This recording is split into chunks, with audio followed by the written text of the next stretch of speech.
Harry couldn't help but laugh. He nodded and said, "Aunt Petunia's always going on about how Duddekins is clever and adorable. All his classmates are scared of him, so he probably really believes he's something special." When they got home, though, Duddekins was pale as a sheet, trembling all over and stumbling over his words. He couldn't even explain clearly what had happened. Every so often he would nervously run to the mirror, and each time he came back looking even more dejected.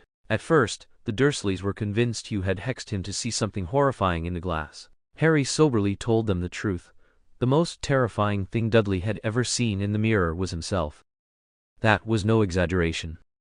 While Uncle Vernon and Aunt Petunia ranted themselves hoarse, Harry silently mouthed the words.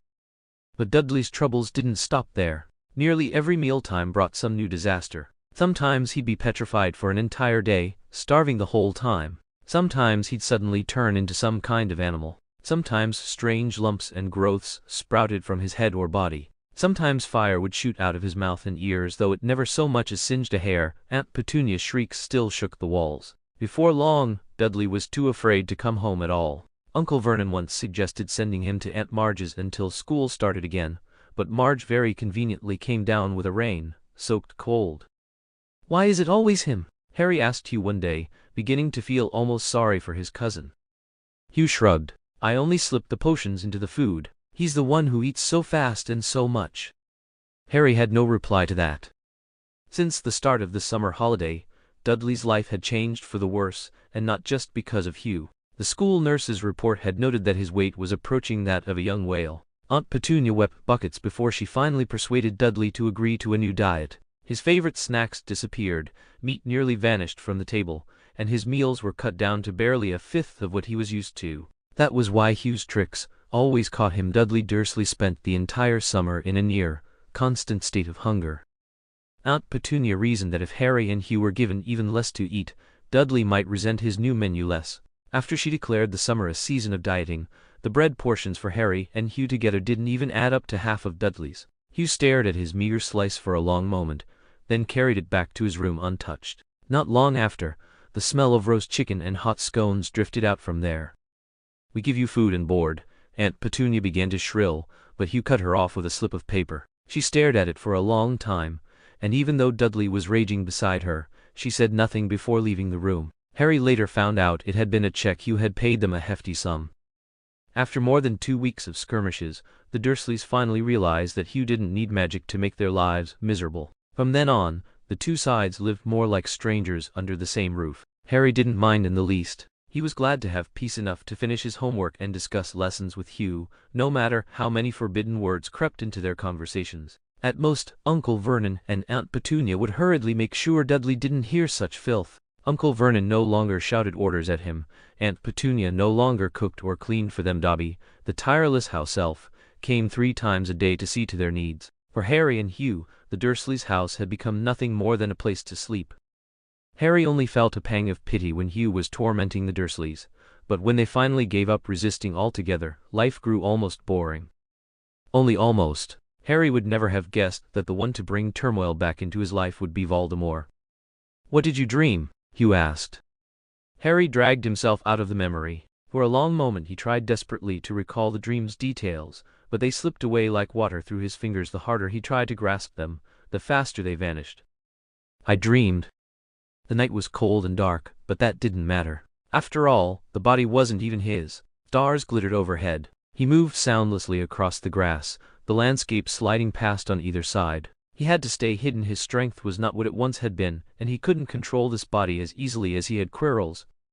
He walked through a grove of maples, finally spotting his destination. The house's magical protections had been entirely useless against him for over a decade. His most loyal servant had long ago handed him the means to bypass them, but laughably, his foolish father had never known. As expected, the defensive spells remained unchanged.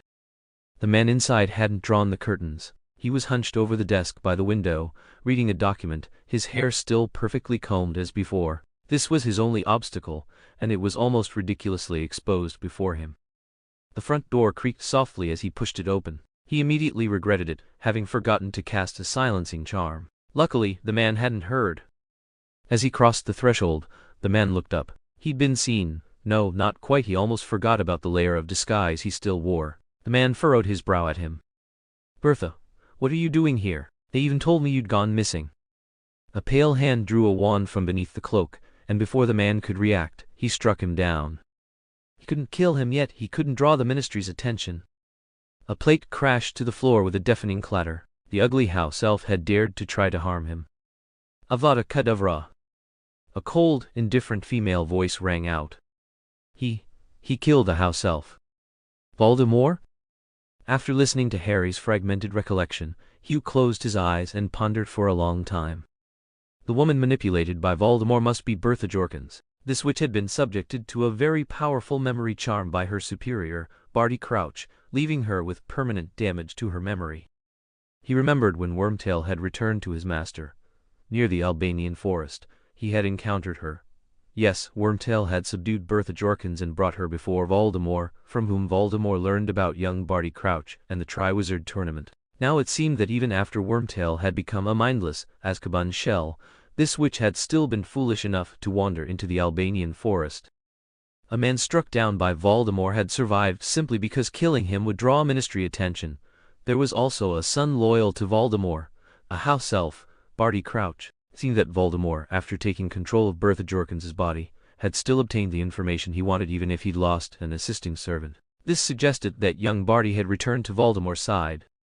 Yet there should still be time. Just as Voldemort hadn't summoned his Death Eaters when he bent over Quirrell, he wouldn't now. Slytherin would never bow to a weakened, two-faced creature. Whether for pride or intimidation, he would only summon them once his body had fully recovered. Therefore, they still had roughly a year if Voldemort still intended to use Harry's blood to gain the same protective magic. Hugh glanced at Harry, who was pacing the room, muttering to himself, occasionally frowning, and let out a quiet sigh. Although last summer in the caves Hugh had only feigned the use of detection spells, a year later he had mastered most of them. Not long ago, he had discovered that on Harry, beyond the protective magic flowing in their blood from their mother, Lily Evans, Dumbledore had layered additional protections, surveillance, and tracking spells. He could be certain that Dumbledore always knew Harry's whereabouts, and if anything happened such as a surge of magic or injury, Dumbledore would immediately know and could apparate to Harry's side if needed. Hugh frowned in disgust. He utterly hated Dumbledore's omnipresent surveillance. It made him feel as if he'd swallowed a fly, an unbearable invasion of privacy. Yet he also knew that it was precisely because of these protections that Voldemort hadn't dared to strike Harry directly, only making his move during the final task of the Triwizard Tournament, when Harry was out of Dumbledore's sight, and the protective magic had been temporarily nullified to ensure fairness for the other champions. "But if Voldemort didn't come to Privet Drive, why does my scar hurt?" Harry asked. Could dreaming about him actually have an effect? "That's probably not just a dream, Harry," Hugh said as he returned to his own bed, lying down with his hands behind his head. "I think it's more like seeing." "Seeing?"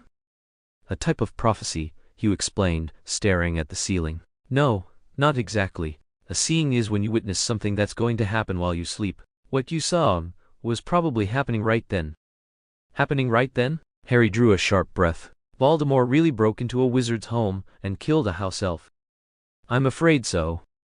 But how could he? Think about Quirrell. He controlled a witch." Harry slammed his fist into the bed. "So the voice casting the spells was a woman's." "Of course all of this is just our speculation," Hugh said, pulling the blanket over himself. "Go to sleep, Harry. It's not even dawn yet." "I can't sleep now," Harry said, frustrated. "We should write to Dumbledore immediately."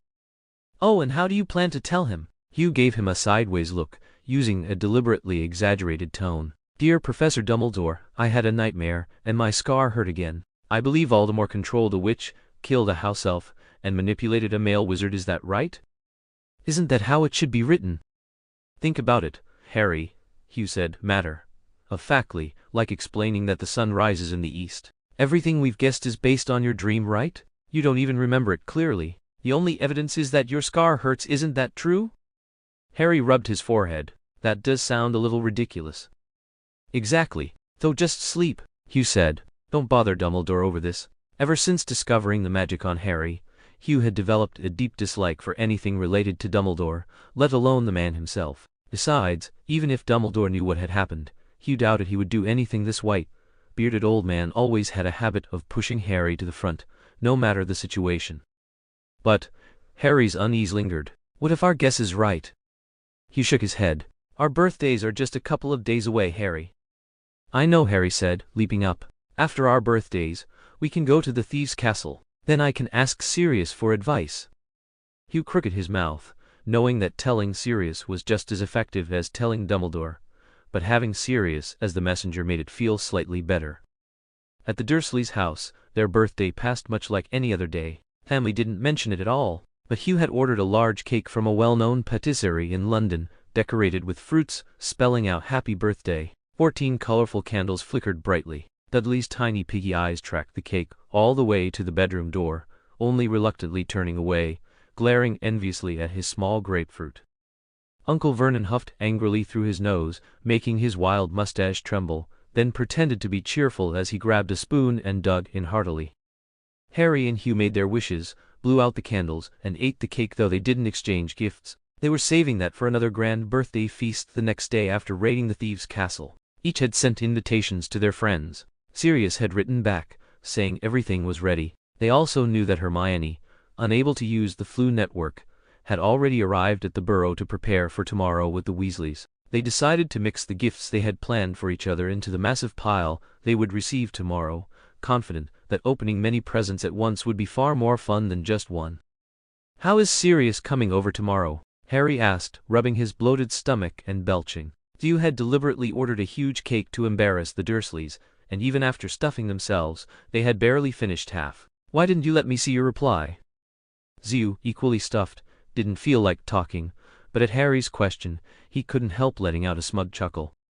"What have you done now?" Harry asked warily. "Nothing much," Hugh said quietly. "I just told him I didn't want him or Lupin to use apparition. Better to use the fireplace instead." "I hate traveling by fireplace," Harry frowned, suddenly realizing a practical problem. "Wait, don't only wizarding households have fireplaces connected to the Flu network?" "Exactly," Hugh said, stifling a laugh. "And the Dursleys' fireplace has been sealed off." "Are you deliberately making it hard for him?" Harry asked, suspicious. "No," Sirius said, a friend or two from his past work in the Flu administration. "They can temporarily connect the Dursleys' fireplace," Hugh said, laughing. "Just imagine Sirius goes dizzy through the fireplace, turns around, and finds it sealed. What do you think will happen?" "Oh, Hugh," Harry groaned, pressing his forehead. He would never admit he was already looking forward to tomorrow morning's chaos. Never. Bang! The sealed fireplace suddenly exploded. The electric heater shot across the room, throwing Sirius and Lupin out along with a shower of bricks and debris. The Dursleys screamed in ear-splitting terror. The usually spotless living room was now covered in dust and rubble. 2 window panes had shattered, and Uncle Vernon, standing closest to the fireplace, was coated head to toe in dust. Harry and Hugh, long prepared, finally dragged their trunks downstairs. Compared to the filthy Dursleys, their clean appearance made them look like the innocent ones.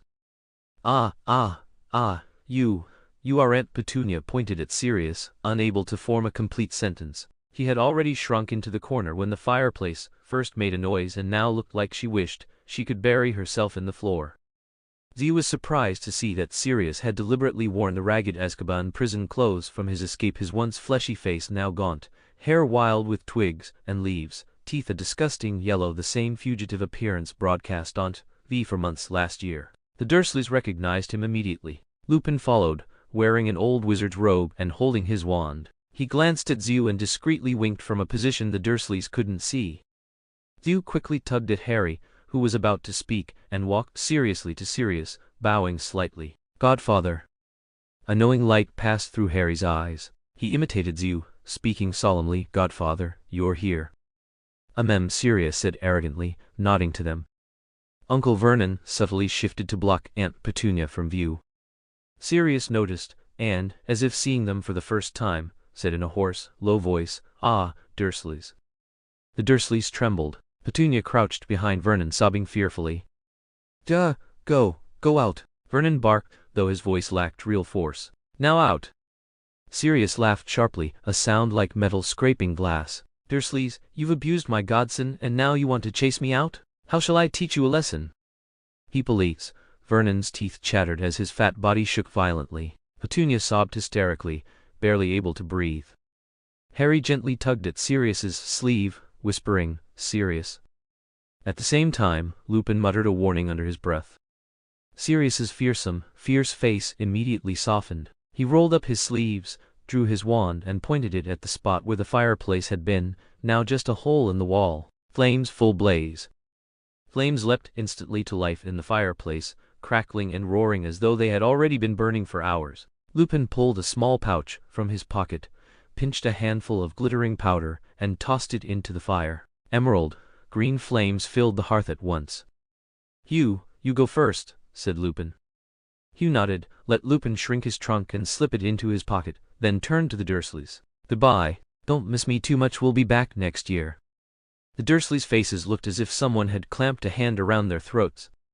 Hugh smiled faintly, stepped straight into the flames, and said, "Marauder's Castle." Once again he spun rapidly in the emerald blaze, the Dursleys' living room vanishing from sight.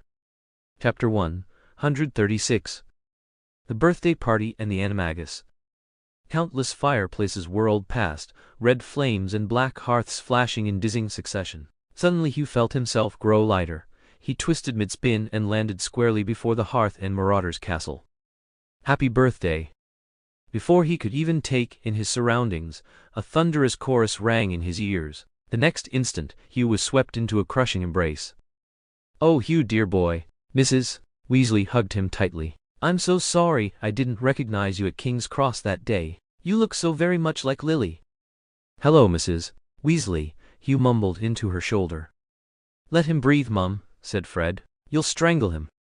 Mrs. Weasley released him, studying him closely, eyes brimming with tears. Her memory of Hugh was still of that polite, solitary boy who'd missed the train on his very first day. Even though Ron's letters home had often complained about what the evil Slytherin was up to now, Molly Weasley's first impression had been too strong to shake, especially with the twins constantly causing chaos. Truth be told, her trust in her younger sons had always run thin. Feeling uncomfortable under her gaze, Hugh wished Harry would hurry up and appear, and turned instead to survey Marauder's Castle, now packed full of guests. Beside Mrs. Weasley stood a tall, thin, balding man. Mr. Weasley. Hugh remembered seeing him once, on that first day at Platform 9 3/4. Fred and George, the mischievous twins, winked at him, grinning. Hugh knew they must have some new prank or invention to show off. They were already running a mail-order joke shop, though their strict mother remained blissfully unaware. Everyone in the know had wisely kept her in the dark. The only Weasley with glasses was Percy, who had just graduated, and, rumor had it, secured a respectable post at the Ministry of Magic. At present, he was glaring daggers at the twins. Hugh guessed they'd found yet another way to torment him. Percy was, after all, their favorite target. To his surprise, the two eldest Weasley brothers, with whom he had no dealings before, were there as well. Bill, tall and striking, wore his long hair tied back in a ponytail, an earring dangling from his ear shaped like a tiny fan, his clothes fashionable and bold. Charlie, shorter, but powerfully built, had a broad, friendly face so covered in freckles it seemed almost bronze. Ginny was there too, the youngest and only daughter of the Weasley clan. She kept glancing eagerly at the fireplace behind Hugh. Her crush on Harry was common knowledge, and in his presence she always turned clumsy beyond belief. Across the room, Hugh spotted his own friends, Edmund and Wendy, who had guided and supported him and were now his partners. The clever, lovely Ravenclaw girls, Elan and Cho Chang. He had to think a moment before recalling both their names. Goyle and Crabbe, squat as ever on their stools, but, after seeing so much of Dudley, not quite so bad to look at anymore, and Blaise, who seemed to have invisible antennae on his head, always catching wind of every rumor. They all nodded and smiled at him in greeting. In addition, there was Draco, head held high, glaring angrily at Ron Weasley. Apparently yet another clash had erupted between them. The two had never gotten along since their first year. Hermione hovered nearby, ready at any moment to snuff out the sparks before they became flames. Hugh studied the clear gap between the two sides, and the same thought that had formed when he sent out the invitations returned with certainty. Today's birthday feast was going to be extremely, extremely lively. Before he could say anything, there was a small popping sound. Harry suddenly appeared behind him, waving his arms for balance, grabbed his shoulder, and then doubled over laughing. "What's the matter, Harry?" Mrs. Weasley hadn't finished speaking when the fireplace erupted with sound, and Sirius and Lupin stepped out one after the other. "I thought you'd be a bit calmer, Sirius," Lupin chided gently. "Compared to what Harry's gone through all these years, This is just a little payback, Sirius shrugged. What's going on? Mrs. Weasley frowned, eyeing Sirius's appearance and the dust on them. Harry stopped laughing. Nothing, Molly, Sirius evaded, his eyes brightening when he saw Harry and Hugh standing to the side. Then with a more serious tone, he asked, Wait, I heard the Dursleys weren't feeding you? Harry and Hugh exchanged a glance. Even without their letters, with Dobby visiting 3 times a day, what could Sirius possibly not know? Clearly, this was just to distract Mrs. Weasley, and he made them sound like abused children. What? Mrs. Weasley immediately honed in, screaming sharply. Yeah, Harry admitted, still unwilling to ruin Sirius's setup despite his frustration. Oh my, people like that exist in the world. After her initial outrage, Mrs. Weasley looked at Harry with concern. No wonder you've lost so much weight since I last saw you. Wait, if anything, Harry had put on a bit since last year.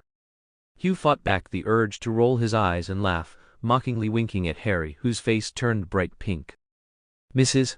Weasley hugged them tightly one after the other, and Hugh once again painfully experienced that suffocating feeling. Darling, what have you been eating over the summer? Mrs. Weasley asked. Well, sometimes we'd order beef pies, fruit salads, chocolate cake from restaurants, Hugh replied with a genuine smile. Usually Sirius would send house elves with the food. I've always wanted to tell him he didn't need to send so much, we're wizards, not magic pigs. As Mrs. Weasley angrily scolded Sirius for his childish, reckless, and irresponsible antics, Hugh only then realized Sirius had turned the Dursleys' living room into a swamp, forcing Mr. Weasley to rush over and deal with it. Sirius deflected, using their treatment of Hugh and Harry as a shield. Meanwhile, Lupin, as if hearing nothing, rolled out the cake. Introductions were made, with Slytherins and Gryffindors splitting to either side of the cake. After singing the birthday song, the 2 brothers blew out the candles together, and the feast began amidst Mrs.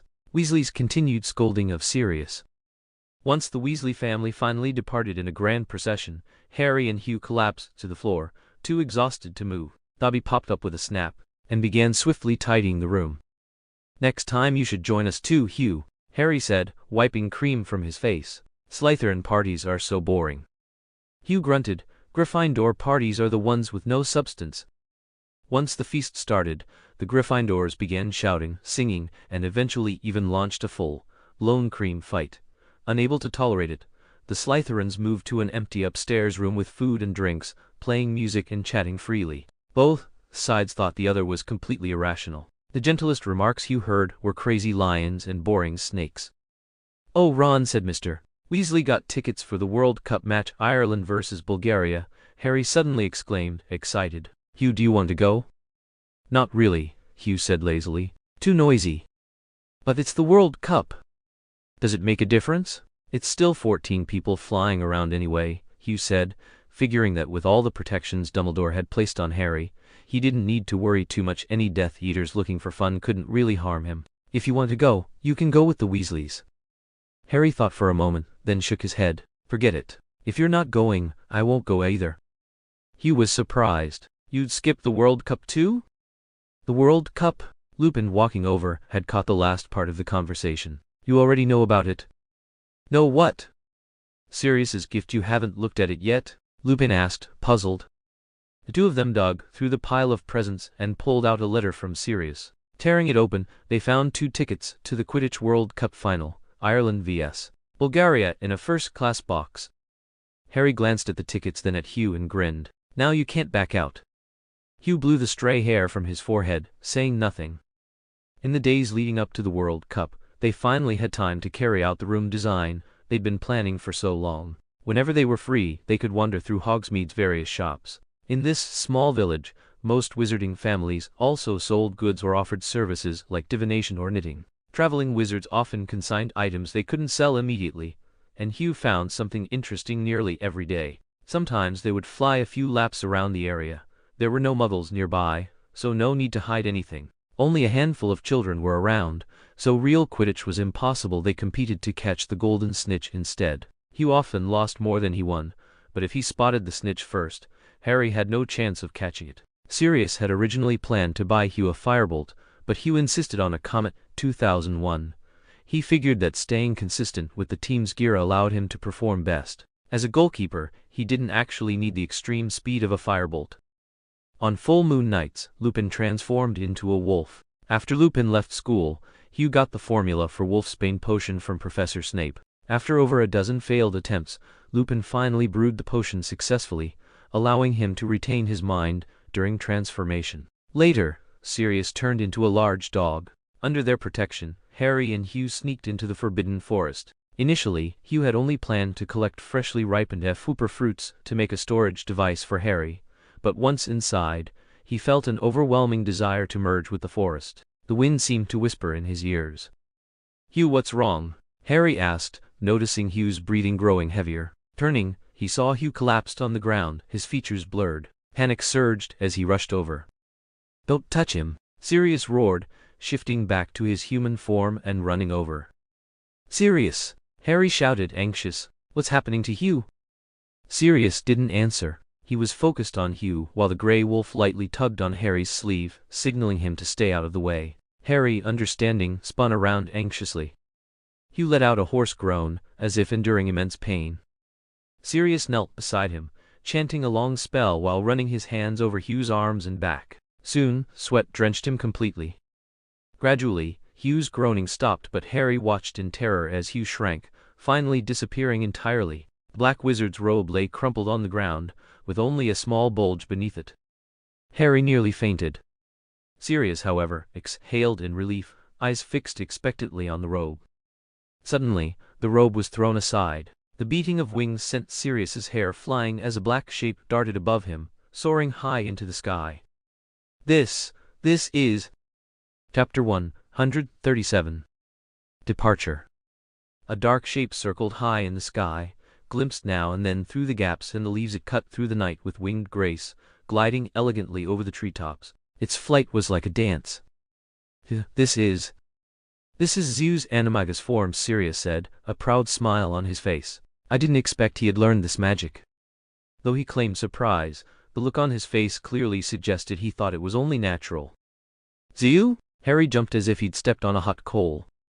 A few minutes later, Sirius cupped his hands around his mouth and shouted, "Come back, Zeus. You don't have the stamina for prolonged flight right now."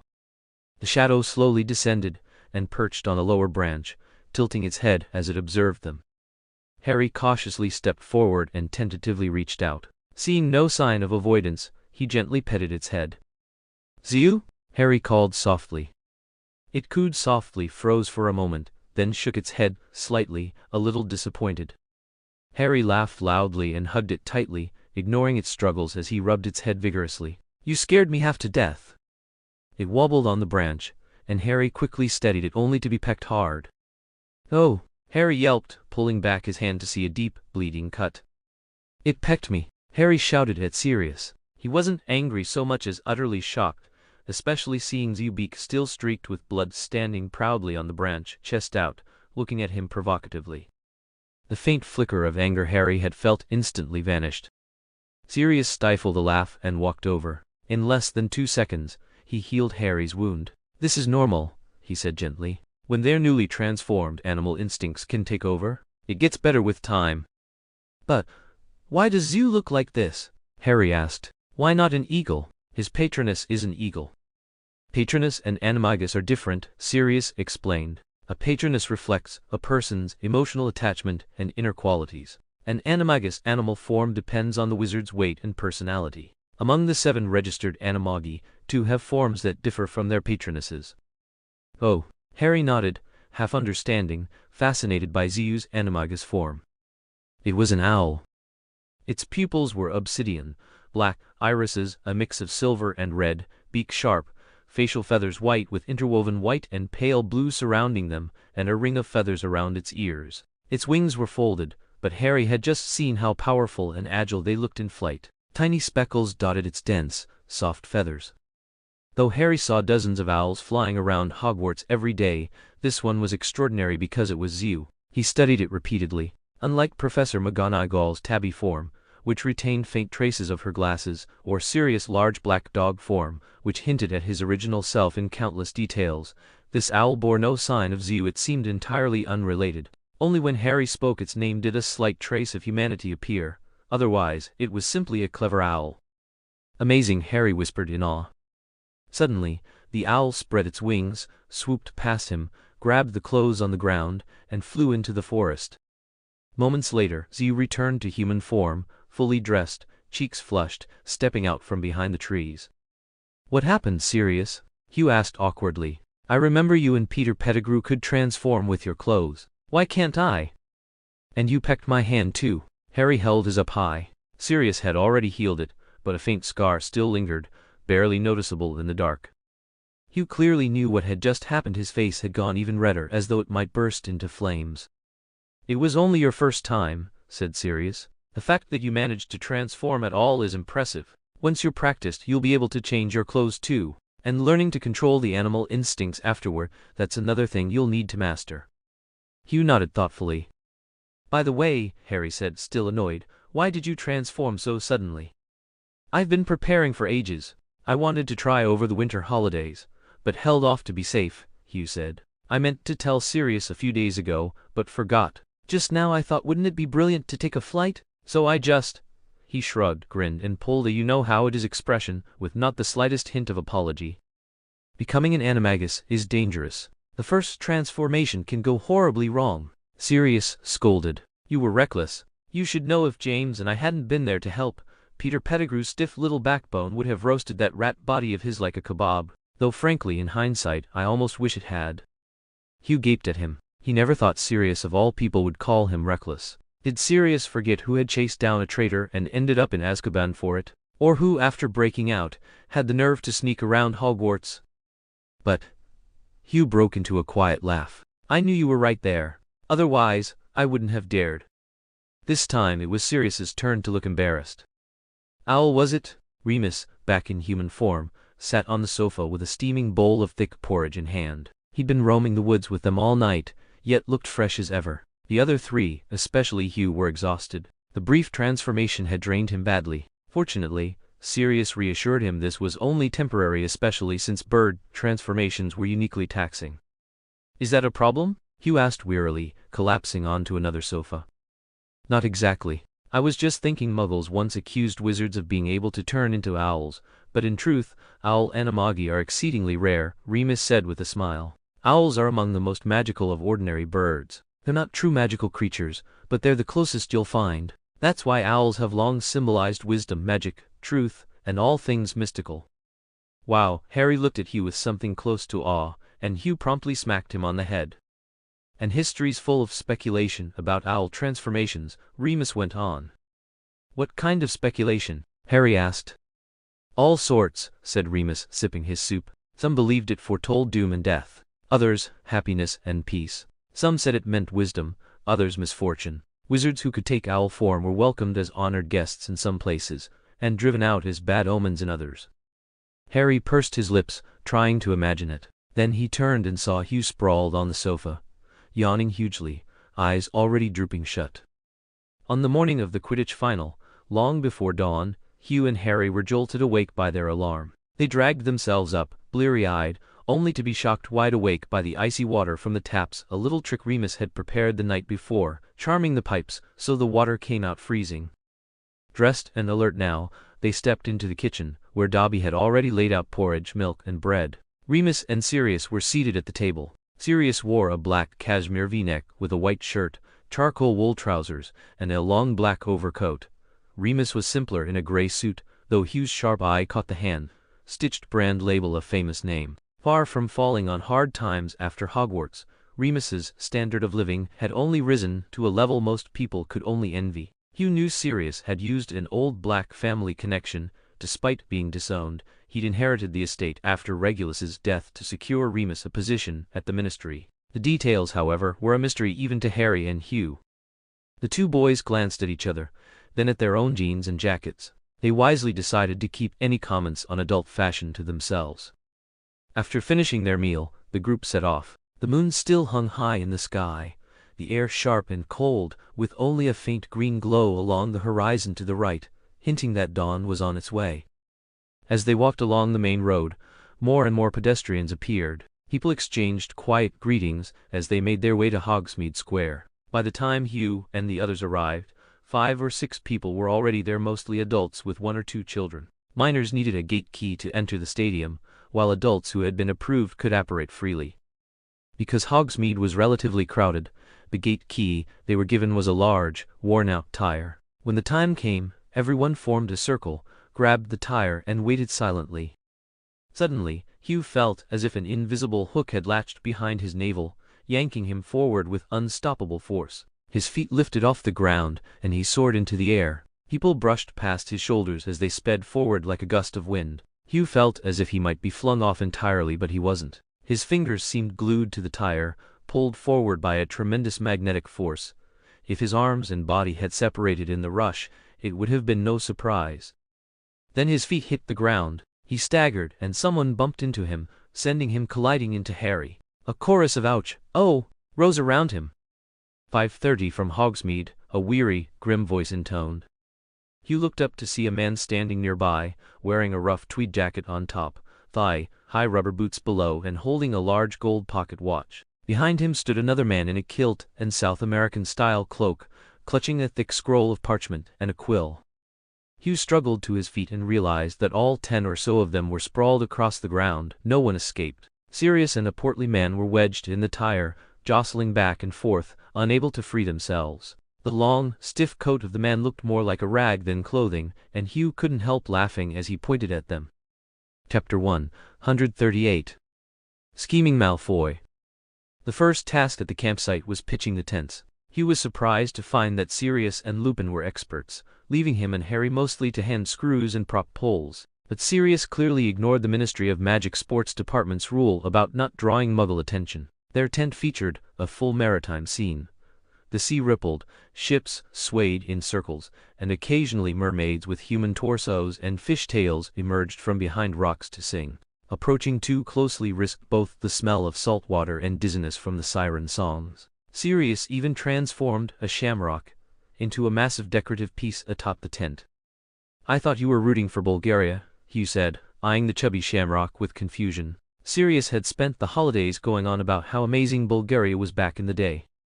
"Of course I am," Sirius said firmly. "But don't you think Bulgaria's decorations are just ugly?" Bulgaria's decoration consisted of only a poster, showing a gloomy face with thick, dark eyebrows. It was of Victor Crumb, the genius seeker, his expression either scowling or winking. "His face is too gloomy," Harry remarked honestly. "But you can't deny he's a genius. Maybe he catches the golden snitch every time because his opponents are intimidated by him," Sirius speculated, stroking his chin. "Even at my worst in Azkaban, I looked better than him." "Hugh." They crawled into the tent and found the interior about the same size as the Marauder's castle. The living room and bedrooms were lavishly decorated. The kitchen was fully stocked, and the cutlery gleamed. "This belonged to one of my uncles," Sirius said, removing his shoes and stepping onto the thick, pure wool carpet to reach the liquor cabinet, pouring each of them a glass of wine. "The only thing in our family that's not so Slytherin." He was a Ravenclaw. "Your family?" Harry sniffed the wine, frowned and asked. This was the first time Sirius had mentioned his family. "Yeah, now it's just me left," Sirius said, clearly unwilling to elaborate, raising his glass in a silent toast. Harry swallowed his questions, sniffed the wine, cautiously sipped, and then smiled with delight, drinking freely. After resting in the tent for a while and having lunch, Harry went off to find Ron and Hermione, while Sirius and Lupin went to meet their friends. Hugh didn't feel like joining them and decided to wander around on his own. The campsite was lined with rows of tents. Most of them looked no different from Muggle tents, but some had tried too hard, adding chimneys, bell ropes, weather vanes, and even coronagraphs to the structures. Frankly, Hugh couldn't see the point. Many witches and wizards were preparing meals. Some glanced around furtively, then flicked their wands to light fires instantly. Some fumbled with matches, already with piles stacked beside them. Others pretended to poke at the fire with sticks, while secretly directing the roasting rabbits with a wand tucked under their robes. The outfits were just as amusing. Although most wizards lived not far from Muggles, they rarely interacted, especially the older ones. Beyond the Superman underwear style, Hugh saw nearly every bizarre combination imaginable. He even spotted a middle-aged man wearing crystal high heels. As a few children snickered nearby, Hugh almost wanted to tell him that while wizard robes and Muggle clothes differ, shoe styles are largely the same. He really didn't need to risk twisting an ankle. As he walked further, he noticed that the loyal fans of Bulgaria and Ireland had clustered separately. Every Irish tent was covered with a thick layer of shamrocks, looking like countless oddly shaped green hills sprouting from the ground. Bulgarian tents were plastered with identical posters of Viktor Krum, all the same large-headed image winking or frowning. Compared to them, Sirius, who claimed to support Bulgaria, but had an Irish banner, and had pitched his tent in the neutral middle, was a thoroughgoing fake fan. After passing through the sea of green and the postered tents, Hugh spotted another interesting one. It had a garden in front, complete with a bird bath, a coronograph, and a fountain absolutely stunning. A little further along was a tent shaped like a four-story building, flanked by several turrets. Just then, someone called his name. Hugh! It was Blaise Zabini, emerging from the tent with the garden, followed by Pansy Parkinson and Daphne Greengrass. Seeing Daphne, Hugh's expression grew a little awkward. Her sister Astoria had once suffered an accident that nearly disfigured her, an event Hugh bore partial responsibility for, and ever since, he had felt uneasy around the sisters.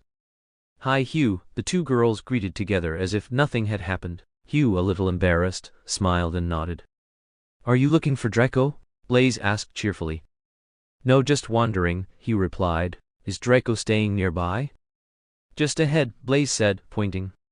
Hugh realized he had somehow overlooked that tent. It was nearly impossible to miss. Situated at the center of the campsite, it was lavishly draped with striped silks, resembling a small palace, with several live peacocks at the entrance, a typical Malfoy tent. "We're heading over there, come with us," Pansy said. "Is Mr. Malfoy there too?" Hugh asked. "Yes. I heard Professor Snape is here as well," Blaise said. "But he's probably not in the tent. As far as I know, several potions masters from the International Potions Association are here for the cup, so Snape is likely seeking them out. Otherwise, we wouldn't dare approach Draco. We'd just send a letter asking him to come out," Pansy added. Hugh squinted thoughtfully. "What about Bartemius Crouch? Has he arrived?" he asked. "I heard he's ill," Blaise said, "but he should come. He put a lot of effort into this Quidditch final." Hugh hesitated. He needed to talk to Malfoy. He had once been invited to Malfoy Manor after the Quidditch match, but after testing Sirius's reaction, he knew Malfoy would never agree. Now was a chance, but regarding Harry's dream, he still had to carefully decide how much to reveal. "All right, Blaise," Hugh finally said. "Could you do me a favor? After the Quidditch match, I want to meet with Mr. Malfoy formally." "You're not going now?" Blaise gestured toward the Malfoy family's tent, a few steps away. "No. I've got a few things to handle first," Hugh replied. "Please?" "All right," Blaise said, glancing at Hugh's serious expression, and nodded instinctively. It seemed he still needed to go find Harry first. Hugh tapped his wand lightly, recalling the location of the Weasleys' camp that Harry had told him. "Barty!" A shout suddenly broke through his thoughts.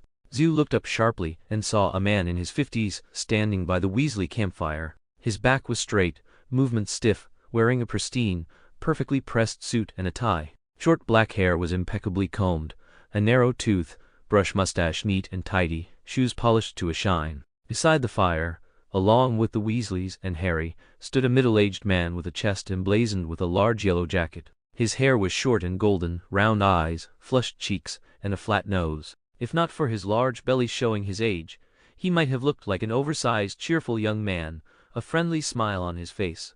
That shout had come from him. Hugh knew this was Ludo Bagman, a once-excellent Quidditch player, now more of a gambler than an athlete. "Hugh?" Harry spotted him and leapt over excitedly. "You've moved over here." "Ah, yeah," Hugh said absent-mindedly, his eyes flicking toward Barty Crouch. Ludo Bagman scrutinized Hugh a few times before suddenly shouting even louder, "I know who you are. You're Hugh Potter." Bagman's outburst immediately drew everyone's attention. Hugh met their gazes with a faint, unassuming smile, bowing slightly. "A pleasure to meet you, Mr. Bagman, Mr. Crouch." "Good to meet you," Barty Crouch nodded, his gaze sweeping briefly over Mr. Weasley before settling elsewhere. Ludo Bagman, clearly more intrigued by Hugh's presence, bounced over, pulling him toward the fire. He walked as if springs were attached to his feet, which amused Hugh, who followed along. Mr. Weasley offered him fried eggs and sausages, but Hugh shook his head, saying he'd already eaten. He accepted the tea Harry poured and politely answered Bagman's constant questions, while his attention remained on observing Barty Crouch. Ali Bashir has issued a challenge. He wants to discuss the regulations regarding your restricted flying carpets, Crouch said seriously, eyes sharp. Organizing 5 major road networks and managing the keys is no easy task, Ludo, Ziyu said dryly. We promise not to announce it publicly until we know all the details. Bagman raised his eyebrows. Ludo, you should know we need to meet the Bulgarians. Thank you for the tea, Weatherby, Crouch said sternly. Wait, just one last question, Bagman said, seemingly oblivious to the sharp tone in Crouch's voice, eager to ask Ziyu. I heard you were poisoned with Barbadian venom as a child. Why do you look fine now? Ziyu's hand holding the teacup paused imperceptibly. Slowly, he turned his gaze to Ludo Bagman, who hadn't once met his eyes. The surrounding air seemed to freeze. George opened his mouth to speak, but Charlie nudged him sharply. Ziyu looked at Bagman quietly, his gaze moving deliberately as if to imprint the man's appearance into memory. Round blue eyes sparkled with excitement and eagerness, body leaning forward, only half his seat still on the bench. His round face, flushed with excitement, bore an almost innocent smile. Carelessly and without guile, Bagman had asked the question everyone had wanted to ask but never dared. Everyone waited for Ziyu's response. But Ziyu just stared silently. Bagman, the only one who could see his gaze, felt the chilling cold of polar ice radiating from those strange, silver eyes. Gradually, Ludo Bagman grew uneasy, twisting slightly in his seat, forcing a dry laugh as he searched for words to fill the silence. That happened so long ago, I don't even remember. How would I know? Ziyu said lightly, lowering his head to slowly sip the tea, the warm, slightly bitter liquid sliding down to his stomach. Right, of course, Ludo Bagman smacked his forehead. I'm all muddled today. He heaved himself up from the stool, drained his teacup in one gulp, and the clink of galleons jingled from his pocket. See you later, he said. You'll be up in the top box with me, I'm commentating the match. With a cheery wave, he turned away. Barty Crouch merely gave a curt nod, and the two disapparated together. Something going on at Hogwarts, Dad? Fred asked. What were they talking about? You'll find out soon enough, Mr. Weasley said with a smile. It's classified, Percy added pompously. We'll know when the Ministry chooses to announce it. Mr. Crouch is absolutely right not to let anything slip. Oh, shut it, Weatherby, Fred muttered. Percy's face flushed scarlet. He idolized Barty Crouch, yet the man still couldn't remember his actual name. They said it was happening at Hogwarts, Harry explained to Hugh, who had just walked up. Some big event with lots of activities. They didn't say what, exactly. I bet Remus knows, but he hasn't dropped the slightest hint. Hugh nodded. We'll know soon enough. Doesn't really make much difference. Then he turned to Arthur Weasley. Mr. Weasley, has Mr. Crouch always been that serious? Oh yes. Meticulous to a fault, Arthur said. He's head of the Department of International Magical Cooperation, and many people call him the Model Ministry Man. And he speaks over 200 languages, Percy added proudly. Right, Fred said gravely, including troll grunts and snuffles. Percy pretended not to hear. Mr. Crouch is certainly impressive, Hugh said. He looks busy enough to collapse, yet there's not a trace of weariness in how he dresses or carries himself. For one shining moment, Percy felt he'd found a kindred spirit, only to roll his eyes hard a second later. More like a turkey, puffed up and strutting about, George said with a nod. Now boys, Arthur chided gently. If your mother heard you mocking a ministry official like that. You know we've no desire to join the ministry, Dad, said Fred. 9 to 5, George intoned dramatically, gazing heavenward, an endless grind of petty errands and dreary routines. Harry, we should be going, Hugh said, setting down his teacup. Thank you for the tea, Mr. Weasley. Oh, right, Harry said, leaping to his feet. See you tonight, Ron, Hermione. Goodbye, Mr. Weasleys.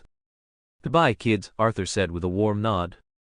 And Miss Weasley, George added, giving Ginny's shoulder a pat. She jumped, spilling a pot of sausages with a clatter. Goodbye, Miss Weasley, Harry said. Don't forget to ask Professor Lupin what it's all about, Fred called after them. As if he'd tell you. It's top secret, Percy sniffed. Oh, what is it then? An exhibition of cauldrons with extra thick bottoms? Fred shot back. Even after Hugh and Harry had gone a good distance, they could still hear the Weasley brothers squabbling echoing behind them. Hugh, what's up? After walking a bit, Harry asked. Did you tell Sirius about that dream? Hugh asked. Of course, Harry nodded without hesitation. And we also went over our theory. What did Sirius say? He was serious, Harry recalled, frowning. So was Remus. They asked a lot of questions, but I can barely remember the details of the dream after waking up. Later though, Remus said my scar might actually be a sign of something, and that the dream was probably just a dream. They must have told Dumbledore, Hugh said after a long pause. Yeah, I think so too, Harry said. Do you think that's the case? Adults always act like kids know nothing, Hugh said sarcastically. I don't trust what they say. So what should we do? Get stronger and we'll see about the rest later, Hugh said. By the way, are you going to meet Ron and Hermione tonight? Yes. Ron said we can celebrate no matter which country wins, Harry said. You're invited too. Tell them I can't make it, Hugh said. But can you tell Sirius I agreed? Why? I have business with Malfoy, Hugh said. You know how Sirius feels about them. If I ask directly, he won't approve. Sirius doesn't mind you interacting with Malfoy. He came for the birthday. A sudden thought lit up Harry's mind. Wait, you're going to see Lucius Malfoy? Yes, Hugh said, simply nodding. Why? Harry stopped in his tracks, frowning. He's dangerous. Everyone has a weakness, Harry, Hugh said. If you know someone's weak spot, they can't hurt you. What are you planning to do? Hugh thought for a moment, then said seriously, Harry, I don't want to lie to you, but there's something I can't tell you right now. Can you wait until later for me to explain? And if I insist on knowing? Harry asked slowly. Then I'll tell you, Hugh said, looking him in the eye. But it won't benefit you, me, or anyone else. Harry stared at him for a long moment before slowly smiling. All right, I won't ask, but you have to promise to keep yourself safe. Of course. Right now there aren't many people who could hurt me. Malfoy is still hoping to make a lot of money off me. Hugh knew the first batch of communication stones had sold very well and received great feedback. Even though Sirius had given them mirrors, he still made sure each of them carried one. Harry looked puzzled. Here's the deal, Hugh explained softly. Chapter 139. Meeting Malfoy. As they descended the gym's stairs, lined with deep crimson carpet, Hugh and Harry animatedly discussed Krum's dazzling feint in the last match. Harry wore a red, rose-shaped badge on his chest, which loudly cheered for the Bulgarian team members, along with a Bulgarian ribbon whose lion emblem occasionally let out a roar. They had originally bought Irish memorabilia too, but all of it had been destroyed the moment the Bulgarian mascot, Miwa, appeared. Harry couldn't help himself. With the aid of his mind-shielding charm, Hugh had avoided any major embarrassment, though he suspected he had looked absolutely ridiculous flapping his mouth open. Still, it was nothing compared to Sirius. Their godfather had performed a striptease in the top-level box, thankfully alone with the four of them inside. After the match, they parted from Sirius. Though still in the upper boxes, the Weasleys' seats were far apart, nearly across the stadium. Hugh had hoped to observe the spot where a certain self-named Flash would sit to test his hypothesis, but that plan fell through, so, quietly, they watched the remainder of the match, and then walked together toward the rendezvous point they had agreed upon. As they retraced their steps along the lantern-lit paths, boisterous singing drifted down from the night sky. Kobolds darted overhead, waving lanterns and cackling with delight. Voices everywhere discussed Krum, and crowds circled street vendors selling miniature Krum figurines. Are you going to rush back to sleep? Harry rasped, his voice hoarse from cheering too loudly during the match. Of course, Hugh said, yanking the red badge from his chest and tossing it to the ground. If you get back early, help me cover for it. I'll try to return before bedtime. Got it, Harry nodded, then added, be careful. Lucius Malfoy, like his son Draco, had platinum blonde hair, pale gray eyes, and a sharp, pale face, always tilted slightly upward, eyelids half lowered, looking down on others. The difference was that Draco's eyes no longer held Lucius's cold arrogance. Perhaps they had once, but now Draco's gaze sparkled brilliantly, as if bathed in sunlight, a noble prince through and through. Lucius Malfoy, in contrast, resembled a figure in the moonlit night, distant and untouchable. Hugh held a wine glass, but of course, didn't intend to drink from it. He tilted his head slightly, assessing the middle-aged man on the opposite sofa, with a cold, indifferent expression. He could never admire this Malfoy. To him, Lucius was nothing but a gilded exterior hiding a decayed core. If it weren't for Draco, Hugh might have been tempted to watch him bury himself alive. Severus Snape sat on the other side, his black hair as greasy as ever hanging like curtains along his face. His dark eyes were hollow and cold, an outward sign of the mind shielding charm at work. Hugh knew that ever since Snape learned his true heritage, he had never once seen the professor without it. Snape's presence here was the unexpected variable. Some things, even if Lucius knew them, wouldn't trigger certain thoughts, or if they did, he would merely watch from afar with indifferent amusement, giving Hugh room to maneuver. Snape was different. Hugh spent a full 5 minutes contemplating how to start, how to conclude. Finally, he slowly traced the smooth rim of his celadon teacup and said deliberately, "Draco won't live more than 2 years, you know." The fake smile on Lucius Malfoy's face vanished, his gaze sharpening with icy intensity. "What do you mean by that?" Before Malfoy could speak, Snape cut in. Zio ignored the way Malfoy's fingers tightened around his wand and raised an eyebrow. "I mean it literally.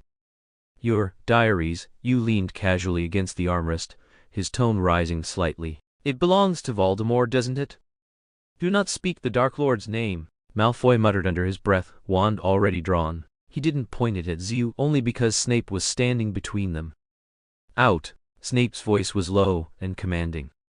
"You think what is that diary really? Voldemort gave it to you so you could smuggle it into Hogwarts and release the basilisk?" Zio spoke deliberately, each word measured, his tone laced with subtle malice and delight. "Mr. Lucius Malfoy?" A flicker of anger crossed Malfoy's face at that, but miraculously, he regained his composure almost instantly. "How could someone of your half-blood lineage understand the greatness of the Dark Lord?" "I truly don't understand what makes him great," Zio said, "but I do understand what that diary means to him." "That's enough for you and me, Mr. Malfoy." Before we go any further, Malfoy's face twisted into a vicious grin. "You seem to have forgotten the enormous difference in our power. If you're willing to stake Draco's life on it, you can try," Zio said fearlessly. Malfoy narrowed his eyes.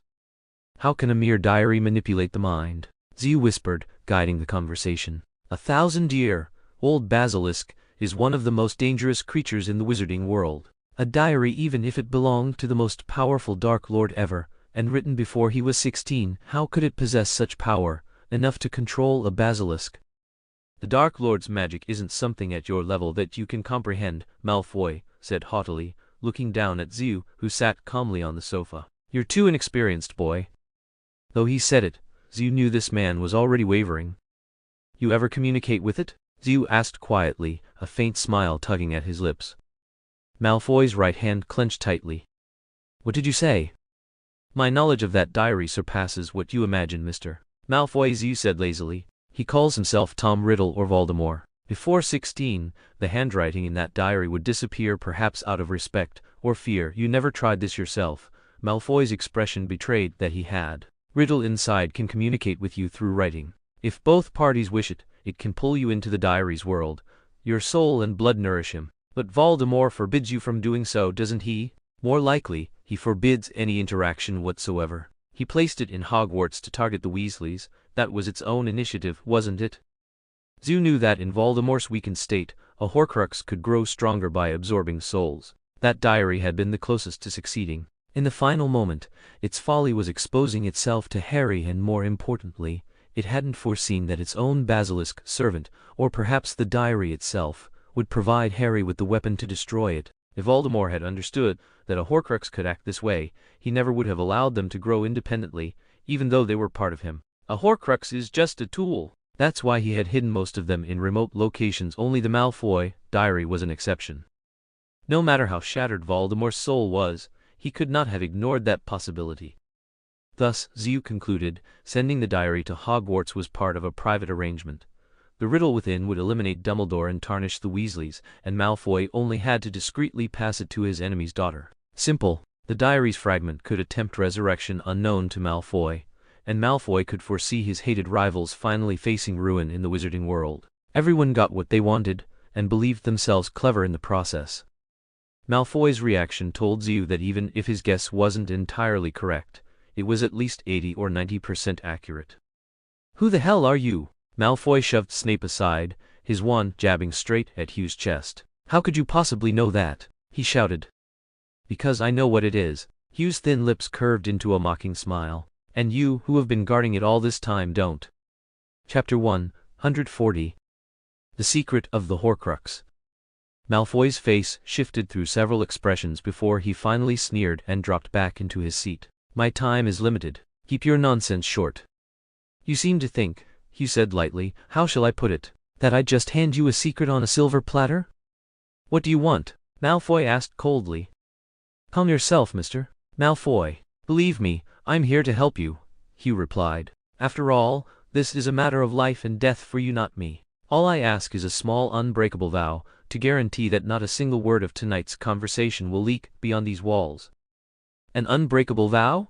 Malfoy narrowed his eyes. Merely to ensure secrecy? Exactly, Hugh nodded. Very well. Malfoy regained his lofty composure. Our dear Severus will serve as witness. They both turned toward Snape. The black-robed potions master fixed his obsidian gaze on Hugh's silver eyes, and then, as though the sight had burned his very retinas, he wrenched his eyes away. What is it you mean to do? He hissed softly. As you can see, Hugh answered, what I must. After a long silence, Snape gave a stiff nod. You'll need to shake hands, he said hoarsely. Hugh and Malfoy both leaned forward, clasping each other's right hand. The intimacy of the gesture made them both recoil, ever so slightly. Snape drew his wand, touched its tip to their joined hands. Lucius Malfoy, when this conversation is ended, do you swear never to reveal or hint at its contents to any other being, whether man, beast, or magical object? Hugh intoned. Yes, I swear it, Malfoy replied. A thin, dazzling filament of flame burst from Snape's wand, like a red, hot wire, and coiled itself around their clasped hands. When the fire sank into their skin, they released one another and sat upright again, a strange sense of closeness settling between them. Sharing a secret or binding someone as an accomplice was always the quickest way to narrow the distance. Well then, Potter, Malfoy said coolly, long fingers brushing his lips, you may now tell us these so-called secrets, though I strongly suspect they'll prove nothing but childish tricks.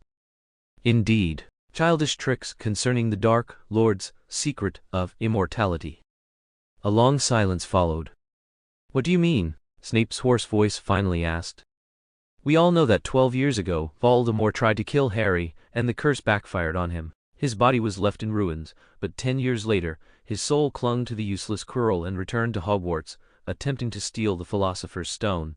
Hugh briefly outlined the background. But after being hit by the killing curse, why didn't Voldemort truly die? How could he retain his magic and life, not become a ghost, and still try to come back?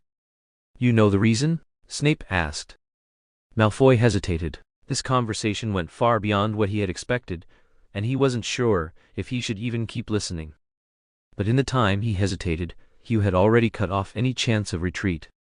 It's Horcruxes, Hugh said. Voldemort used this ancient and evil magic to split his soul through murder, creating Horcruxes to achieve immortality. Fortunately, he smiled gently at Malfoy. One of them was destroyed thanks to your hand.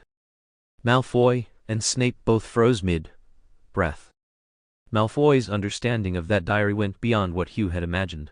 He had long suspected the power and cunning contained within such an object. Combined with hidden records in the Malfoy family library, the moment Hugh finished speaking, Malfoy immediately believed it. Snape, however, thought of the process of creating Horcruxes and the unknown number of them, and for the first time felt true despair. No matter how hard he tried, the man who had killed Lily would still exist in this world, as long as a fragment of that filthy soul lingered in some hidden corner. It wasn't me, it was you, Malfoy said, glaring at Hugh, fear clear on his pale face. If it weren't for you.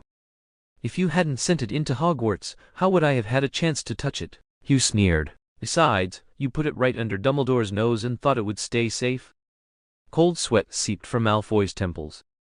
The Dark Lord is far more magnanimous than you can imagine, he forced out, trying to appear resolute. If I explain, if I can make him understand the circumstances, he might forgive me. The Malfoys have always been the Dark Lord's most loyal supporters. Yes, after you destroyed one of his chances at immortality. Hugh held up his fingers and began counting. If the Dark Lord made 3 Horcruxes, then you destroyed a quarter. If 2, a third. If 1, he looked up with an innocent smile. Then, all we have to do is destroy the remaining fragment wandering around. Honestly, Dumbledore should award you an Order of Merlin for that. In Malfoy's eyes, nothing could have been more infuriating than Hugh's smile at that moment. But if what he said was true, facing Voldemort's wrath. Maybe the Dark Lord made many Horcruxes, Malfoy murmured after a long pause, his last sliver of hope. 7. That's a very magical number. Hugh had to summon all his strength to keep his expression unchanged. Slytherins always seem to think alike. Even though a single Horcrux could guarantee the soul's survival beyond the body, Slytherins always wanted more, hoping the greater the number of Horcruxes, the greater the benefits.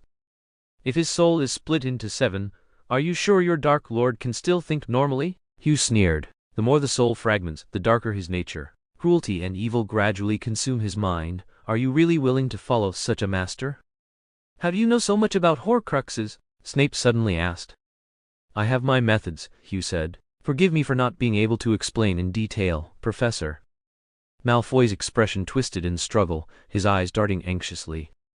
And if Voldemort wants to punish you for this, I don't think he'll choose the simple, unforgivable curse, Hugh continued. A dull blade is far more painful. It'll be either your wife or Draco. He'll make you watch them suffer and die while you're powerless to help. You know I'm speaking the truth, Malfoy. You know Voldemort would do exactly that. After all that, Malfoy said, breathing heavily as he lifted his head, his face still pale but his gaze calm. What exactly do you want from me? The wealthiest Malfoy, what could he possibly offer? Hugh struggled for a moment with the temptation, then let it go, speaking coldly. I want you to take your family and leave. Go to China, India, the Antarctic, or the Arctic. There are plenty of places in this world where Voldemort's hand hasn't reached. For the sake of Mrs. Malfoy and Draco, stay far away, and never join the ranks of the Dark Lord's followers. Nothing at all, Malfoy sneered. Do you think Dumbledore would allow you to make such a promise? Dumbledore? Hugh said. No. Whether coming to see you, making requests, or anything else, it's entirely my idea. You, yourself? Malfoy's disbelief was clear. How could you possibly know so much? Never measure another's wisdom by your own intelligence, Mr. Malfoy, Hugh said icily. Believe me, if it were only you, I'd be delighted to watch you die at your own master's hands. But Draco is my friend, that's why I came here. Malfoy's face flickered with cold anger, but he quickly suppressed it. The things you claim to know, Dumbledore didn't tell you? Malfoy asked. If he had, he would have told Harry, then sent him charging into the fray, Hugh replied. When has Dumbledore ever trusted a Slytherin? So what you're saying, Dumbledore doesn't know? He probably knows some of it, Hugh admitted honestly, but he doesn't know that I know. You don't trust Dumbledore, Malfoy concluded after scrutinizing him. That's right, Hugh said plainly. Malfoy's lips curved in a faint smile as he lowered his head in thought. I must be mad to believe you, Malfoy murmured, shaking his head. Fine. I will not join the Dark Lord, and I will transfer my assets to a safe country. In about 2 years. No, Hugh interrupted. At most 6 months you must leave. You're ordering me? Malfoy narrowed his eyes, his tone cold. Voldemort is already preparing. By the end of next year, he will very likely return. If he didn't act now, he would already be back and there would be no chance for negotiation, Hugh thought. How do you know? Malfoy asked. I just know, Hugh snapped, irritation flaring. He had endured enough. He came with good intentions, yet was being grilled endlessly. How could he reveal that Harry could dream Voldemort's actions? After explaining all of that, these two vipers would immediately connect Harry with the Horcruxes. You can choose not to believe me, Hugh continued, standing to leave, but if you still remember that you are a father, send Draco out of Europe. He knew he had already placed enough stakes on the table. Lucius Malfoy was a bastard, but his love for his family was undeniable. Even half-belief would ensure Draco's safety. Thanks for the tea. Goodbye. Mimicking Bartemius's manner, he set down the untouched cup and turned to leave. And if you fail? Malfoy suddenly asked behind him as he opened the door. Hugh turned to see the previously scheming, suspicious, angry face now calm and smiling. If you don't gather all the Horcruxes and destroy them, what then? The Malfoy family may not be as prominent as the other 6, but our power is considerable. You don't want Malfoy's friendship and help? I have Draco's friendship, that's enough. I'm not planning to place a knife in my own back, Hugh said coldly, irritated and frustrated by Malfoy's use of them.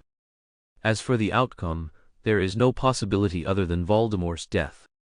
Soundproofing in the Malfoy tent was evidently excellent. As Hugh stepped outside, the camp erupted in screams and chaotic shouts. In the distance, a group of wizards huddled together, their hoods drawn and faces masked, wands raised skyward as they pressed forward.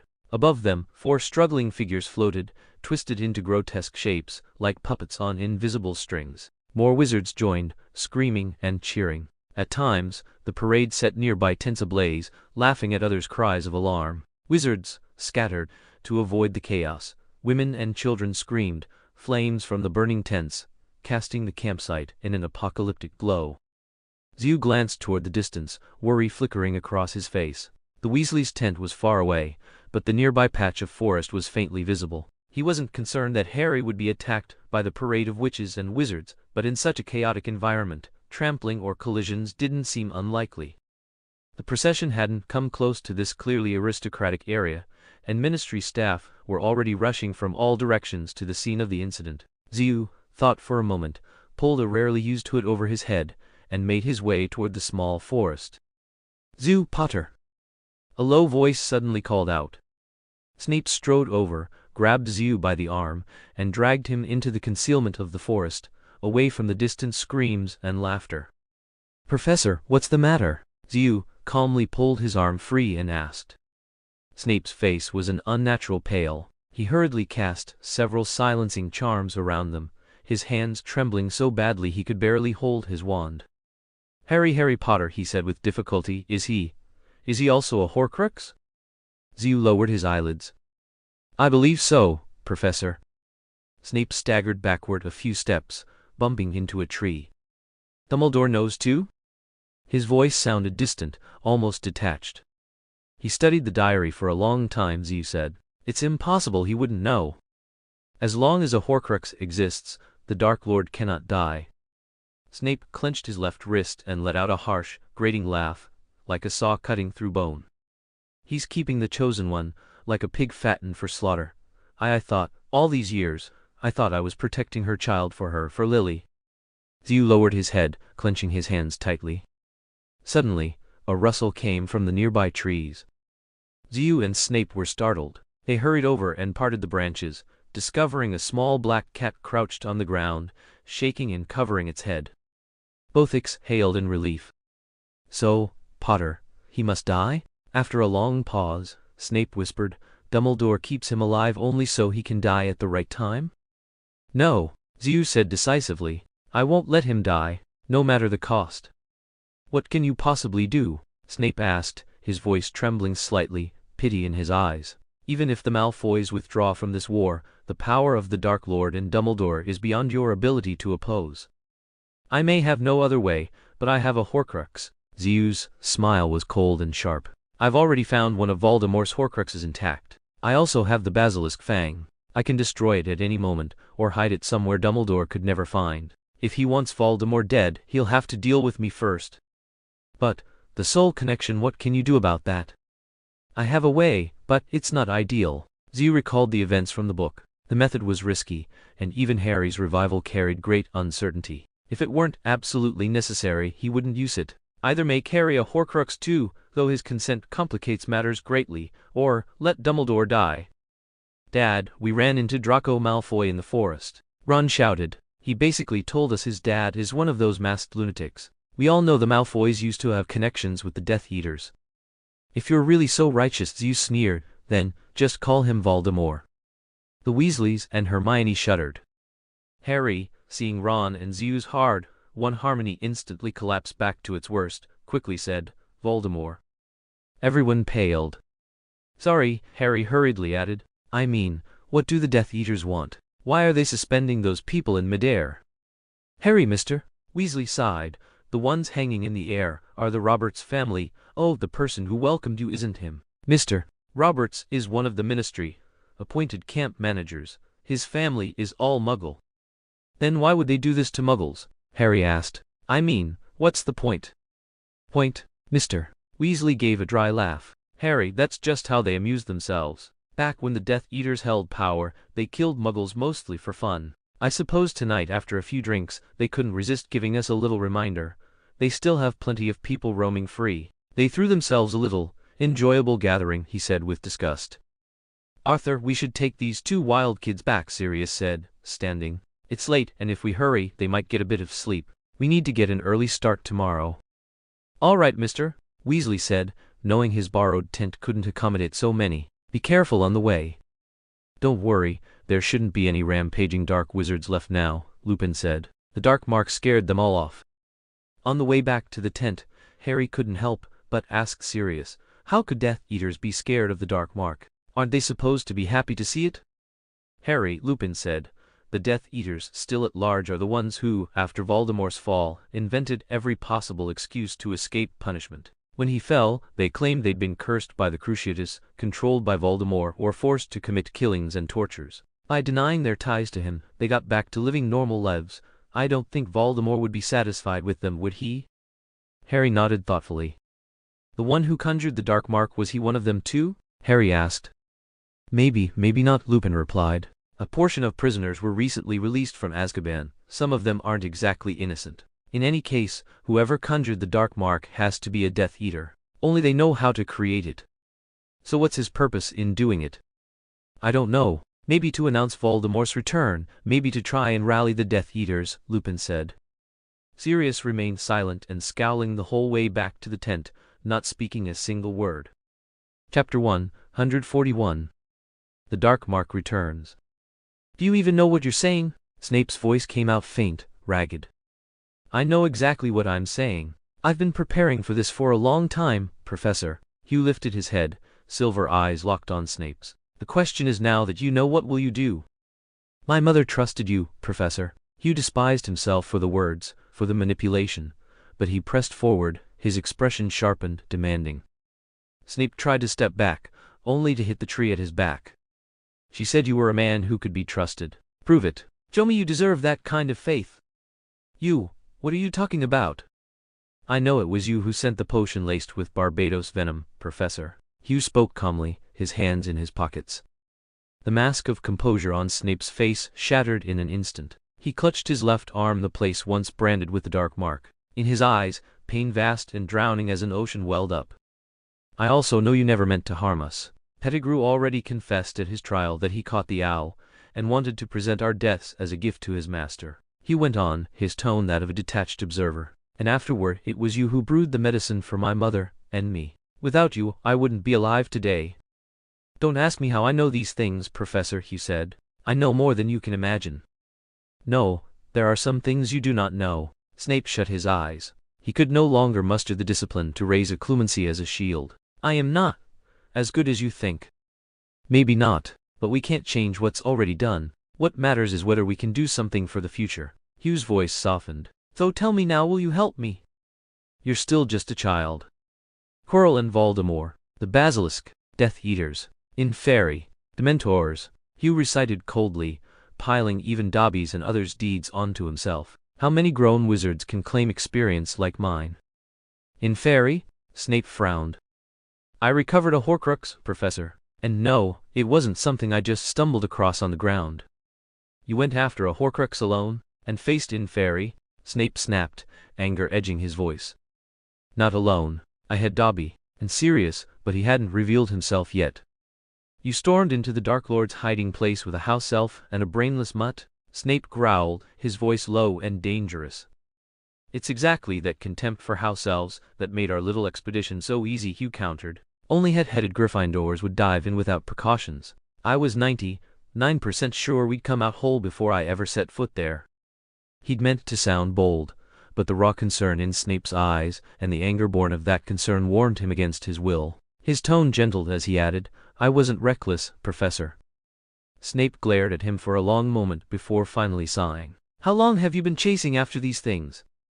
Since first year, though in truth, he'd known the truth for over a decade. Back then, you didn't even know you were a Potter, did you? Snape asked. Hugh lifted his chin. But I knew Voldemort would return. That was enough.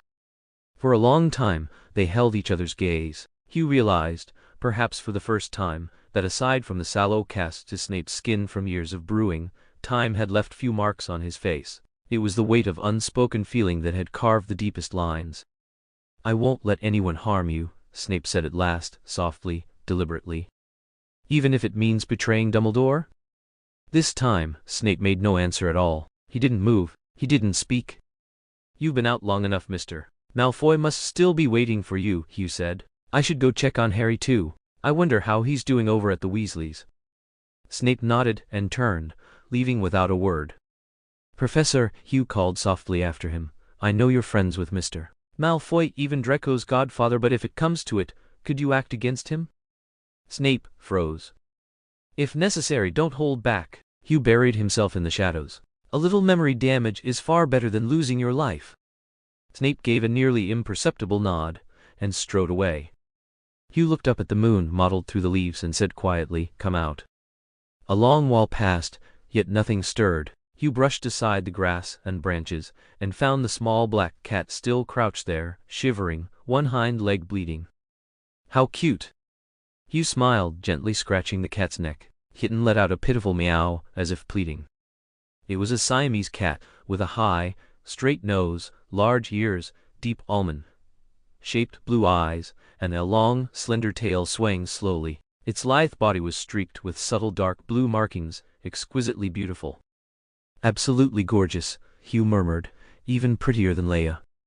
He cradled the small cat in one hand while scratching its chin with the other. The kitten obediently tilted its head, purring softly. Yet, in Hugh's eyes, behind the gentleness of his fingers, a shadow of darkness lurked. "What a pity," he whispered. His long, pale fingers suddenly clenched. The black cat struggled desperately, its blue eyes wide with pure terror. Its sharp claws raked deep scratches across Hugh's hand and arm.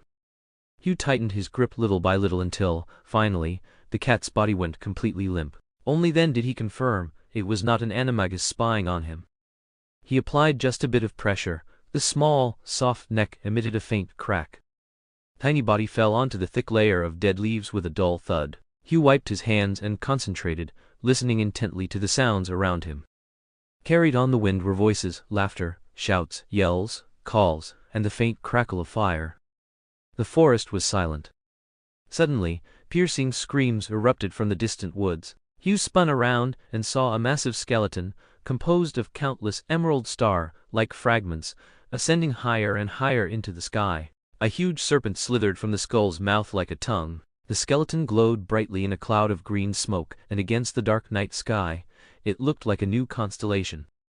"So you've come after all." Hugh closed his eyes, exhaling slowly. When he opened them again, his gaze was sharp and resolute. With a few casual spells, he concealed the magical traces in the black cat's body. Seeing the limp creature on the ground made him hesitate for a fraction of a second. It had been an innocent life. Yet, it had died by his hand. Even so, Hugh could not let it go. Since becoming an animagus, he had discovered that transforming into an animal granted a wizard the ability to communicate with other animals of the same species. Though limited to the same type of animal, this ability could not be ignored. Moreover, while animals' limited cognition restricts the complexity of the messages they can convey, the speed at which information travels is astonishing. Even worse, Professor McGonagall's animagus form was a cat. Hugh cast one last glance at the spot where the black cat had been, then headed toward the forest where the incident had occurred. "Hugh!" Harry came stumbling over, clutching his arm tightly, his hands ice cold. "Thank Merlin. You're all right?" "Why are you alone?" Hugh frowned. "Where are Ron and the others? Weren't they with you?" "We were sleeping, Mr. Weasley said something happened. He told us to go to the forest. I came to find you." Harry's words tumbled out in a jumble, his eyes darting constantly toward the massive skull looming in the sky, his body still shaking. "Merlin, I saw Malfoy in the forest. I thought his father was one of those masked men too. I thought something happened to you." A ripple of emotion stirred in Hugh's chest. He reached out and hugged Harry, patting his back gently. "Don't worry, I'm fine, Harry." Harry slowly wrapped his arms around him in return, still trembling. What is that?" Harry asked. "The Dark Mark," Hugh replied. "Voldemort's symbol. Every time he and his Death Eaters killed someone, they would display the mark in the sky. Back then, it was the thing people feared most." "I think Ron and the others, they were heading that way," Harry said. "Let's go see. The Ministry officials should have arrived as well." "All right," Harry nodded, gripping Hugh's hand. His hands were still trembling, icy as if pulled from cold water, palms slick with sweat. "Hugh, I'm not some delicate flower that needs coddling."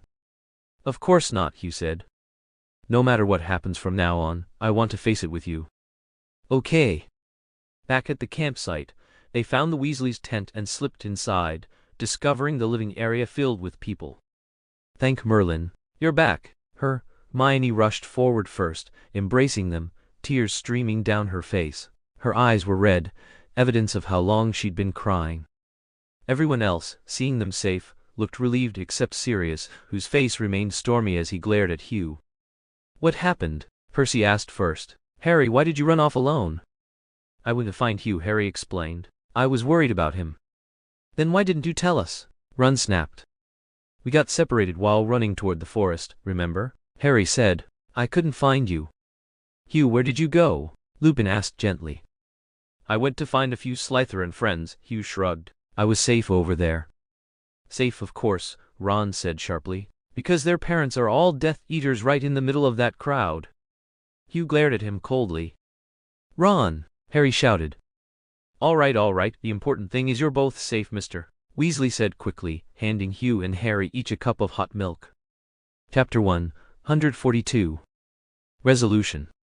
Early the next morning, Lupin woke the two of them. Sirius magically folded up the tent and packed it into his backpack, while Hugh and Harry, still yawning, messily ran their hands through their hair. They then sat on a roadside rock, leaning against each other to catch a bit more sleep, while Sirius went off to find Basil, the key manager, to fetch the camp keys.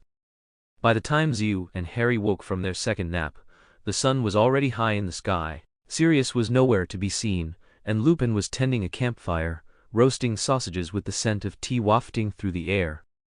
"Smells amazing," Harry said, stretching and loosening his slightly sore neck. Around them only a tenth of the tents remained. "Where's Sirius? Why hasn't he come back?" "Seems something held him up," Lupin said. "Arthur just came by. Kingsley was looking for him." "Kingsley?"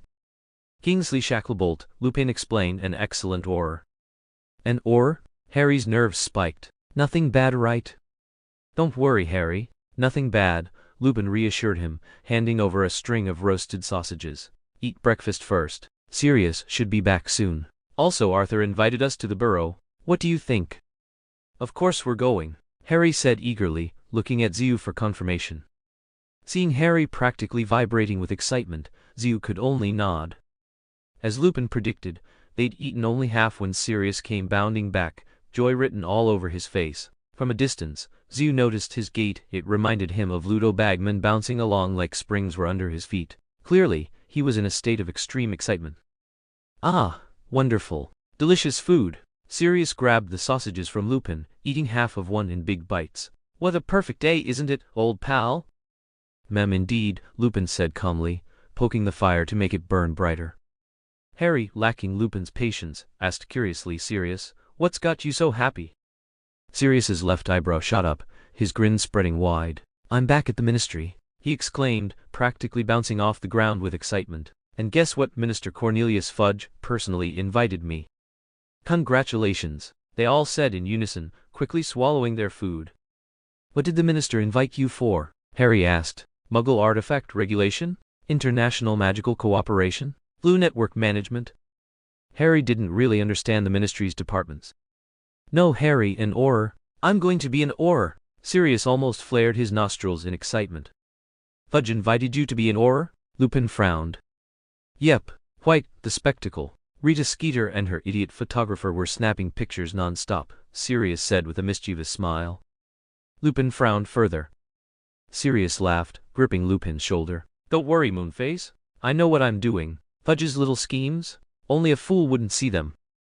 "I thought you wouldn't let yourself be used to get out of this mess or to spare the ministry's embarrassment," Lupin said, studying his last and best marauder friend. "This is just a minor nuisance, Moonface. The ministry might get some flack for a while, but it doesn't matter much with or without me." "This time he actually came knocking on my palm himself," Sirius said, pulling a funny face. "Imagine if I kept bouncing around in front of him, causing a little chaos now, and then how frustrated would Fudge be? And he personally invited me back." "Stop fooling around," Lupin said, his tone lacking any real authority. I know, Sirius laughed aloud. The portkey Sirius had brought back was an old boot. Sheepishly, he explained that he'd arrived too late. Anything decent had already been taken, and only battered shoes and filthy socks were left. Harry quickly assured him it didn't matter. After breakfast, Lupin headed off to the ministry, while Sirius brought them back to Hogsmeade. Once they returned to Marauder's castle, Harry ran straight to the study to write a reply to the Weasleys. Sirius stopped Hugh, who was about to head upstairs. "You got a minute? I want to talk." Hugh froze for a moment, then followed Sirius into the kitchen. Sirius didn't speak at once. He stared at Hugh, eyes dark and complicated.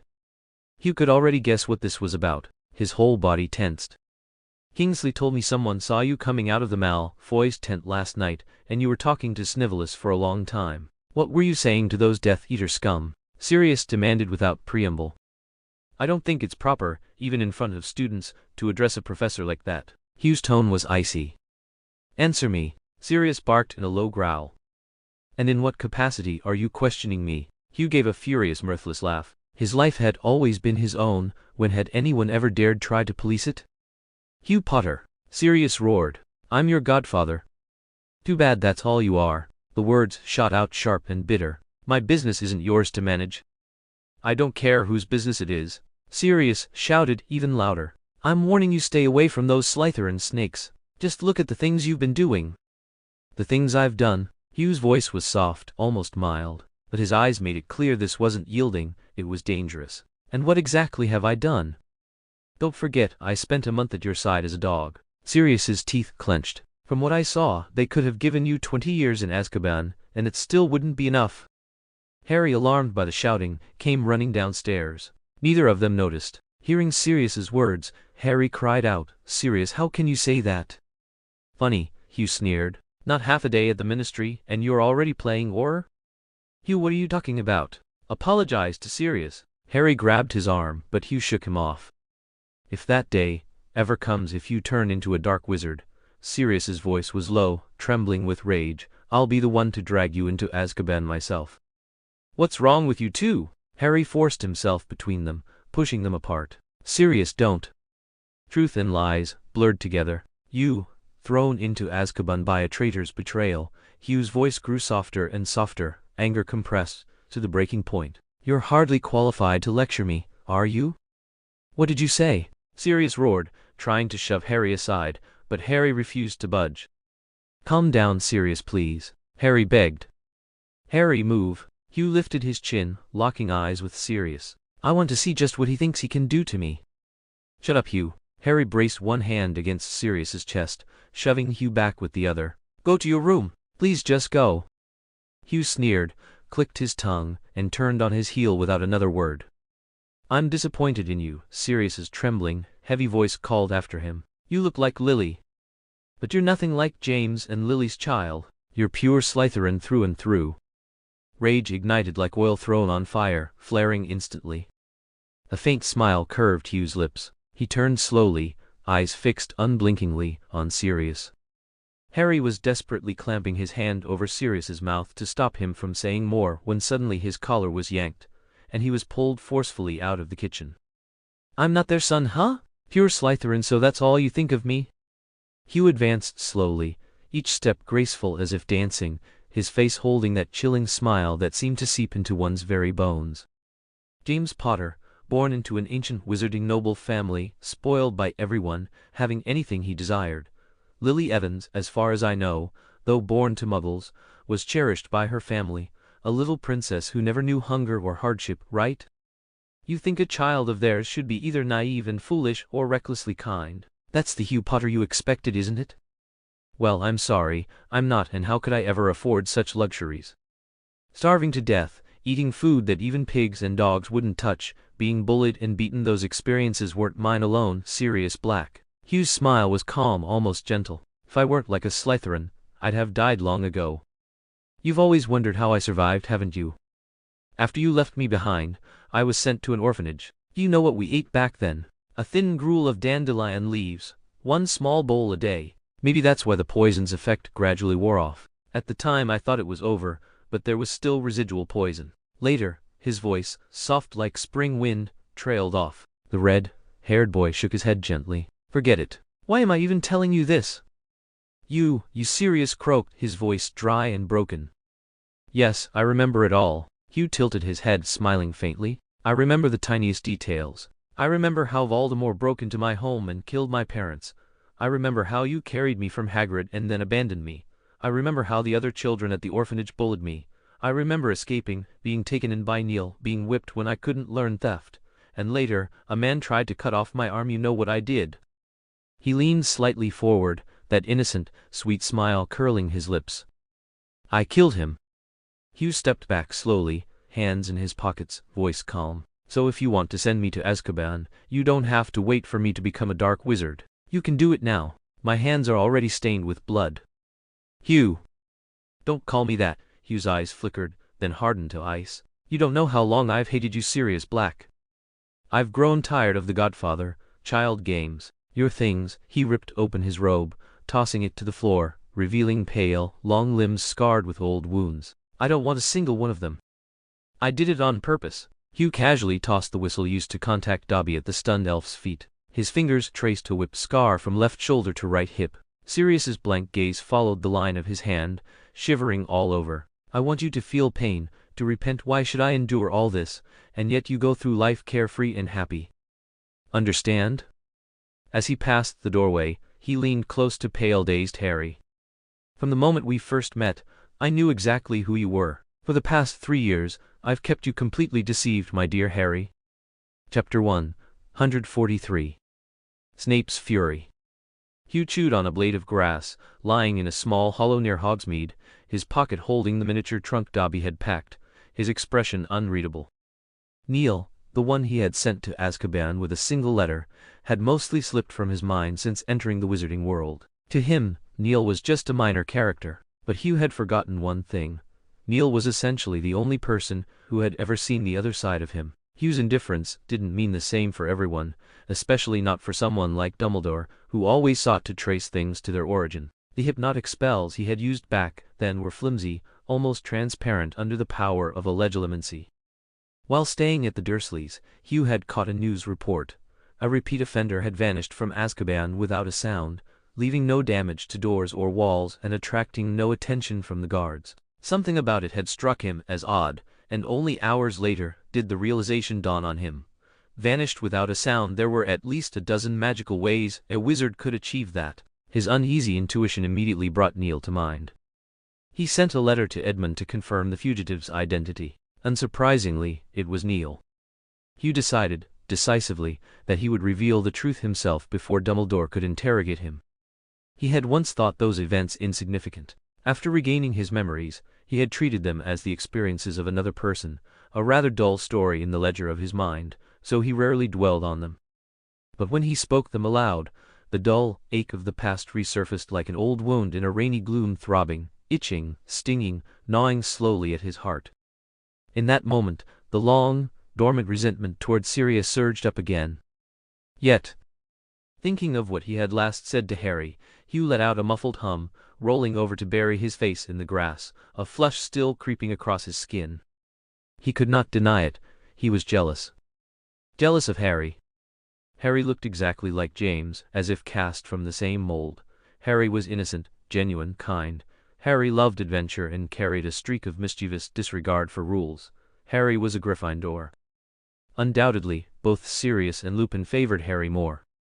With him, perhaps it was pity, perhaps guilt, perhaps some other reason. Whatever it was, they were always polite, accommodating. Nothing compared to the warmth and natural ease they showed Harry. For instance, yesterday at noon, Sirius wanted steak. Hugh casually suggested black pudding. Without hesitation, Sirius ordered Dobby to make black pudding, and Lupin and Harry didn't object. But Hugh knew if it had been Harry making the suggestion, Sirius would have likely launched into a debate over which was more nutritious or flavorful, steak or black pudding, arguing until it escalated from verbal sparring to a minor scuffle. Lupin would mediate, and Dobby would end up preparing 2 dishes. It was always like this. Sirius and Lupin made decisions they deemed right for Harry, forcing him to eat all his vegetables, commenting on his appearance and taste, pointing out mistakes in his work without mercy. Occasionally, when Harry tried to cut corners, he would even get a light scolding. But with Hugh, they always asked politely for his opinion, never challenged him once. If a small mistake appeared in his homework, a reference book would appear on his desk the next day, meticulously marked with highlights. During the summer, he knew Sirius had been wanting to ask him something for ages, but hesitated every time, uncertain whether to speak. It was always like this. In this home, he felt like a guest. Perhaps it was better to leave no more putting on smiles while nursing that quiet ache inside. But then, Harry, he probably would hate him in the future. He had once thought he could rise above it all, detached, independent. That independence allowed him to do whatever he wished, protect whoever he wanted. Others' opinions were always secondary. But when he tried to blend in, he realized he was being left out. He knew his resolute attitude wasn't exactly rational, yet he could never suppress it when facing these people. "You're always so childish. How will you ever survive in the real world?" Morin had once said, patting his head. "Senior brother, are you going to kick me out?" "Wah, no! I can't bear to leave master's braised pork behind." Feigning ignorance with wide puppy-like eyes, and the senior brother backed off. "If I die someday with your temper, you'd get trampled and cheated all over the place. You need to change," Chen Yusheng said earnestly. "What? Who wants you dead? I'll kill their whole family." His righteous fury and vengeful bloodlust made Boss Chen retreat immediately. He should have left Xiao Tianyi and the others behind at the Lingbo Pavilion on Mount V back then. He should have never entered this world of martial affairs. If only he had known, if only he had known. From afar came the sound of footsteps. Zhu didn't need to really listen to know it was Harry. Harry came looking for him? Zhu stood up from the grass, dazed, suddenly feeling embarrassed. By the time Harry arrived, panting, in the valley, all he saw was empty grass swaying in the wind. Meanwhile, Zhu, in his owl form, spread his wings in the sky and let out a long, silent sigh. The fatal flaw Edmund had mentioned. It seemed he would never be able to fix it in this lifetime. A filthy river meandered through the landscape. Overgrown weeds lined the banks, and piles of garbage emitted a nauseating stench. Nearby, an abandoned mill stood, its huge chimney looming ominously. All around was silent, except for the dark, whispering water. Low shrubs hid scraps of packaging in plastic bags. When Zhu saw the place from above, he inexplicably landed and shifted back to human form. "I hate this place." A rusted, weather-beaten railing separated the river from a narrow cobblestone alley. On the other side were a row of dilapidated brick houses. Their windows, dark in the night, seemed lifeless. Zhu adjusted his clothes. Though he wore a wizard's robe, he knew people who lived here wouldn't care even if he showed up in a full Spider-Man suit. He liked this kind of atmosphere. It reminded him of Diagon Alley. But that didn't mean he liked the environment or the smell. Pinching his nose, he walked down the alley, turning into another identical street. He felt like he had entered a maze. Most of the street lights were broken, trash and flies were everywhere. It was clear this place was unsafe at night. He passed one boarded-up window after another. His footsteps echoed off the cobblestones, hollow and unsettling. This place felt like a dead city. Yet Zhu knew he wasn't alone. Eyes peeked from many windows, and sometimes he could hear whispered voices. It gave him a strange sense of intrusion. He anticipated something happening, maybe a mugging or a group of kids who pretended to beg, but actually stole. By the time he passed the last house, nothing had happened. Stench from the sewage river wafted in, giving him a headache. Feeling impatient, he prepared to find a secluded spot, transform and leave. Then he heard a suppressed roar from behind. "What are you doing here?" Zhu turned around, blinking in surprise. "Professor Snape." Snape poured a mug of hot cocoa and handed it to Hugh. He muttered a quick thanks and tipped it back in one swallow. The cramped little sitting room felt more like a dim-walled cell than a home. Books lined every wall, most of them bound in cracked black or brown leather. From the ceiling hung a candlelit lamp, casting a pale yellow circle over the worn, threadbare sofa, a battered armchair, and a shaky table. The place carried a chill of abandonment, as though no one truly lived there. Hugh sat on the sofa, while Snape lowered himself into the armchair opposite. "What happened?" Snape asked. With a casual flick of his wand, Hugh's mug filled with steaming cocoa once more. "Just wandering," Hugh muttered into the rim. Snape let out a short, scornful laugh. He clearly didn't believe a word of it. Hugh sighed. "So, are we allies now?" "That depends entirely on your own judgment. And remember, I am still your professor." Looking at Snape, no longer shocked, composed once again, Hugh felt none of the old urge to provoke him, none of that burning need to pick a fight. The grudge between them still sat like a knot in his chest, but now Snape felt closer, somehow. Some wounds, unless you've lived them yourself, can never be truly understood. Words like "I understand," "I know," "I see," they were only lies meant to soothe. "I had a row with Sirius," Hugh blurted suddenly, then immediately wished he could swallow the words back down. Snape's lips twitched, and Hugh braced for a biting remark. He wasn't foolish enough to think they were on good enough terms for heart-to-hearts. But Snape merely asked evenly, "Why?" Relieved, Hugh drew a breath. Still, talking about the quarrel soured his mood again. It started as something small, he said, setting the mug on the table and leaning back. Put simply, he started ordering me around, no, disciplining me, as he calls it, in the name of being my godfather. Then, it escalated. In the end it wasn't even an argument, more like me lashing out. Harry got dragged in too. To be honest, I used to envy the way Mrs. Weasley yelled at Fred and George. But when it's turned on me... Well, he paused, searching for words. The first time someone shouted at me like that, it felt less like concern and more like violation. Young people always think they're the only ones who are right, Snape said. You're used to independence. But sometimes listening to your elders does no harm. Experience is what time gives. Hugh blinked. Was Snape comforting him? Advising him? Including the way people talk about Slytherins? Hugh said with a sly grin. Snakes, Death Eaters, all that? But seeing Snape's face go stiff, Hugh instantly regretted the poorly timed joke. Sorry, Professor, he said earnestly. How did you get here? Snape asked instead. Flew, Hugh replied. Fly? Snape frowned. Are you insane? Flying in broad daylight on a hippogriff or a broomstick? Neither, Professor, Hugh replied with a faint smile. But that's a secret for now. You have to promise to keep it to yourself. If you're willing to trust me. Hugh closed his eyes and muttered an incantation. His features gradually blurred and Snape straightened abruptly. In the next moment, an owl flapped onto the table, chest puffed out, staring at him. Its silver-red eyes were unnervingly familiar. That idiot. He actually dared to teach you this magic. Snape's fury boiled over. Doesn't he know the dangers of practicing animagus transformation? Damn him, I'll kill him. As Snape roared, the ceiling lamp trembled slightly, casting flickering sparks that made the room flash in and out of light. Hugh shrank his neck a little, frowning. Should he tell Snape now that he'd been secretly practicing on his own? If he did, the fire would likely shift to himself. But if he didn't, Snape might be even angrier later, and the fire would still be on him. Lately, no matter what he did, a pair of silver eyes kept flickering before his mind. Those eyes were his sin. The boy had a face almost identical to Lily's, except for the eyes. His eyes were silver, lifeless yet metallic, cold as steel. Just like him, hard, cold, proud. Lily was different. Her emerald eyes shimmered like spring lakes, full of intoxicating warmth, her whole being radiating lively joy. So this boy wasn't Lily. They shared a similar face, even a surname, but their souls were entirely different. From the first time Snape saw him, he had known this. The boy pushed open the door and walked into the great hall under countless eyes. Calm, composed, with elegant steps, expressionless, commanding the gaze of everyone present. A true-born Slytherin, Snape thought approvingly. Sure enough, the sorting hat had barely touched the boy's hair before it shouted, Slytherin. Snape was satisfied.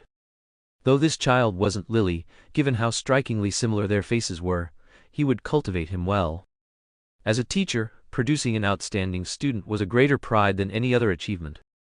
When he began to pay closer attention, he quickly noticed a problem.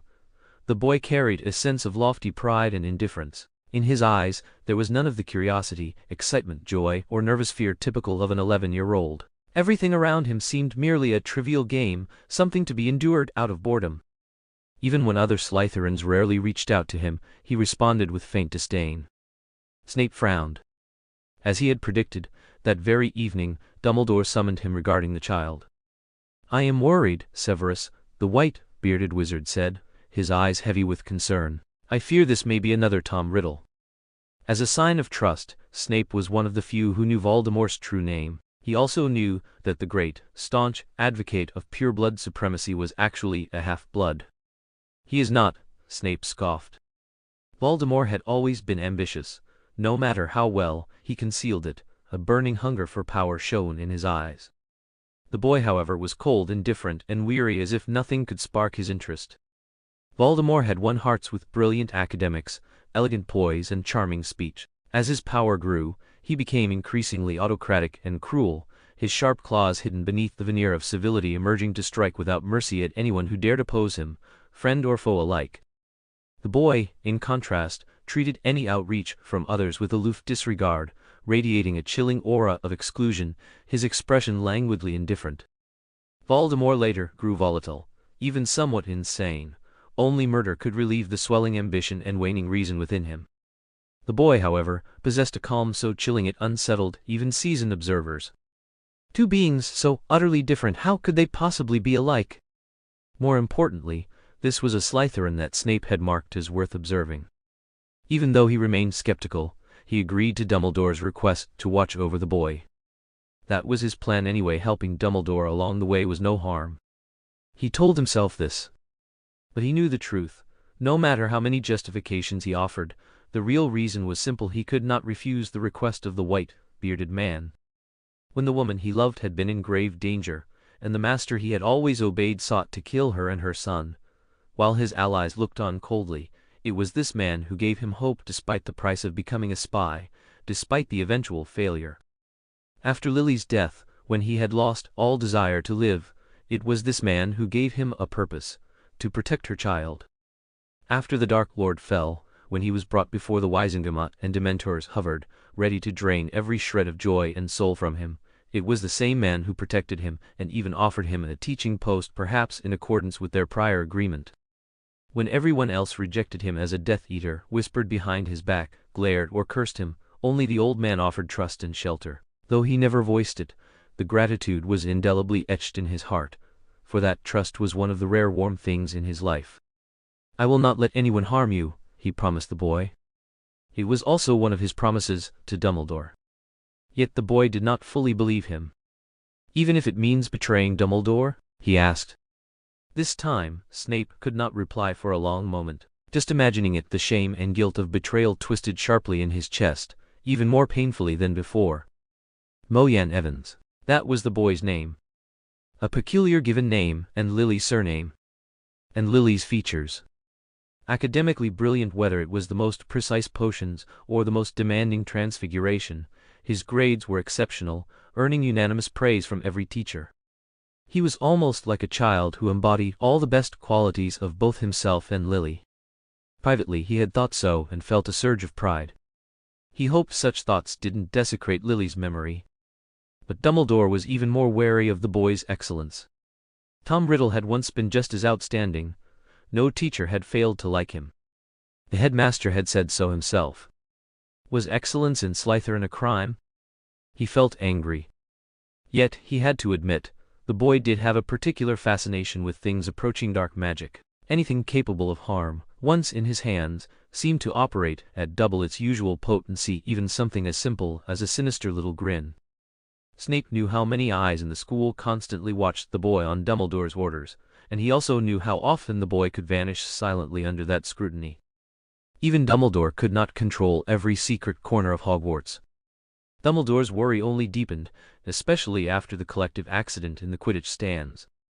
Soon, Snape realized that the boy was not as cold and ruthless as he had assumed. He cared for a single person with unusual intensity. Harry Potter. He had to admit, he was curious. Any other Slytherin might have assumed the boy acted out of ambition for the title "The Boy Who Lived." The wizarding world's savior, mysteriously powerful potential, so powerful he killed a thriving Death Eater as a baby. The Potter boy had gained immense prestige in the magical world, stepping on the blood of relatives. Standing beside him promised great advantage. But he could see that this boy, Moyan Evans, genuinely cared for him, almost as if that black-haired boy was the center of his world. And it wasn't love. It was maddening. Snape muttered a curse under his breath. The boy repeatedly defended the Potter family's ignorant, reckless children. His protection of Harry was unreserved and tireless. Snape felt anger, but more than that, concern. The boy was so much like himself. That red-haired, green-eyed girl had once been the only light in his life. Slytherin, shamefully, lost the House Cup in the final moment, ending a 6-year streak of consecutive victories. At the same time, the boy finally broke ties with Potter. When that day arrived as expected, Snape felt neither surprise nor joy, only a heavy, oppressive gloom. And confusion. The boy hadn't truly cared for Potter in the way he had always seemed to, or more precisely, he hadn't cared for Potter's emotions. Then all along, the sacrifices, the protection, what had they been for? What did Potter mean to him? The boy was shrouded in mystery. And in danger. When summer came, while every other student went home, the boy moved alone into the leaky cauldron. Dumbledore, knowing Snape often came to Diagon Alley for fresh potion ingredients, asked him to keep an eye on him. Snape sneered to himself. He knew Tom, the Leaky Cauldron's landlord, kept up regular correspondence with Dumbledore. Of course, magical surveillance would have been far more effective, but even without advanced skill, the boy was unnervingly sensitive to such things, as though he carried a foe-glass at his side.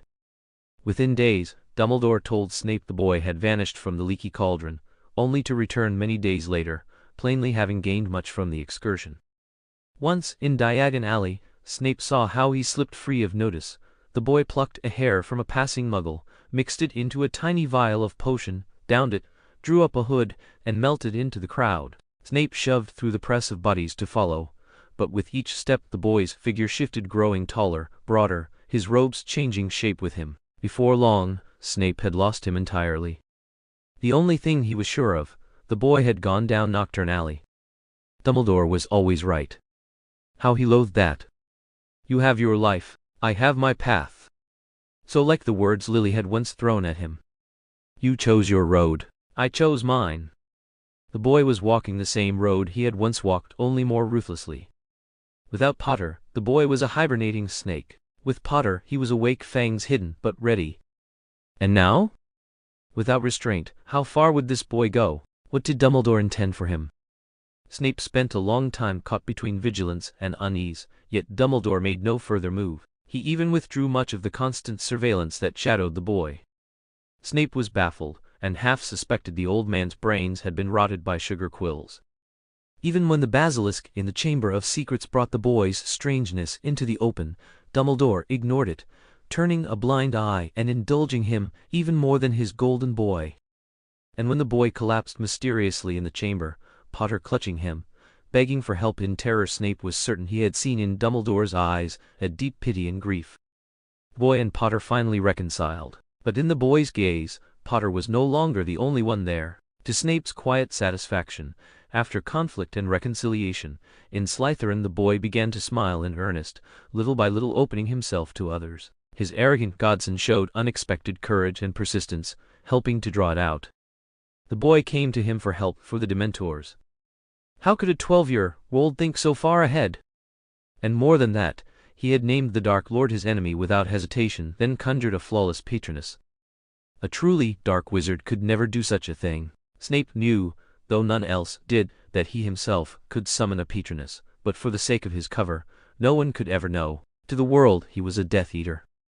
Was this, perhaps, part of why Dumbledore indulged him? The mystery unraveled. The boy was the other Potter orphan. Hugh Potter. For years, he had been, after Lily, the source of Snape's nightmares. That shriveled monkey, like face, translucent skin, pale, sightless eyes, a body so fragile that a touch would peel away bloody scraps of flesh. That was the unanimous verdict of everyone else. The child wouldn't live long. Everyone said so. Dumbledore did not blame him for his failure. Instead, he provided every detail of the boy's health so Snape could concoct the antidote. He even sent a photograph each month. Day by day the child gradually lost the monkey-like features of infancy, becoming increasingly adorable. And increasingly close to death. While Snape threw himself into this work, forsaking sleep and food, the Dark Lord broke into the Potter home. Harry Potter became a hero, and the other child vanished. Everyone assumed he was dead. Snape repented day and night for it. In that war, the most innocent victim was undoubtedly this child. He had committed no crimes, yet from birth he endured torment and sickness. For more than a year, all he saw were the pale ceilings of St. Mungo's, and he ate potions so foul that even adults retched. His one excursion exposed him to the world's cruelest Dark Lord and the most deranged traitor. No one had anticipated that, 10 years later, this child would enter Hogwarts with aristocratic pride and flamboyance. Snape had prayed countless times for a chance at redemption. But when the orphan from all those years ago truly appeared before him, all Snape could do was flee. He could not face it. Those eyes, unlike any others, reminded him of his sins every time he saw them. Each glance was a declaration of how he had knelt before Voldemort, how he had eagerly handed over the prophecy that doomed the woman he loved and her family, how he had sent potions unprotected without restraint. He could even see himself following Voldemort as he slaughtered muggles and Aurors filthy, guilt-ridden, utterly complicit. He could not face it. He could not bear to look into those eyes, for fear of seeing the ugliness within himself. They were right. He was a filthy, greasy old bat, utterly evil. What did he even hope for? He despaired. The boy was gone. After Snape had finally accepted his own identity. Bowed, arrogant Harry Potter panicked almost beyond control. Snape, following Dumbledore, retrieved a wretched old man from a Muggle prison. A thief. He disdainfully performed legilimency. In the pouring rain, he found a dying child with red hair and silver eyes devouring a hard, black loaf of bread, craning his neck to swallow whipped and hung in the middle of a house, his tiny body convulsing, silently begging and crying, until a burly man intruded into their lives. Memory in this place grew thick and sluggish. Snape looked to Dumbledore. "Continue, Severus," Dumbledore said. 2 successive encounters with Dementors finally unlocked the Muggles' true memories for him. A wonderful plan. Ignoring the child's desperate struggles and pitiful cries, the man dragged him into the basement, a deafening noise, the ground itself trembling, in a pool of blood, the child half kneeling, a kitchen knife slicing across the man's throat, a pure, innocent smile on his face. Snape shuddered violently, and his wand clattered to the floor. The moment Snape's wand hit the ground, the Dementor's kiss ended, but Neil, whose memory had fully returned, had already gone mad. He clutched his head, screaming in terror as he bolted out the door, completely ignored by the 2 wizards in the room. Snape's gaze flicked to Dumbledore's solemn face, and his heart skipped a beat. He can't be. That person came back 2 years ago. Indeed, Dumbledore murmured, but perhaps only in part.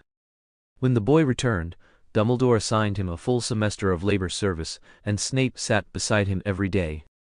Finally, he began to look the boy in the eye, for before him might be the Dark Lord himself. Although he didn't understand why Dumbledore believed there were 2 Voldemorts, Snape trusted that the old wizard had his reasons. He saw the boy's moments of maturity and cynicism far beyond his age, glimpsed the subtle vulnerability and sorrow beneath, and occasionally caught sparks of joy, awe and gratitude in his eyes. Gratitude? If he truly were Voldemort, Snape would have killed him with his own hands. If he was indeed Harry Potter, then Snape was responsible for the death of his parents and all the tragedies that had followed throughout his life, so why was he grateful? Was it for the books Snape had provided him? He knew those books were meant to make the child more aware of his surroundings, but more importantly, while they seemed useful, they were utterly worthless to the Dark Lord himself. They merely served as a gesture of goodwill and a cover for Snape's observation.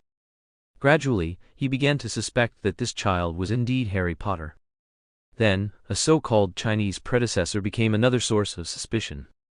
But the facts proved that even in his childhood, the boy's movements had been unpredictable. Dumbledore had contacted everyone connected to him, yet no one could say for certain whom he had met. The only clue was that shortly after a magical outburst, his talents began to manifest at an astonishing rate. The boy had indeed traveled to China during a holiday, but neither the Ministry nor Dumbledore had the means to exert influence in that mysterious eastern land.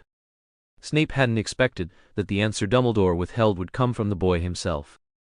Horcruxes. The diary, and Harry Potter, they were all Horcruxes. Dumbledore had used him. This boy, was he too a reawakened Horcrux? Impossible. He quickly discarded the thought. If he were Voldemort himself, there was no way he would have spared Malfoy. Moreover, Snape had heard of the boy's arrangements with the noble families. If he had wanted, the boy could have obtained powers exponentially greater than he already had. He could no longer fully trust Dumbledore, but he also could not fully trust the boy. On one hand, there was concern and vigilance toward the dark tendencies the boy occasionally displayed. On the other, there was the long, nurtured care and guilt he felt. These 2 forces tugged at him, leaving him conflicted.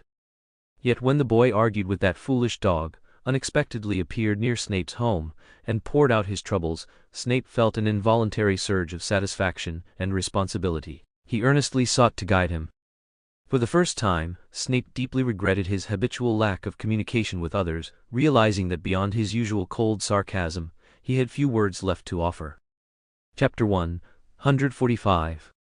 A Visit from Lupin. After a certain level of candor, how he learned about the Horcruxes from the Ministry's office to the Room of Requirement, using every excuse he could think of.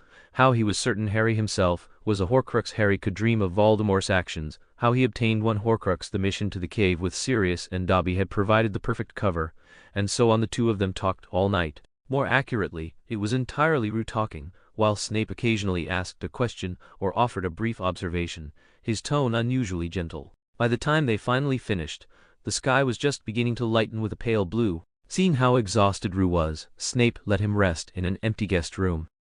Although Snape's house had looked like a haunted mansion when Rue first arrived, by the next afternoon, after sleeping until hunger woke him, he discovered the entire place had been cleaned spotless. The floors were waxed and shining. The walls and stair railings gleamed. The dim, yellow lights had been replaced by 8 large candles illuminating the room like daylight. Even the worn sofas and chairs had been repaired to look almost new. The only unchanged items were the books on the shelves, those unmistakably related to the dark arts. He descended the stairs to an empty living room, faint aromas drifting from the tiny kitchen. Could it be that Snape was cooking? The image of the cold, meticulous potions master wearing a cute frilled apron, washing dishes and chopping vegetables, sent a shiver down Rue's spine. He shook his head vigorously, banishing the terrifying thought, and stepped into the kitchen to investigate. "Good day, Mr. Potter," said an ugly house elf perched on a low stool, bowing deeply with a high-pitched voice. "Please wait, sir. Chicken rolls and mashed potatoes will be ready shortly. Perhaps you'd like a bit of apple pie first to tide you over?" The elf had large brown eyes, a slightly crooked nose, and wore a perfectly clean tea towel printed with the Hogwarts crest. "You know me?" Rue asked, surprised. "Of course," said the elf. "Which Hogwarts house elf wouldn't know you, Mr. Potter? I am most honored to have been summoned by Professor Snape to serve you." "What's your name?" "Nicky, sir," the elf replied. "Professor Snape summoned you? You didn't come before?" Rue asked. "Yes, sir," Nicky said, clearly delighted. "Although we are expected to serve the professors during vacation, unfortunately, Professor Snape had always refused. I am the first house elf he ever summoned." "And Professor Snape?" "The professor has gone out, sir," Nicky answered. "Oh, what did you make for dinner? Apple pie and mashed potatoes? And chicken rolls? They sound delicious. Please hurry, I'm starving." And just like that, Rue settled into life at Spinner's End. Snape had an extensive library, mostly containing books unavailable in the Hogwarts library or forbidden to students. Rue spent his days immersed in reading. Snape, seeing that Rue had completed all his work, left him to it. Occasionally, Rue would transform into an owl and fly out in the afternoon or evening, exchanging gossip with other owls and tallying the Ministry's latest howler deliveries. Raphael, now domesticated and made unremarkable in appearance, had the primary task of keeping tabs on Lucius Malfoy, reporting daily to his master. Nicky cooked and cleaned every day. Though Snape often frowned at the elf bustling about his home, he never sent her away. Snape had been rarely at home these days, leaving before Rue woke and returning only at dinner. Between the dark marks at the Quidditch finals and the Horcruxes Rue had mentioned, he was overwhelmed with work. Sometimes the two went entire days without speaking, yet Rue still felt completely at ease. But that kind of life ended quickly. On the 4th day of Hugh's stay in Spinner's End, Lupin appeared at Snape's door. "How curious!" Lupin looked around the room, disbelief flickering across his face. "I never imagined Severus would be so, good at housekeeping." "It's the Hogwarts house elves who do the cleaning." Hugh rolled his eyes. If Snape ever learned of Lupin's misunderstanding, he might well consider murder to keep it quiet. "Oh, of course that makes sense." Lupin smiled at him. "Aren't you going to offer me a drink? Beer, tea, or coffee?" Hugh hesitated before asking. For some reason, facing Lupin made his cheeks feel uncomfortably hot. "Tea." Lupin shrugged off his coat and sat down. Hugh poured a cup and handed it to him, then served himself. He felt, with sharp awareness, Lupin's eyes sweeping once around the room before fixing on him and not moving away. Sitting opposite, Hugh asked, "Why are you here?" "To find you, naturally," Lupin said. "I thought." Hugh frowned. "No one should know I'm with Professor Snape." "Of course not." Lupin nodded. "But you haven't exactly got many places you could go." Hugh gave a dismissive little shrug and said nothing. "How is Severus treating you?" Lupin asked. "Fine. You should know, these days, we've all been very worried about you." "Ah, much appreciated." Hugh's voice was dry as dust. "I'm sorry." "Hugh." Lupin's tone was gentle, but carried reproof. Hugh pressed his lips together and lowered his head slightly. These days have been hard on Sirius, Lupin said softly. Hugh let out a sharp, derisive huff. I know no matter how he repents now, it can't change what you went through. Lupin's voice stayed calm. But could you give us a chance to make amends? There's nothing that needs making up for, Hugh muttered. Aside from those first confused days after losing his memory, he actually thought his life had been more than decent. Of course, he couldn't say that to Lupin. I'm not your responsibility, he said instead. Sirius is your godfather, and I was one of your father's closest friends, Lupin said, his mildness edged with anger. Hugh, I want you to understand, responsibility aside, we love you. Hugh's face burned with embarrassment. I thought the ministry would be too busy these days, he said quickly, changing the subject. It's utter chaos, Lupin admitted. Howlers arriving by the dozen, endless paperwork over damaged property and compensation claims. People are run ragged. And Mr. Fudge? Some want him to resign, though he hasn't lost much support yet. Lupin smiled. Meanwhile, Sirius has been so distracted at work he's caused 2 major blunders and accidentally set off a howler that blew up the minister's desk. Hugh arched a brow, but the smile faded from his lips. Listen, Hugh. Lupin's voice grew slower, gentler, as if he could see straight through him. I know what you quarreled about. I have to ask, do you truly hate Sirius? Hugh darted a glance at him, then sank back into silence. Rook, Sirius only wants to care about you. He's just never been one to think before he speaks, Lupin said. Even with good intentions, he can unintentionally offend people. He's been like that since school. You should know that. I know, Rook said, but I don't think everything he says is just a spur of the moment comment. Remus, have you ever considered that maybe I could become a dark wizard someday? Would you? Lupin asked sharply. I find a lot of dark magic interesting, Rook grinned. Maybe one day Sirius will really need to lock me up in Azkaban. Dark magic doesn't make you a dark wizard, Lupin said. Durmstrang teaches dark magic as part of the official curriculum, but students aren't arrested just for graduating from there. Even Slytherins don't necessarily study dark magic, Rook said coldly. But who doesn't assume anyone at this school is a bad seed? Lupin sighed. People's prejudice against Slytherin is deeply rooted, but we've never minded your house. That's a fact, Rook. I haven't seen that, Rook said, his face tense. All I've heard is someone calling me nothing but a complete Slytherin. Sirius doesn't really think that. I'm proud of it, Rook cut him off. I'm glad I'm a Slytherin. Even if my parents were both Gryffindors, that doesn't change a thing. If that's how you define yourself, then I'd say congratulations, Lupin said, because very few at your age truly know who they're meant to be. Slytherin or Gryffindor, you're still our Rook. What if I weren't Rook? Rook couldn't help asking. What if I were just Moyen? Why even say what if? Lupin smiled. There's no such thing, is there? But there's no if. Harry's murmured protests echoed in his mind, mixed with a heartbreaking vulnerability and plea. Rook felt a sharp pang in his chest. Harry, Rook whispered the name, his throat tightening. How is he? He's worried, just like we are, Lupin said, then asked curiously, did you really know everything from the start? Rook nodded. Lupin let out a soft breath. I have to admit, I was very surprised, he said, but Harry didn't mind at all. Rook looked up, startled. He really said that? Yes, Lupin's eyes were warm. Harry trusts you more than anyone else. He knows you have your own concerns and even asked me not to be angry with you over it. Rook tightened his grip on the teacup. Sirius has wanted to ask you about some things for a long time, but the moment he opened his mouth, everything became a mess, Lupin said. He doesn't really want to blame you, he just gets flustered when he cares. He's right, Rook murmured, his thumb tracing the cup's rim. What I've done could easily earn 20 years or more in Azkaban. We all know why you did it, Lupin waved a hand. We don't think you were wrong, we just want you to know you're still a child. Those kinds of dangers are for us adults to bear. Oh, Rook said with a sardonic smile. There are over 3,000 witches and wizards in Britain. Whoever said defeating Voldemort wasn't the responsibility of a boy named Harry Potter, even if he's still underage?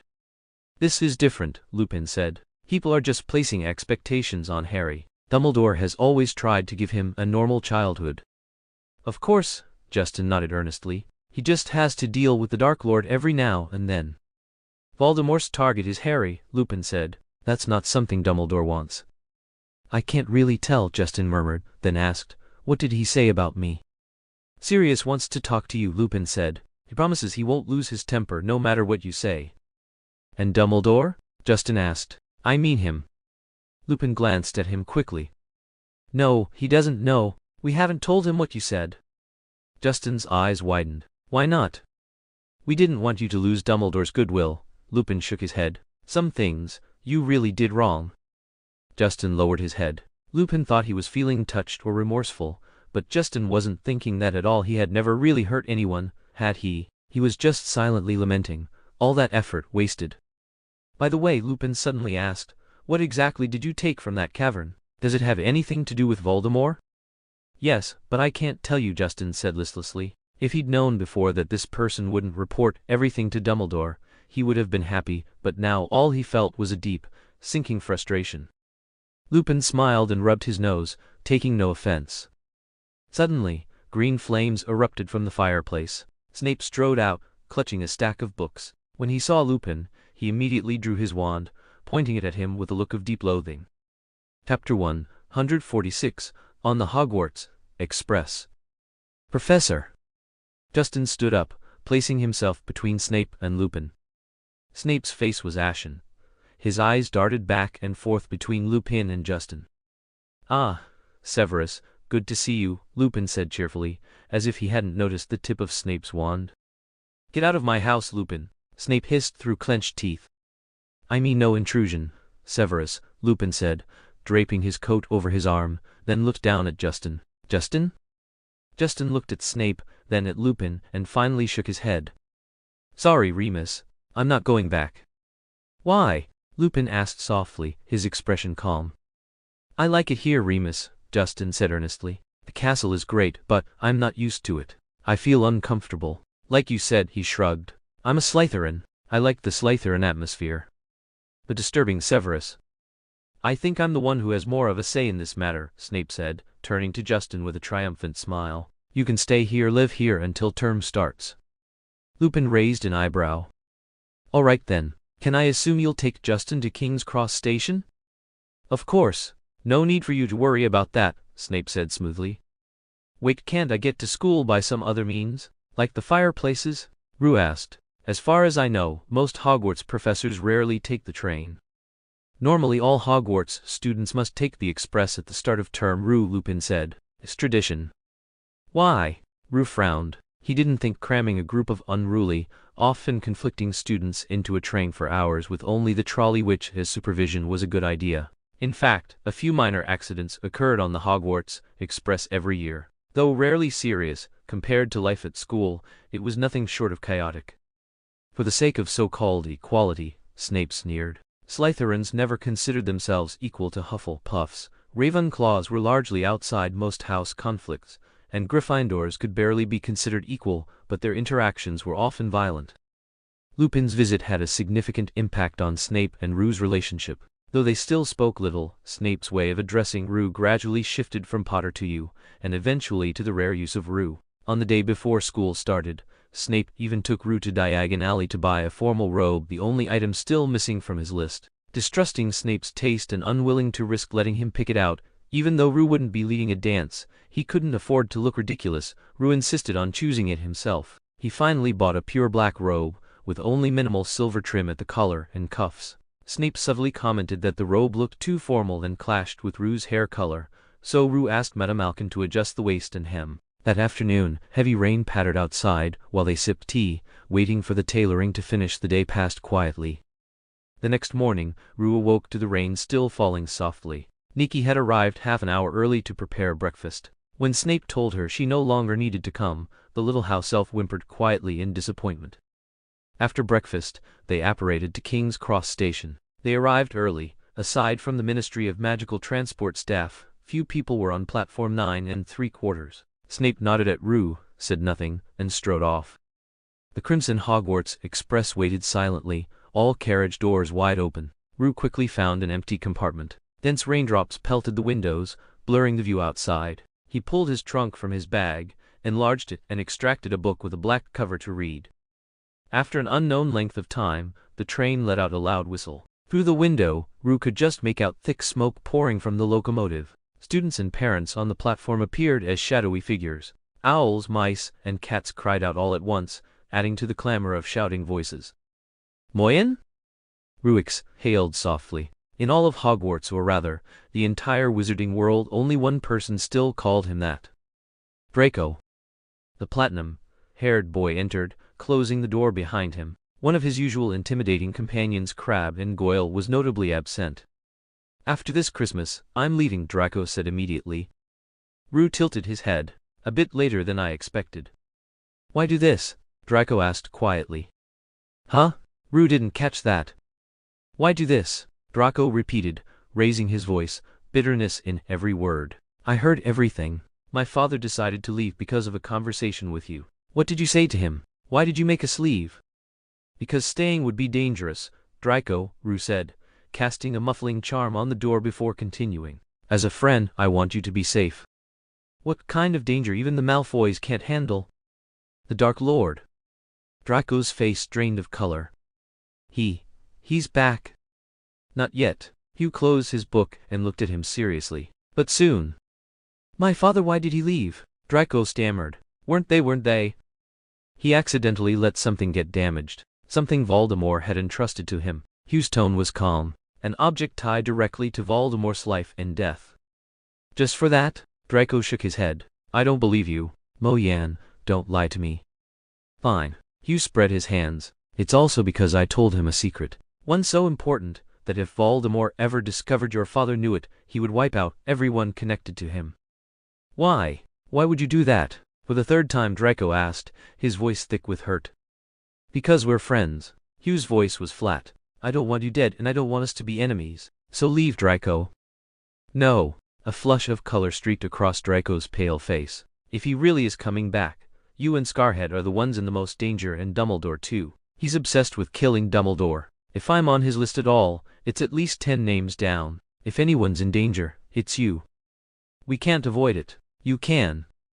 I don't want to run. Draco shook his head fiercely. I can't hide away somewhere Voldemort can't find me, only to hear one day that he's killed you. How do you know it won't be us killing him? Hugh gave a contemptuous snort. Either way, I want to fight beside you, with you. I hate to say this, but Hugh gripped Draco's shoulder. What can you actually do, Draco? If my enemy were a Gryffindor, you'd be a huge help, but against Voldemort.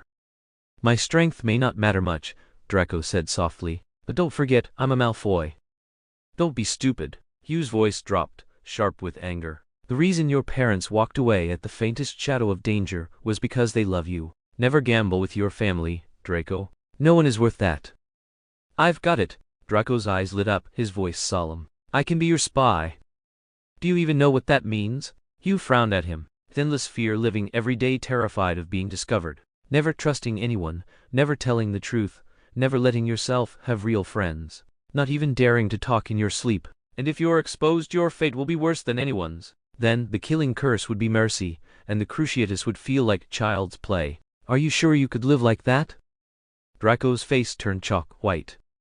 But I can't just stand by while you face the most terrible danger in the world, and do nothing. How could you say that? Hugh broke into a smile. You've already helped me take one of my biggest enemies out of the fight, Lucius Malfoy.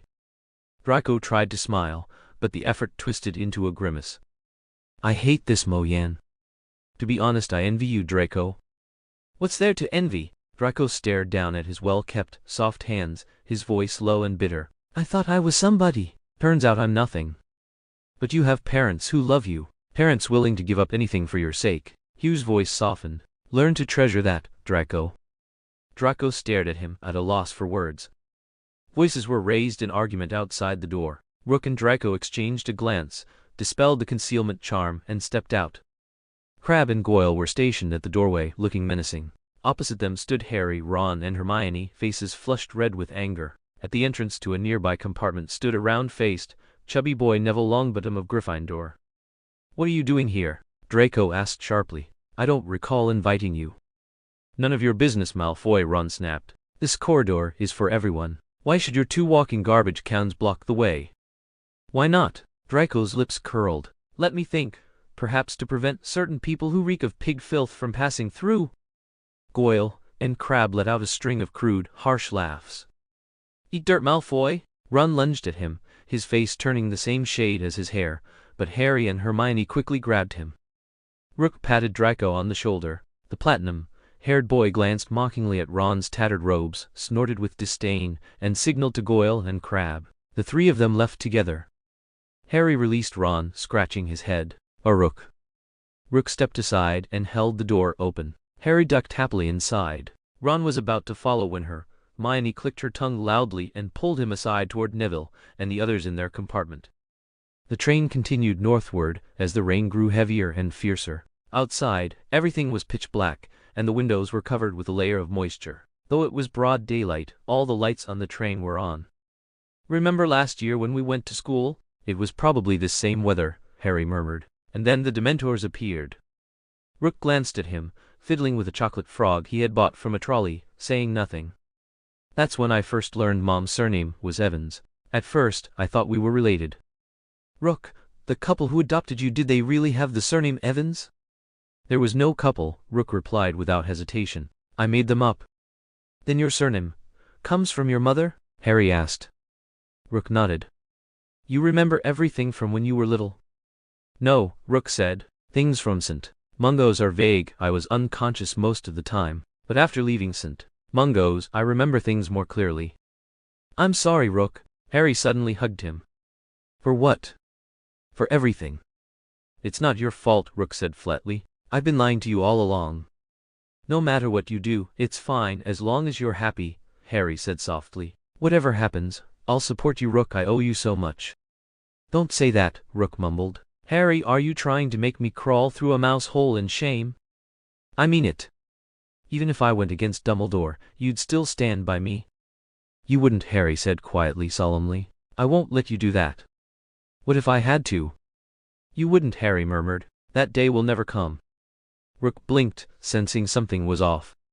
The train gradually slowed, finally pulling into Hogsmeade Station. The doors opened and thunder rumbled overhead.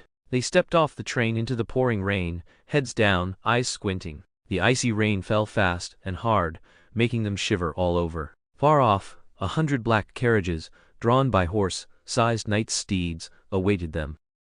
Chapter 147. Moody and the Blast-Ended Scroots.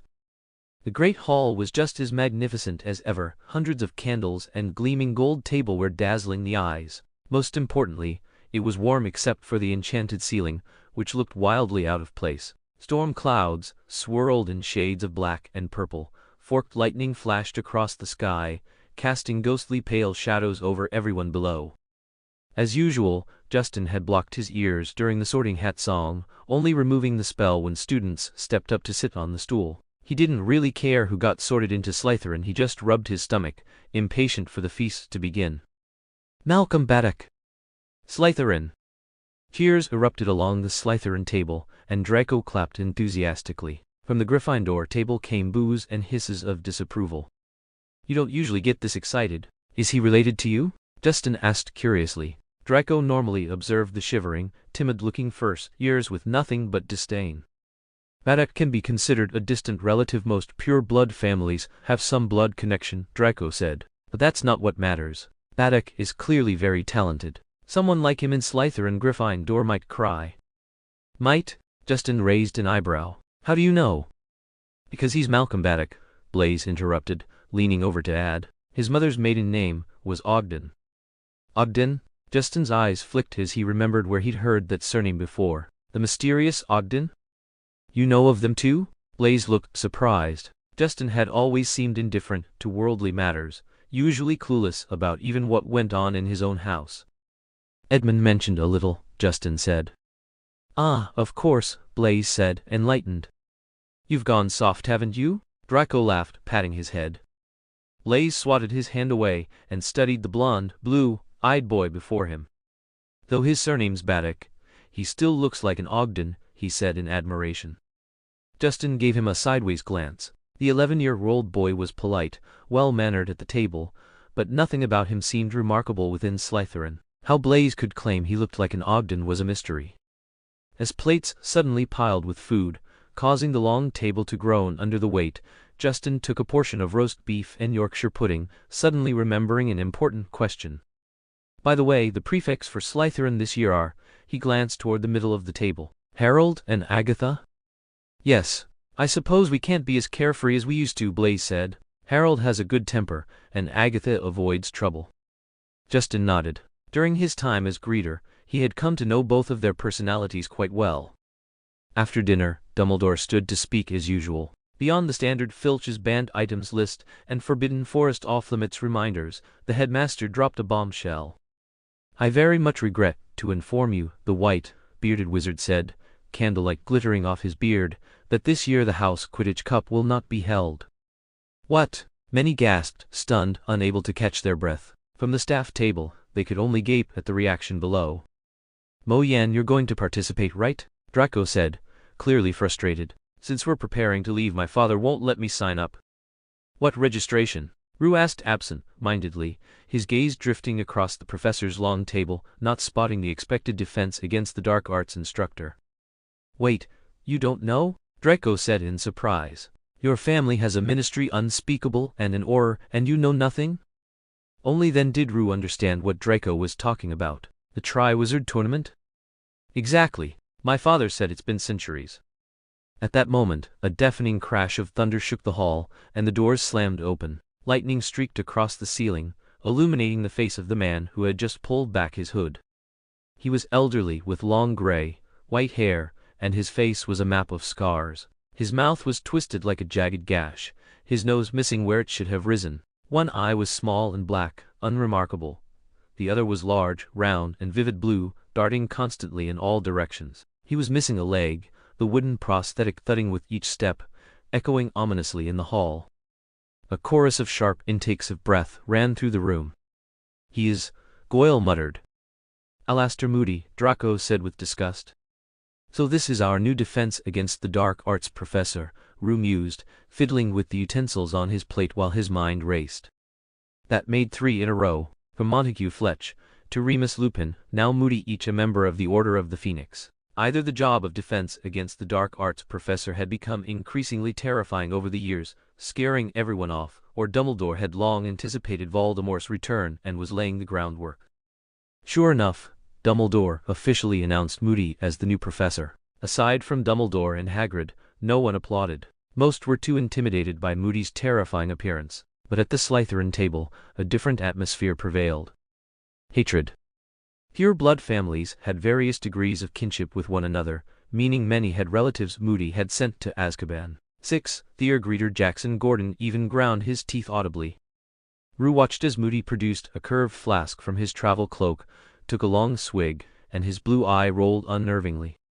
When Moody's gaze turned toward the Gryffindor table, Rue quietly drew out the Marauder's map, squinting from behind the table. Sure enough, the name at Moody's position read Barty Crouch. Rue closed the map, lost in thought. Barty Crouch was at Hogwarts, so what was a weakened Voldemort doing now? Who was with him? Old Crouch? He possessed Bertha Jorkins. Could he still move freely? Had he used magic to create another body for himself? Something felt off, something Rue had overlooked. After pondering for a long time with no answer, he looked up at the new professor sitting stiffly at the head table and felt slightly reassured. At least this one was still manageable. Since he'd come to them, he couldn't be allowed to slip away. All right, it's getting late. It's very important that you walk into class tomorrow morning alert and refreshed. Go to bed now. The dining hall erupted in the clatter of chairs and silverware as students pulled themselves up and surged toward the double doors. I really wish we could participate, Goyle said, dazed. If we could be Hogwarts champions, Crabbe muttered, dreamy-eyed. Don't even mention it. With you two, even if the referee were blind, he wouldn't pick you, Blaze scoffed. What about you? Draco asked Rue. Ever since he learned only those over 17 could register, his grin betrayed him. This news had alleviated the gloom from being barred by his father. It's dangerous. Hugh turned his head, glanced at Professor Moody speaking with Dumbledore and allowed a faint smile. But it's also interesting. The next day the storm had passed. Thick banks of gray-blue clouds rolled across the enchanted ceiling. Draco flipped through the Daily Prophet as he ate breakfast. Half the sweets and cakes sent from home had already been shared with Crabbe and Goyle. Hugh, meanwhile, was matching his schedule against the timetable. Look at this, Draco said suddenly. Weasley's dad made the paper. Him? Hugh pushed aside his porridge bowl and tugged the paper over. The moment he saw the name, he couldn't help but laugh. Another ministry mess-up? See here, Arnold Weasley. Draco tapped the familiar name on the page. They can't even get the man's name right. Arnold, honestly, that sounds much better than Arthur. You planning to wave this under Ron's nose? Hugh asked with a grin. Of course. Why not? Draco arched an eyebrow. Might as well remind him his father's just a nobody. And look, he clucked his tongue. They even printed a picture of their house. That's where the Weasleys live? They call that a house? It's a home, Hugh said. And as for their so-called new debacle, a batch of highly aggressive dustbins, I'd love to see just how dangerous those are. Draco chuckled. Oh right, I nearly forgot. He pointed at the reporter's name in the byline, his tone suddenly serious. This woman, you should be careful of her. She's very interested in you. Tried to interview me about you over the summer. Rita Skeeter's specialty is making things up. Didn't matter before since she couldn't get close to you, but this year, because of the Triwizard Tournament, Dumbledore's going to allow some outsiders in, including reporters. Good. Hugh sliced himself a piece of bread without much care. I've been wanting to meet her. Monday morning's second lesson was Care of Magical Creatures. As they crossed the lawn toward the little hut on the edge of the Forbidden Forest, they saw Hagrid waiting with fangs straining at his leash. At his feet sat several open crates, rattling and snapping, now and then popping with faint explosions. You lot are going to love these, Hagrid said, beaming as they gathered. Look, blast-ended Scroots. The Slytherins looked down with pinched faces. Each crate held perhaps 100 of the creatures, slimy, grayish-white, like dishelled lobsters about 6 inches long, with no visible mouths, but too many legs jutting out at odd angles. The air stank of rotting fish. Every so often, a Scroot's tail spat sparks with a pop, propelling it a few inches forward. What are those? Ron's voice shook. Blast-ended Scroots, Hagrid repeated proudly. Just hatched. You can raise 'em yourselves, we'll make it a big project. Disgusting. A Gryffindor girl squealed. Everyone glanced instinctively toward Hugh, even the Gryffindors. What's the point of them? Draco asked coolly. Why should we bother raising these things? The question seemed to catch Hagrid off guard. He worked his jaw for a moment before blurting, That's next lesson, Malfoy. Today you just feed 'em. As a professor, isn't it your job to answer students' questions? Hugh raised an eyebrow. So what use do they have? Well, I don't quite know yet, Hagrid muttered, looking sour. But we'll find out soon enough, once we've raised 'em proper. He kicked another crate beside him. Never kept this species before, so I don't know what they fancy. I've got ant eggs, frog livers, green snakes. Figure we'll try a bit of each and see. Maybe Hermione knows what they eat? Hugh tilted his head toward the brown-haired girl, who was doing her best not to look revolted. Hermione struggled for a moment, then spoke the truth. No, I don't know. I haven't seen any record of this creature in any book. I remember the same, Rook said. There doesn't seem to be anything like this in a brief introduction to magical creatures either. He turned to Hagrid. Professor Hagrid, you didn't breed this yourself, did you? Introducing a new magical species seems like something the Department for the Regulation and Control of Magical Creatures should be closely monitoring. No, of course not. How could I? Hagrid's eyes widened as he rasped out a defensive protest. Rook, Harry whispered sharply, tugging at Rook's arm. Rook shrugged him off and said quietly, with clear disgust, Don't stop me, Harry. I'm not feeding this disgusting thing slimy frog livers. Remembering Rook's rather extreme fastidiousness, Harry sighed and stepped aside, saying nothing. So where did it come from? Draco asked. Well, I found them in the fire crab's nest, Hagrid said. I think they might be a cross between a manticore and a fire crab, but it's too early to tell. We'll have to wait until they grow a bit more to be sure. That makes them magically dangerous creatures of unknown classification, Rook said, defining it. Professor, are you sure these are suitable for class? As far as I know, newly discovered magical species should first be registered with the Department for the Regulation and Control of Magical Creatures, then monitored for danger level and distribution, and their population controlled. Harry gaped, unable to stop himself from whispering to Hermione, Is that true? Hermione rolled her eyes. How would I know how the Ministry operates? You should ask Ron, right? They turned toward the red-haired boy, only to find him staring blankly like everyone else. Ron? Harry prompted. I don't know either, Ron shook his head, but it sounds about right.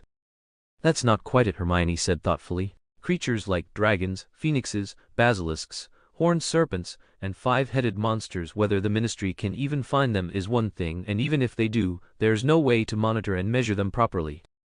So Rook just made it up? Harry asked foolishly. Definitely, Hermione nodded. Should we tell Hagrid? Harry asked, glancing sympathetically at Hagrid, who was staring wide-eyed and dazed. Hermione lowered her head and remained silent. Ron coughed lightly to cover his embarrassment. Harry, you don't want to feed that thing either, do you? Harry looked at the swarming blast-ended Skrewts in the box, dizzy and crawling over one another, and quickly shook his head. The bell rang, signaling the end of class. A dejected Hagrid seized the sharp horns of two young unicorns that had been fighting and pulled them apart. Even in their juvenile form, the creatures were strong, yet Hagrid separated them with apparent ease, his furry face lined with frustration. Other professors had long criticized him for being too lenient with his students and for letting them choose their own classwork. Hagrid, determined to do Dumbledore's tasks well, had planned to change his image this semester, but his first attempt at reform ended in dismal failure. He thought back to the excitement of discovering this batch of strange eggs and spending days and nights ensuring they hatched. To stumble upon a potentially undocumented magical species was, in his mind, Merlin's gift. Students would surely enjoy raising and observing them firsthand. He was convinced that these little creatures would reveal their uniqueness as they grew. Hagrid had prepared the lesson carefully, even confidently separating the males from the females and gathering all sorts of foods they might like. Collecting eggs, after all, wasn't easy. Hagrid never could have imagined that his beloved little creatures would be unceremoniously chased out of the classroom on their very first appearance. Even Hagrid, usually slow to notice such things, could tell that everyone despised them. While he assumed it was just unfamiliarity, that after some time everyone would realize how cute they were, Justin didn't give him that chance. Hagrid sighed, deciding he'd head to the Hog's Head later for a drink or two. If it had been that Malfoy, though they had once gotten along fairly well, the boy was becoming more and more like his father, he would have dismissed any suggestion without hesitation. And Harry? Surely he would have liked the adorable blast-ended Skrewts. But Justin. Behind his wild beard, a sad expression appeared. How could he possibly scold that child? Yet, clearly, whether it was Hagrid's beloved pets or Hagrid himself, the boy didn't like them. Hagrid, Harry said, looking at the crestfallen giant who seemed ready to bury himself in the ground. Don't be like that, actually. The Skrewts aren't that bad. Oh, Harry, Hagrid forced a smile. I knew you'd like them. Aren't the little guys cute? The tail of a Skrewt went bang, exploding violently and scorching the two creatures beside it. Yes, that's right, Harry said, speaking only out of his deep affection for Hagrid. When a giant, 3 times his size, looked at him with those pitiful eyes, how could Harry bring himself to crush him further? Brilliant, Hagrid exclaimed, his sorrow wiped away. You see, Harry, there are over 300 of these little Skrewts. I can't possibly take care of them all myself, and bringing them to class causes trouble. Could you come by when you have free time to help me care for them? Don't worry, I won't make you do much, just take them for walks occasionally. Keeping them cooped up in boxes isn't good for the little one's growth. Harry. From the slope nearby, leaning against a tree, Justin watched the trio wobble toward them, clearly demoralized. Harry's face held an apologetic expression. Ron and Hermione barely glanced at him. The two nodded briefly at Justin, called out a loud greeting, and then walked straight ahead, their necks stiff and upright. What happened? Justin asked, curious. Don't ask, Harry waved his hand, sitting down beside Justin in frustration. Until all those Skrewts disappear, Ron and Hermione will probably hate me. You didn't agree to take care of them for Hagrid, did you? Justin guessed, trying not to laugh. Believe me, I only wanted to comfort him a little. Who knew? Harry spread his hands in exasperation. Justin, you'll help me, right? Not a chance, Justin said firmly. Harry sighed, disappointed. Harry, did you bring the Marauders map? Justin quickly asked. Of course, I always carry it, Harry said, pressing his right hand to his left wristband, the gift Justin had given him for his birthday that year. A magical place to store things without a visible opening, wonderfully convenient. Only now, retrieving specific items required complete focus, and Harry often struggled, usually taking 3 or 4 tries to get exactly what he wanted. Compared to rummaging through boxes, the time and effort were negligible, so he hadn't bothered to practice much. Yet now, he realized some mistakes just couldn't happen. He tried to get the Marauders map, but the first attempt pulled out a unicorn hair wand made of holly that was Justin's spare wand. The second attempt produced the double-sided mirror Sirius had given him. The third attempt, a jar of candy. Haven't you finished this yet? Justin reached over and took the candy. The jar was beautiful, colorful sweets, shaped like animals, plants, furniture and various foods. Most were semi-transparent in a single color, some painted to look completely realistic. On top of that, the candies had a transformation effect. Since Harry's talent in transfiguration was lacking, he had recently been given detention by Professor McGonagall. Although Justin wouldn't be at school for the upcoming Christmas, clever Raphael had delivered the gift to Harry's bedside that very morning. "I want to keep it." Harry's stiff voice sounded strange even to himself.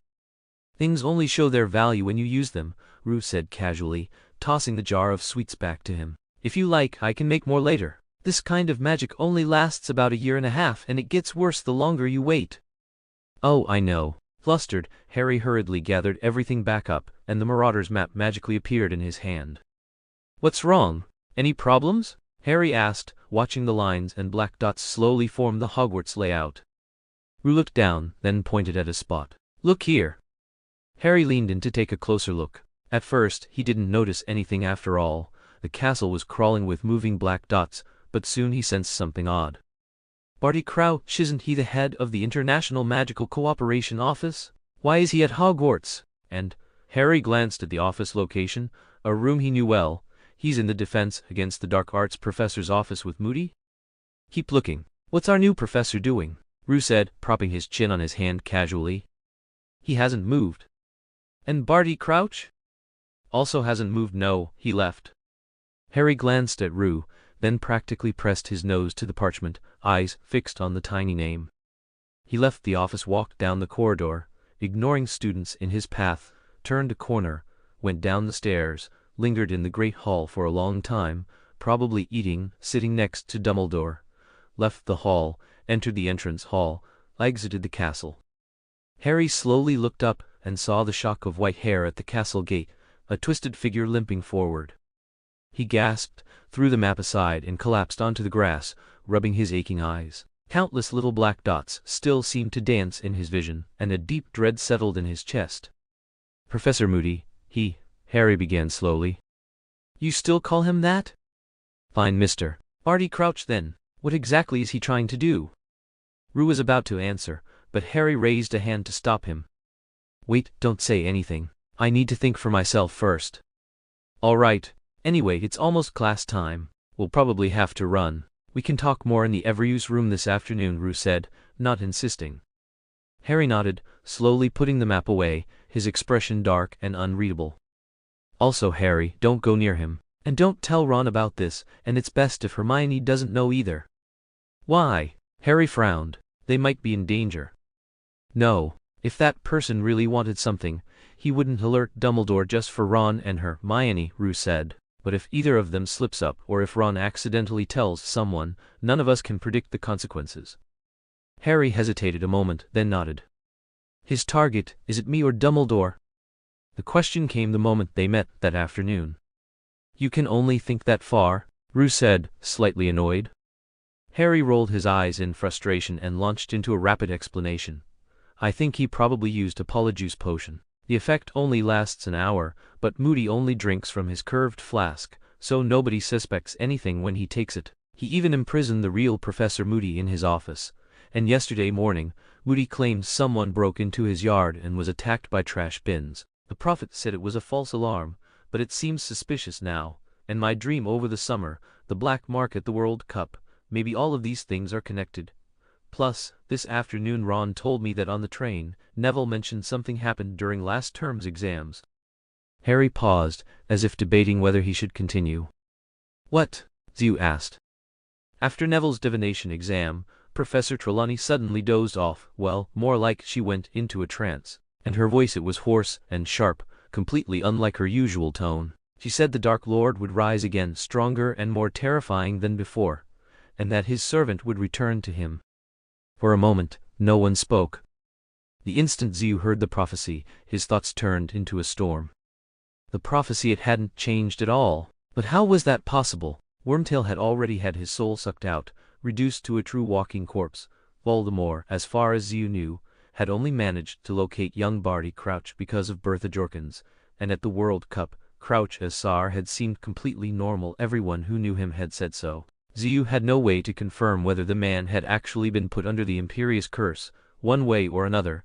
He himself had already shifted so much. yet the prophecy's words and timing remained untouched. The only change was that Neville had been the one to hear it before it wound its way back, inevitably, into Harry's ears. "Honestly, that old fraud isn't worth believing, is she?" Harry gave a weak laugh. When no one humored him, he awkwardly closed his mouth and rubbed at the bridge of his nose. "Did Neville tell Dumbledore?" Zhu asked. "No." Harry shook his head.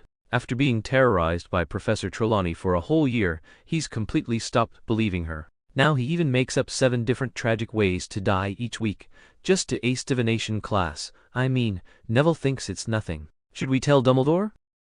Zhu rubbed his chin, thinking for a moment. Then, he asked suddenly, "What about Barty Crouch pretending to be Moody? Any new thoughts?" "I can't figure it out." Harry ruffled his hair in frustration. "If his target is me, then it should have been easy enough to lure me into his office. Honestly, I ran into him this afternoon, and he didn't even try." "If it's Dumbledore," Harry paused. "I've heard Dumbledore trusts him a lot, they're old friends, so if he wanted to poison him or something, it wouldn't be difficult. But from everything I saw this afternoon, he acts exactly like a teacher. He's brilliant at fighting dark magic, and he absolutely despises dark wizards." Harry ruffled his hair again, then flopped back on the ground, arms and legs splayed out. "I don't know anymore. My head feels like it's swelling." He traced a big circle over his head with one hand. "It's you, Harry," Zhu said evenly.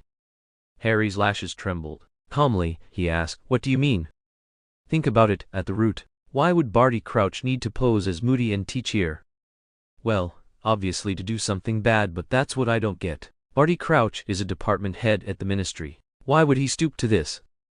"What if that Barty Crouch isn't Barty Crouch at all?" Zhu gave a meaningful smile. "The Marauder's map doesn't lie," Harry said doubtfully. "It only shows names," Zhu countered. "And you know what? Barty Crouch had a son also, named Barty Crouch." "What?" Harry breathed. "They say he was arrested not long after Voldemort vanished and thrown into Azkaban. A year later, he died." "He died?" Harry asked. "Was he a Death Eater?" "No one really knows," said Zhu. "Not long ago, the Daily Prophet sparked a shouting match about whether that boy had been innocent and whether his trial back then was fair. Even the very people who had judged young Barty Crouch at the time had been dragged back for retrials, forced to swallow Veritaserum, whether they agreed or not." Zhu shoved down the unease rising in him. He remembered too vividly the photo in the paper Bellatrix Lestrange's face, twisted with bloodthirsty malice. "Is he really dead?" Harry asked after a long pause, his expression turning very serious. "That's exactly the problem," Rook said. "Percy Weasley is working under Mr. Crouch, right? You need to find a way to ask him about Crouch's current situation." "Right, I'll have Ron write to him," Harry nodded. "If Bartemius Crouch really is the person rumored to have died, and he's a Death Eater, then it must be Voldemort who sent him." "What does Voldemort want? He doesn't have many people he can rely on right now. Why would he send someone like that to Dumbledore's care?" "Could it be me?" Harry tapped his nose. "But isn't Dumbledore the person Voldemort fears most? What am I supposed to be?" "You're the only one who has ever defeated him," Rook said. "The only one, even as a baby, who ever beat him. That was because of Mom's sacrifice."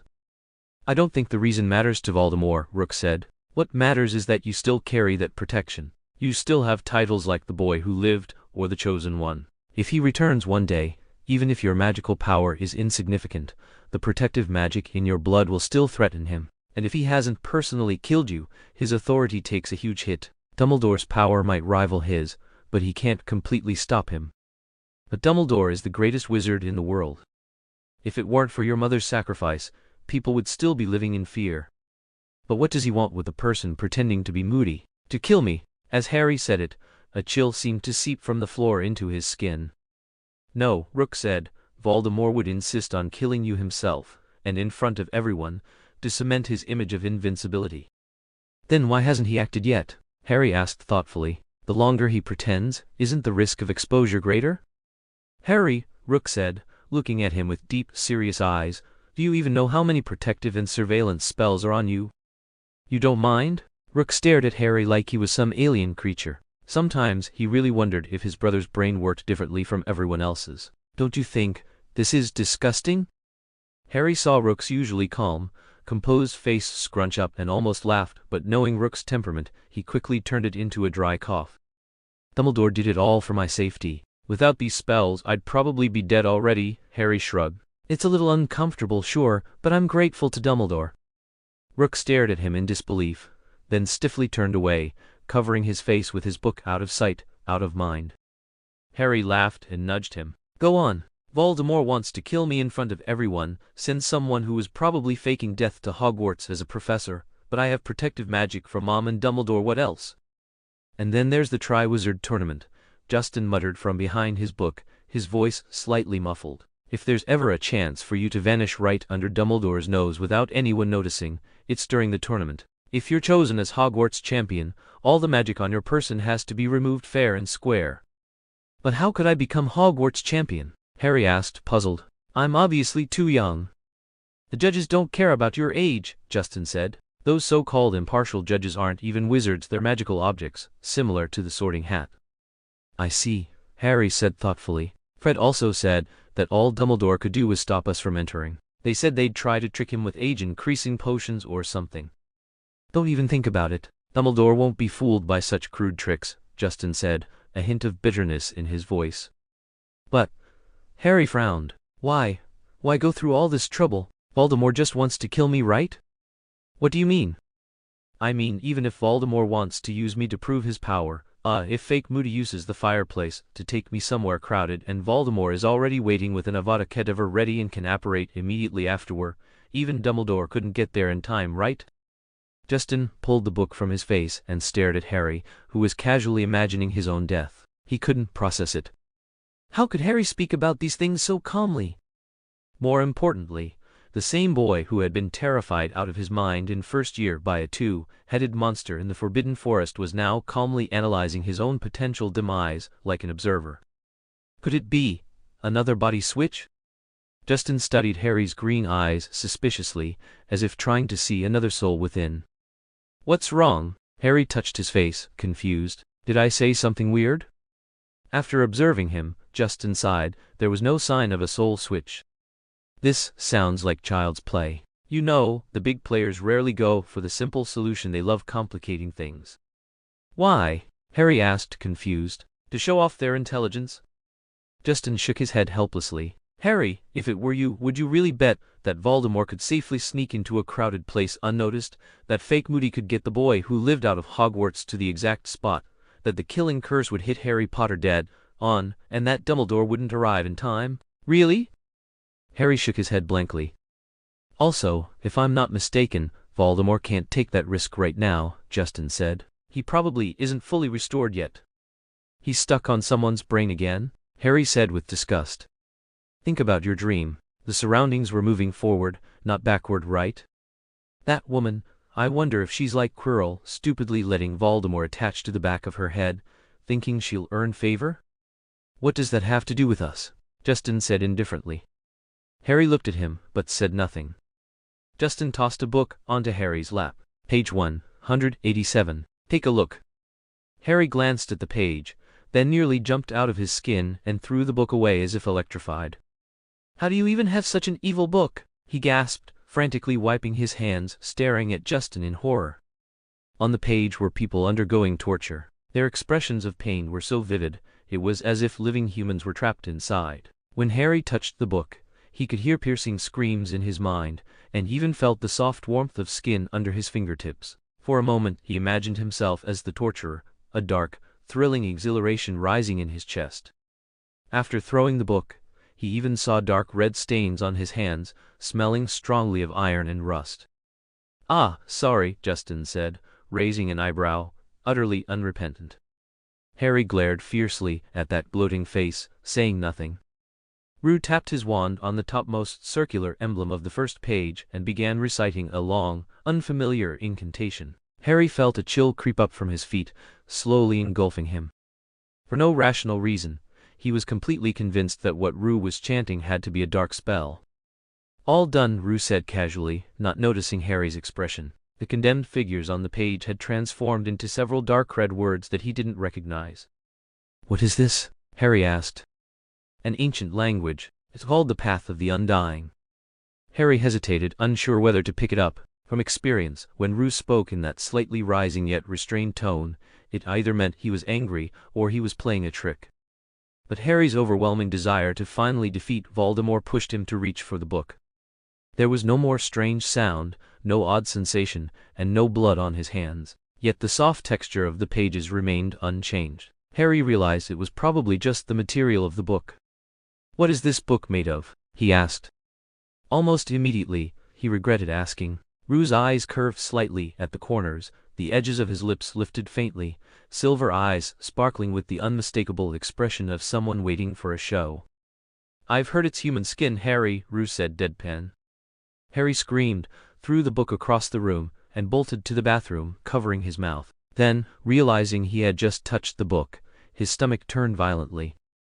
Rue laughed, picked up the book, and sauntered over to Harry. The boy, finally steady on his feet, snatched the book intent on tearing it apart. "You don't want to know what Voldemort is planning?" Rue's casual remark stopped all his movements. "Hear it, or read it." Harry glared at the book in his hands, his face turning pale again. Rue couldn't help chuckling. "Ha, don't worry, even though it's skin."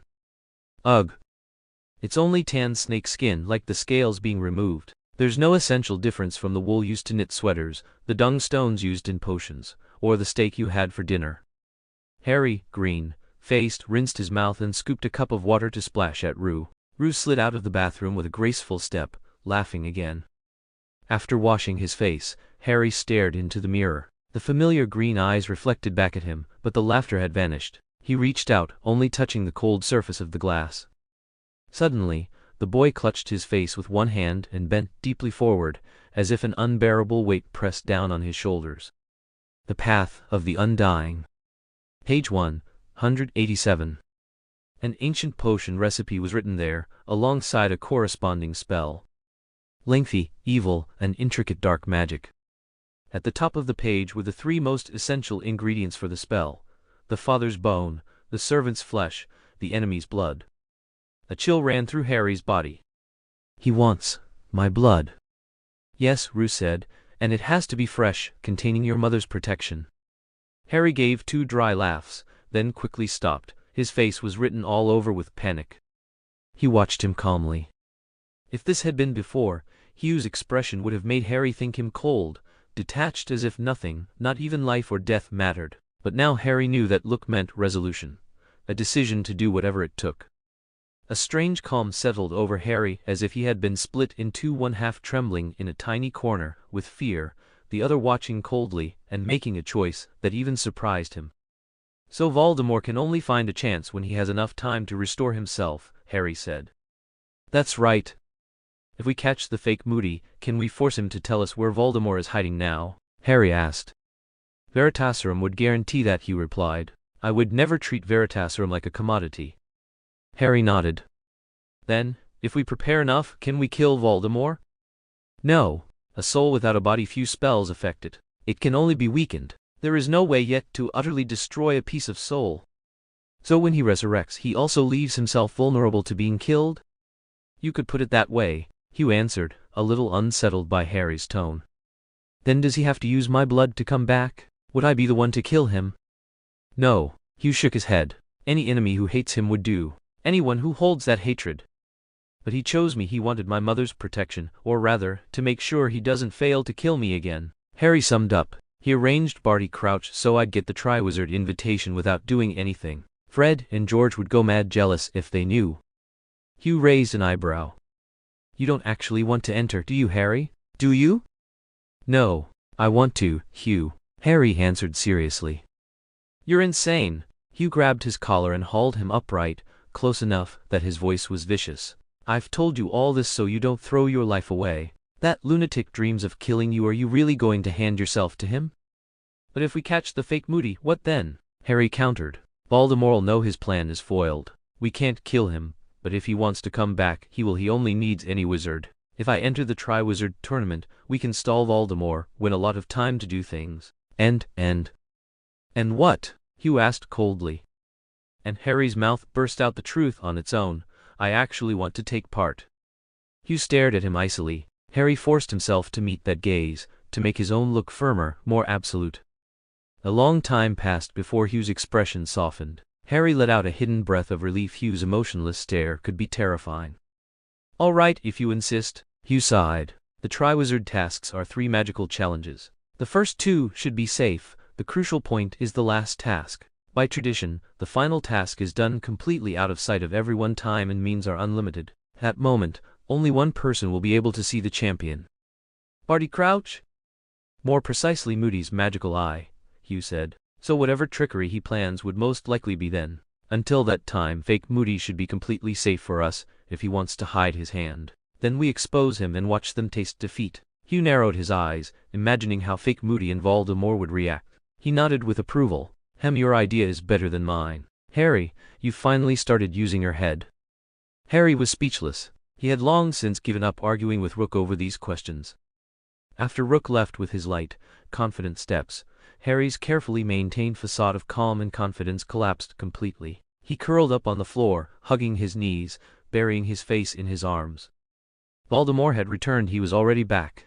He wanted to come back to life. He wanted Harry's blood. And there was a Death Eater right next to him, disguised as Professor Moody. The real Moody was still imprisoned in his office. If this fake professor wanted to use some excuse, a detention, a conversation, anything to kill him or hand him over to Voldemort, Harry had no way to escape, because he had to pretend he didn't know anything. Then, there was the Triwizard Tournament. Even if everything went according to plan and the fake Moody had entered him as a champion, how was he supposed to survive the first 2 tasks? In previous tournaments, too many people had died. Dumbledore had said so. How could he be sure he wouldn't die in the first 2 tasks? Maybe Voldemort's plan was to have him die during the competition. Yet Rook spoke with absolute confidence about their predictions, as if he had already claimed the tournament trophy, as if the Triwizard Tournament was just a game. But Rook, I don't deserve your trust. And Dumbledore. Harry hugged his knees as if bracing against the cold. How could he possibly not mind? But Dumbledore was so powerful, the greatest wizard in the world, and Rook, just like Sirius had said, seemed more and more like a dark wizard, yet his attitude toward Dumbledore was. In the darkness, Harry seemed to see Rook's lazy, defiant expression again. He gradually realized that although Rook always appeared strong, clever, and mature in front of everyone, at his core he was still a child. He had been through so much, and after entering Hogwarts he had gradually been influenced toward darkness by Slytherin, but his nature had never truly changed.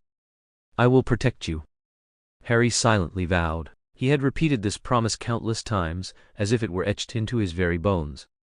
I will protect you, my brother. Meanwhile, in the Slytherin common room, Rook held a textbook, though his eyes weren't focused on it. A large question mark had suddenly risen in his mind. Harry hadn't mentioned anything about reporting to Dumbledore just now. The next few days passed quietly, or at least, relatively so. Although Snape mercilessly punished Neville for burning a cauldron by making him gut a large bucket of long-horned toads, and Moody caused chaos in Slytherin's defense against the dark arts class by demonstrating the Cruciatus Curse with a spider in Crabbe's throat, for a constantly anxious Harry, things were remarkably calm. Snape's vengeful tendencies had spiked over the summer, but that could be attributed to the effects of dark magic marks or similar influences. Moody, however, seemed genuinely furious at the Death Eaters still roaming free. Harry had seen countless times how Moody's gaze, the same way Snape watched him, pinned Slytherins in place. Malfoy, Crabbe, and Goyle dared not show themselves outside of class under his watch. That part Harry couldn't fully understand. In their defense against the dark arts class, Moody once again demonstrated the 3 unforgivable curses using spiders. Having been warned by Rook in advance, Harry wasn't surprised by the Weasley twins' theatrics or the lesson's content. He felt only a quiet sense of melancholy as Moody killed the 3rd spider with Avada Kedavra. A blinding green light struck, making it impossible to open one's eyes. The spider had no vocal cords, so there was no scream like when facing a Dementor. In just an instant, the spider flipped onto its back, lying motionless on the table, not a single mark on its body, but undeniably dead. So this was the Avada Kedavra curse. No counter curse, no defense, just the killing curse. So that's how his parents had died. And one day, he probably would die the same way. Harry stared at the empty blackboard, his gaze just as vacant, empty of thought. Moody's voice seemed to echo in his ears, yet also felt distant, far away. The grief that welled inside him was nearly suffocating. But even when Moody said, "Only one person has ever survived this curse," Harry knew he was speaking of him, and still he perfectly controlled his expression and body. He wondered silently if it would hurt. For everyone else, this lesson might have seemed like an entertaining spectacle, but for Harry, it was a glimpse of the future he would have to face. 2 sentences from Moody were etched deep in his mind. Avada Kedavra requires very strong magic as a foundation. Stay alert at all times. Yes, stay alert at all times. Harry watched as Moody limped off with a terrified Neville motionless. Even when Neville pleaded with his eyes, Harry forced himself to look away. He knew the man was a Death Eater. He knew anyone near this professor could die at any moment. Sorry, Neville. Harry's lips moved silently. Today I watched Professor Moody take Neville away, Harry murmured, arranging the floor mats into a square. Huh? Justin asked casually. I knew he was in danger. I knew he was afraid of Professor Moody. I knew what was in that office. And yet, I did nothing to stop it. Did something happen to him? No. Harry put away his wand once the mats were set. Professor Moody lent him a book on herbology. Neville was actually quite pleased. Well, that's good, isn't it? Justin asked, hands in his pockets. So why are you still upset? I asked him what Professor Moody's office was like. Harry frowned. Neville said it was full of all sorts of strange devices, exploration instruments, demon mirrors, and under the window was a large chest with 7 keyholes. You mean, Justin dragged out the word, the real Moody? Harry nodded. Do you think the real Moody is trapped in that chest? I checked the Marauder's map. He's been in that office the whole time, Harry said, worried. If that's true, I don't think he'll last long. Neville said the chest is only about half the size of a wardrobe. Stop being ridiculous, Harry, Justin said, exasperated. Who knows how much space is inside that chest? Think about the tents, and your rose case. Oh, Harry finally understood, and sheepishly scratched his head. All right, ready? Justin said, wand in hand, standing at one end of the square of mats. Harry stood in the center, gripping his wand, nerves coiled as he watched Justin. Close your eyes, Harry, Justin said. Clear your mind of all distractions. Let go of every thought, every feeling. Empty your mind completely. His voice was slow and gentle, as if a warm hand was brushing over Harry's head. It was as if he were lying in a small boat, drifting on gentle waves. Gradually, he stopped thinking, stopped feeling. Even his breathing slowed, long and steady. Justin's voice sounded as if it came up from beneath the water.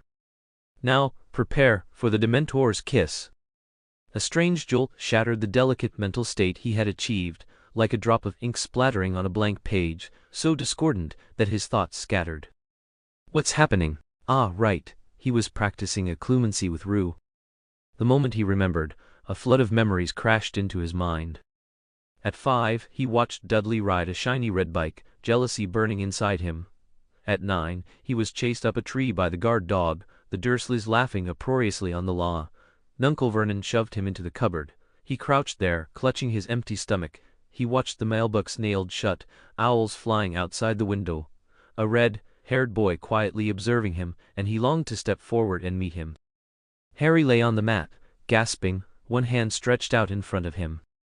Rue helped Harry to his feet, face Sommer. He wasn't yet proficient with the spell, and his magic wasn't strong enough for multiple flawless attempts. Seeing Harry resist only briefly before his mind was breached left him disappointed.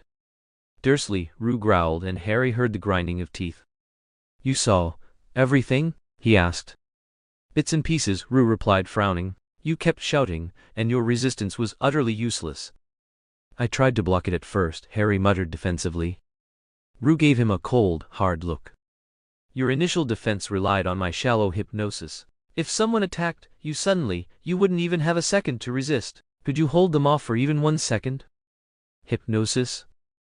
A Muggle method, much like the Cruciatus curse. Haven't you heard of it? I only heard a little. Didn't know it was real, Harry admitted honestly. Rue rolled his eyes. Never mind, it's not important, he said. Think carefully about how that felt. Consider how you would block me. In 10 minutes we'll try again. Harry tried to clear his mind, but stray thoughts kept surfacing, disrupting his focus. Again, I'll count to 3, Rue said. 1, 2, 3, Dementor's kiss. The Sorting Hat whispered that he belonged in Slytherin. He read by the lakeside with Rue. His parents waved at him through the mirror of Arised. A 3-headed dog lunged at them, translucent saliva trailing from its jaws. Dozens of Dementors surrounded them, bodies of the fallen scattered at their feet. Harry realized he was once again lying on the mat. He stole a glance at Rue, whose face remained icy, eyes closing quickly. But Rue didn't lose his temper as expected. He merely sighed, and the mat beside him sank slightly. It seemed Rue had lain down next to him. Harry turned to see Rue resting his hands behind his head, staring at the ceiling, brows furrowed. "This is too hard," Harry said, shame heating his face. He whispered defensively, "I find it impossible to let go of all my emotions. I always feel like I need to think about something.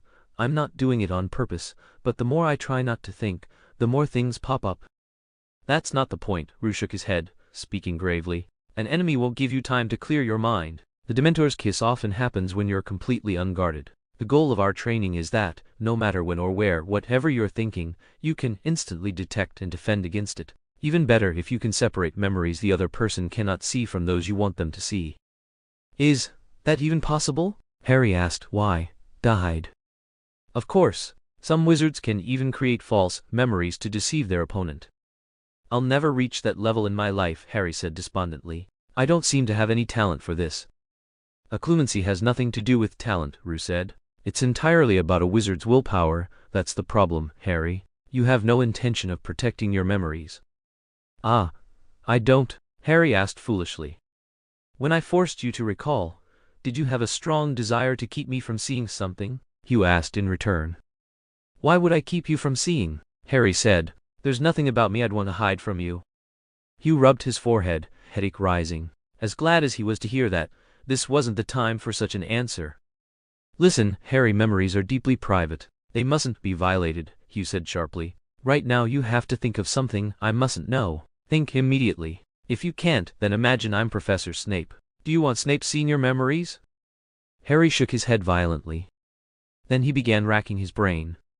Hugh thought the process might take a while, but Harry's face quickly went pale. His eyes grew slightly vacant, a little dazed, out of place. "Ready? 1, 2, 3 Legilimens." End of first year. He and Hugh stood pale, faced outside the great hall. The colossal basilisk head crashing down toward Hugh like a boulder flying through storm winds on broomsticks when Dementors closed in from nowhere, 2 silver eagles soaring overhead running through the forest. Harry scrambled up from the floor, drained of all color, unable to meet Hugh's gaze. But Hugh clapped an arm around his shoulder, pleased. "Don't be like that, Harry. You finally stopped me even if it took a bit long." Harry blinked. I did it?" he asked, barely daring to believe it. "Not exactly," Hugh said. "You managed to stop me once I was already in. That's just the first step. You'll need to block me at the very moment of intrusion before it counts as basic success. And even then, don't get careless in a real fight. My legilimency is half-baked, hardly a standard to measure by. Understand?" "I think it's impressive." Harry shrugged, then asked tentatively, "Should we go again?" "No." Hugh shook his head. 3 tries of legilimency is about the limit for both of us, and mindless repetition only breeds fatigue. Now's the time for reflection. Think on how to do better." Harry didn't want to admit it, but when Hugh said that, he felt an enormous wave of relief. "Oh right." Hugh suddenly turned, as if recalling something, his gaze sharpening. Harry's heartbeat stumbled. "You haven't spoken with Dumbledore lately, about that?" Harry froze, then realized he meant the fake Moody. Cold sweat was already prickling his back. "Oh that," he forced a laugh, voice pitched too high. "No, Professor Dumbledore's been busy. Professor McGonagall keeps saying he's away." "Is that so?" Hugh muttered, then suddenly leaned close, lowering his voice. "Then what did you think I meant?" Green eyes flicked nervously, sweat beading on his brow. "Nothing. Nothing important." Hugh watched him quietly. "Harry, you're deflecting." Harry's breath hitched. "You're still nervous," Hugh said coolly. Chapter 151. All bases covered. Afterwards, Harry marveled countless times at how calm and clear-headed he had been in that moment. He felt as if his heart had stopped, yet his expression betrayed nothing of his thoughts. He lowered his eyelids, avoiding Rook's sharp gaze. "I thought," Harry muttered softly, "I thought you'd tell me where you got that book." Rook froze. "Rook, how did you get a book that evil?" Harry bit his lip, hesitating as he looked at him. "Was it Professor Snape?" "No." Rook smiled proudly. "Remember Salazar Slytherin's library?" "I think Hermione mentioned it once." Harry tilted his head, thinking. "She said it wasn't very important, though some of the stories were interesting." "Yay, Dumbledore sorted out a bunch of trivial stuff for us," Rook said sarcastically, "but he left a few things slip through the cracks." Harry's eyes widened. No way a book like The Path of the Undead could have slipped past Dumbledore's inspection. Cover, title, content, everything. Rook noticed his doubt and awkwardly said, "I didn't see anything valuable. I got a little excited and burned a book, and then," he shrugged. "That's how this came out." "You burned a library book? And from Salazar Slytherin's collection?" Harry's voice grew higher with each word. Even though he wasn't fond of the Slytherin founder, he knew how precious those books were. Rook scratched his face, now avoiding Harry's eyes. He hadn't said that. To prevent the library from discovering the incident, he had painstakingly made a replacement copy, and the fire he used wasn't ordinary, it was cursed fire. Ordinary flames could never have harmed a book left by Slytherin himself. But because he had turned his head, he didn't see the sudden grief and resolve that flashed in Harry's eyes. "Rook, you're not going to become a dark wizard, are you?" "Harry, I'm just interested in dark magic," Rook said helplessly. "Evil has always been in the hearts of people, not in the magic itself, right?" "You promise you won't?" Harry insisted stubbornly.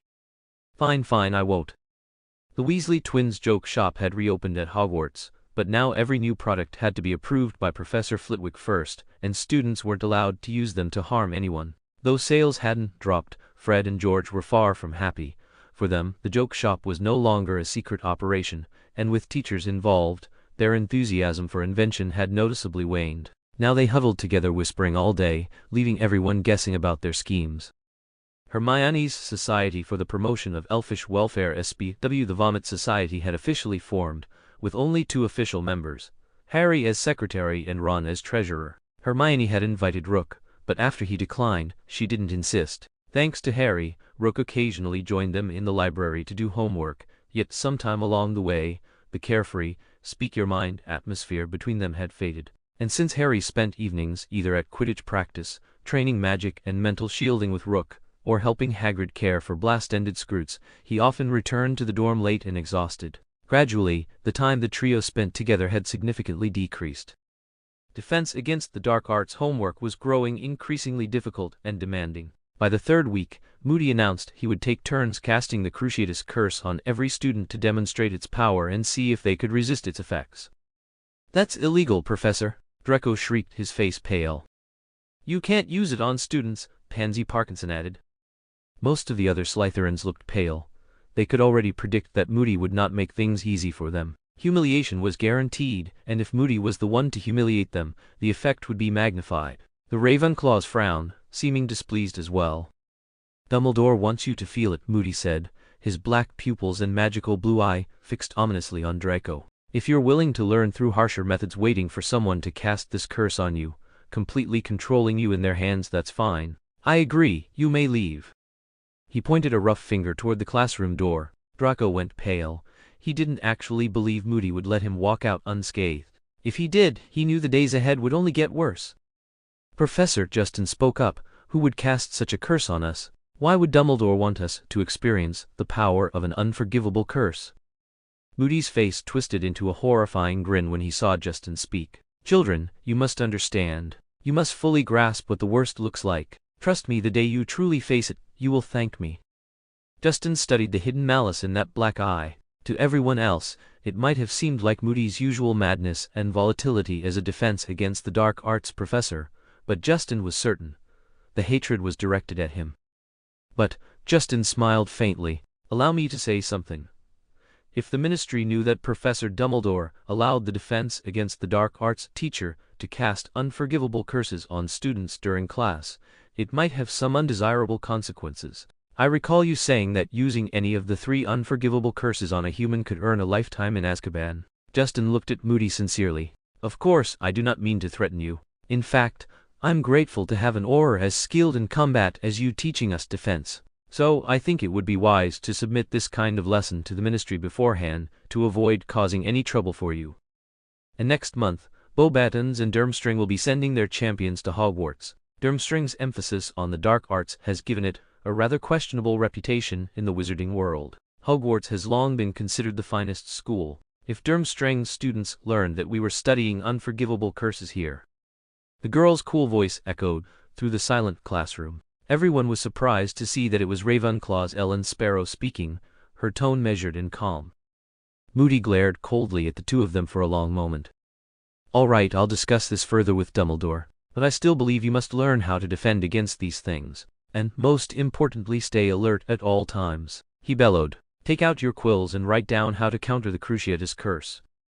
Justin glanced at Ellen. She had been writing on her parchment, but sensing his gaze, she turned to nod at him with a gentle smile before returning to her work.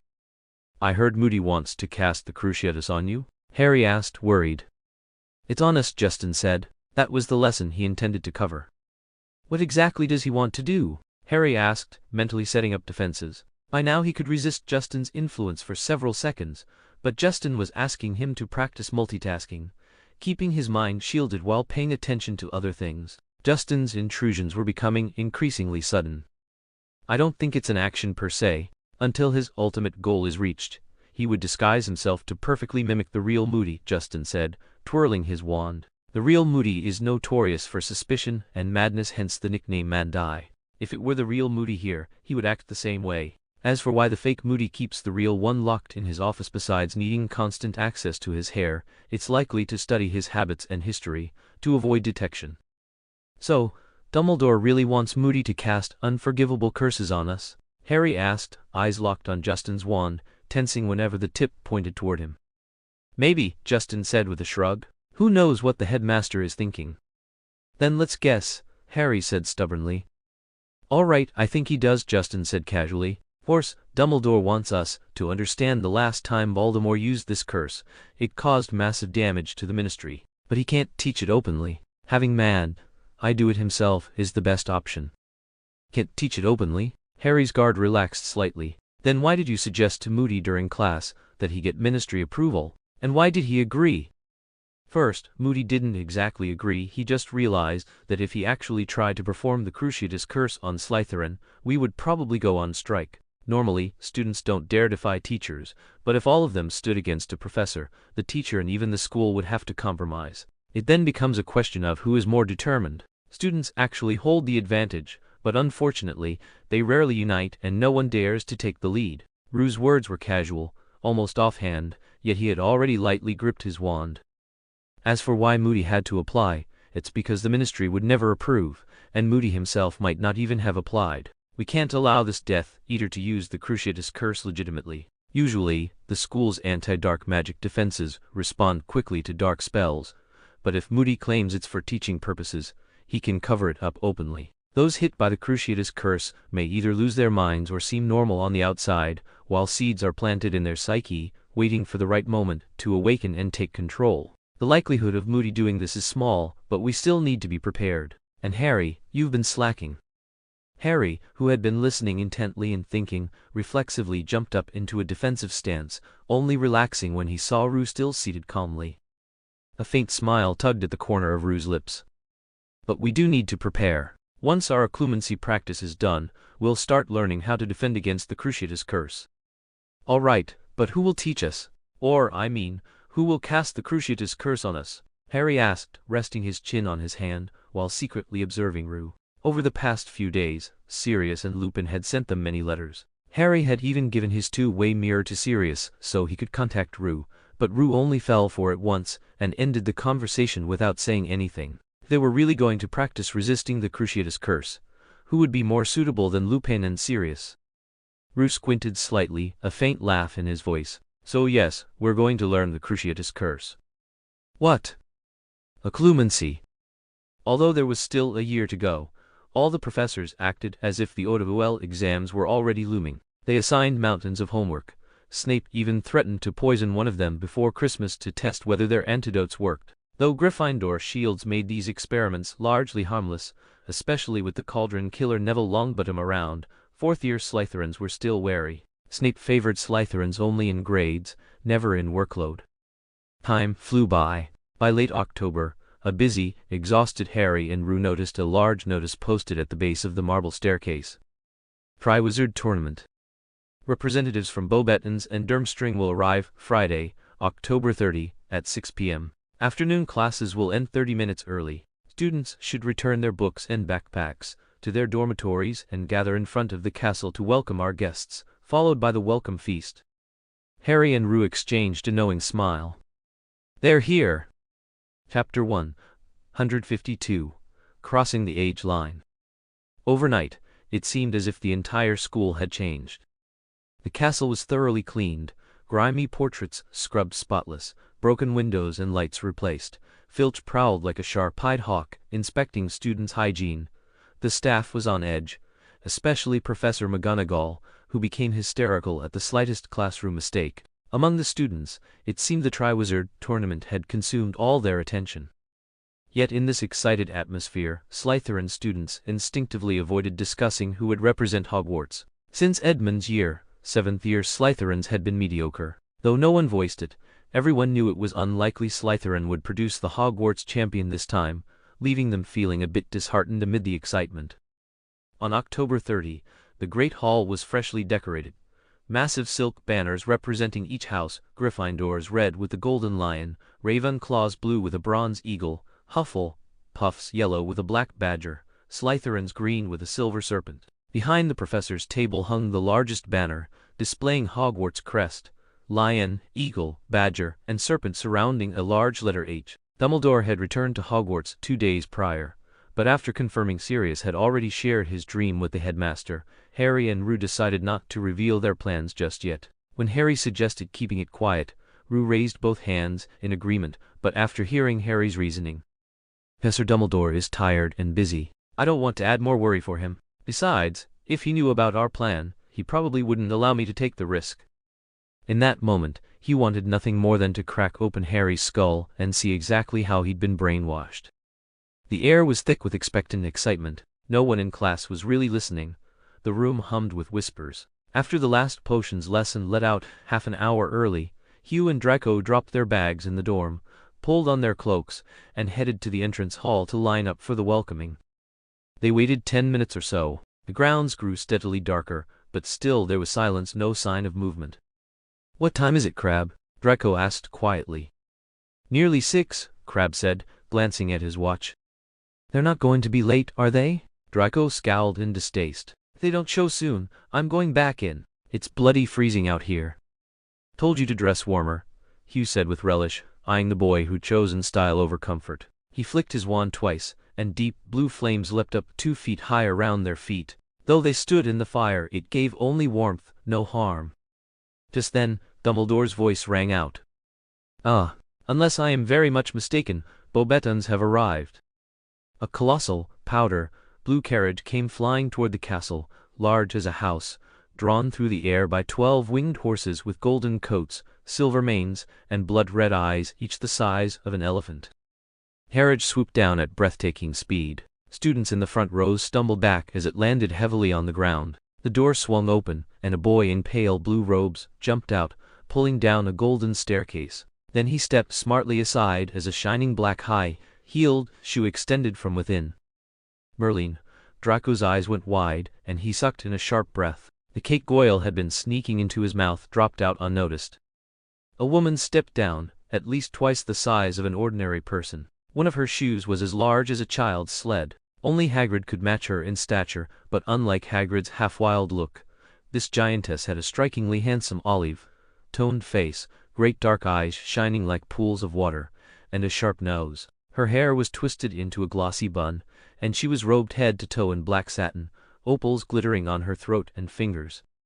If one ignored her impossible height, she was an undeniably enchanting woman, beautiful, elegant, and poised. Draco, however, clearly thought otherwise. "What in Merlin's name did she eat growing up?" he whispered in astonishment. "Engorgement charm?" Blaise suggested. "Or maybe some sort of growth potion."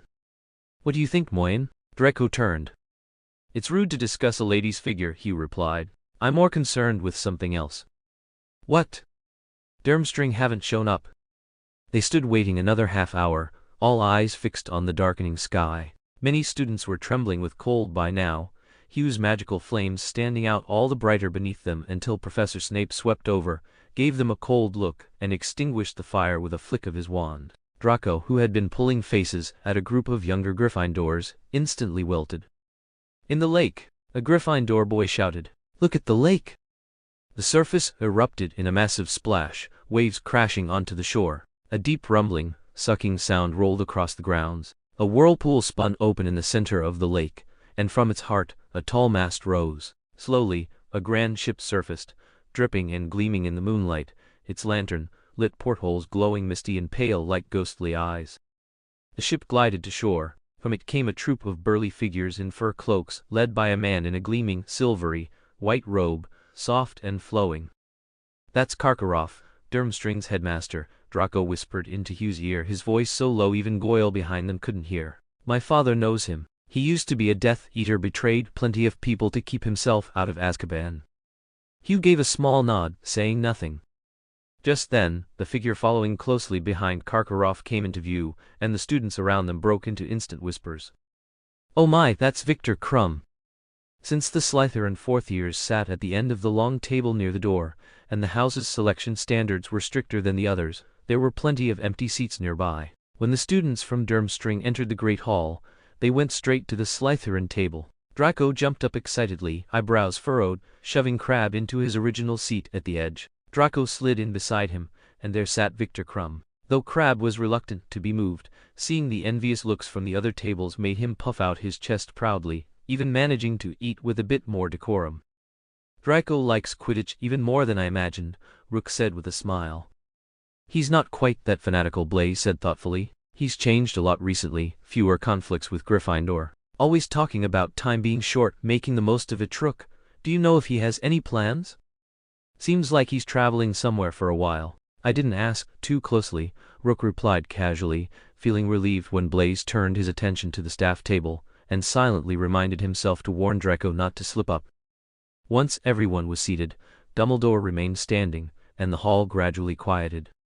"Good evening, ladies, gentlemen, ghosts, and especially our distinguished guests," Dumbledore said with a warm smile to the foreign students. "It is with great pleasure that I welcome you to Hogwarts." "Rook, what were you thinking?" Draco asked later, after returning to the dormitory. "You seemed completely distracted the whole feast." "I was thinking," Rook said slowly, "about Barty Crouch." "What's there to think about?" Draco said disdainfully, looking exhausted. Rook raised an eyebrow. "What do you mean? He seems perfectly alert to me." "Didn't you notice?" Draco said. When he was introduced, Barty Crouch didn't smile or wave. During the meal, he barely acknowledged anyone next to him. "That's not like him at all. My father says that while he seems meticulous, almost mechanically proper, he's actually power-hungry and very good at winning people over." Rook lay in bed, unable to sleep, and pulled out the Marauders map. He found 2 names labeled Barty Crouch and pondered for a long time. The next morning, Draco roused everyone in the dormitory, and they all marched to the entrance hall to see who had registered.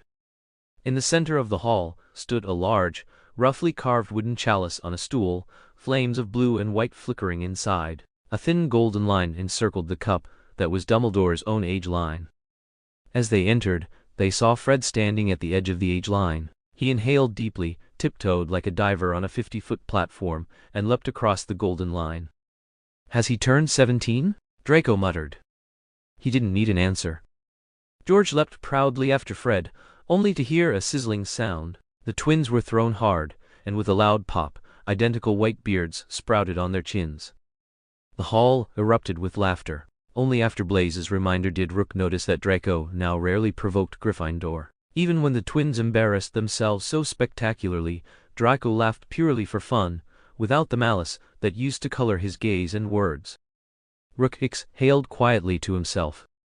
Dumbledore emerged from the hall, looking tired but amused by the twins' antics, suggesting they visit Madame Pomfrey in the infirmary. Once he left, Fred and George prepared to head to the infirmary, with Lee Jordan following. As they passed the door, Rook, seeing Dumbledore had walked away, chuckled softly. "It's not that hard to get your name in." George's eyes lit up. "You know how?" Rook blinked. "Of course." "How?" Fred asked skeptically. "Even the age-boosting potion won't work." Hermione, overhearing their conversation, interjected. "I'm sure Dumbledore has accounted for every scenario you won't succeed." "Not necessarily," Justin said, a faint smirk tugging at his lips. "Dumbledore isn't a god after all." Fred, George, and Lee exchanged a glance before turning to him. "If one of us wins, you get a quarter of the prize money. Sound fair?" "Fine." Justin held out his hand. "Give me the registration slips." The three of them pulled small slips of parchment from their pockets and handed them over. Justin shook his head. "Too small. Use a bigger sheet." George immediately dashed off to borrow quills and parchment. Since it was Saturday, few people had their bags with them. He spent a long while inside the great hall before finally getting what he needed, emerging to find a crowd trailing behind, watching the spectacle. People occasionally pointed and laughed at the twins' beards, while Fred and George appeared completely unfazed. George even tied a pink ribbon into a bow on his beard, prompting another round of laughter. The three quickly rewrote their names and handed the larger sheets to Justin. He balled up the three parchments tightly and approached the edge of the age line. The entrance hall was packed, yet silent, every eye fixed intently on him, some already holding back laughter, ready to erupt at any moment. Justin assumed a heroic, almost martyr-like stance and lifted his foot to step across the age line, but just before his foot touched the ground, he pulled it back. "Oh!" A chorus of disappointed groans rose around him. Justin squinted, amused, surveying the crowd. With a gentle flick of his hand, the ball of parchment arced gracefully through the air and landed in the goblet of fire. The blue-white flames instantly engulfed it, shifting to red and sending sparks flying. Half a minute passed. Justin stood calmly by the age line, unscathed. Only then did the crowd realize it had worked, erupting into cheers. "Brilliant! How did we not think of that?" Lee patted Justin's back vigorously, grinning ear to ear. Fred and George broke into a full-on jig, their long white beards glinting in the firelight as several students collapsed laughing to the floor, clutching their stomachs. "Dumbledore would be furious if he knew you figured out a way around the age line," Harry said, walking up to Justin with worry etched on his face. "Gryffindor only has courage to make a fool of themselves, huh?" Draco said with a hint of disdain. Harry's face flushed red with anger, but before he could retort, the platinum-haired Slytherin and his two cronies departed, smirking in satisfaction. "Not worth getting angry over, Harry," Hermione said, tugging him gently by the arm. "You're not signing up, right?" She spoke cautiously, keeping her eyes on him and shooting Justin a disapproving glance. Harry hadn't finished when Ron cut him off.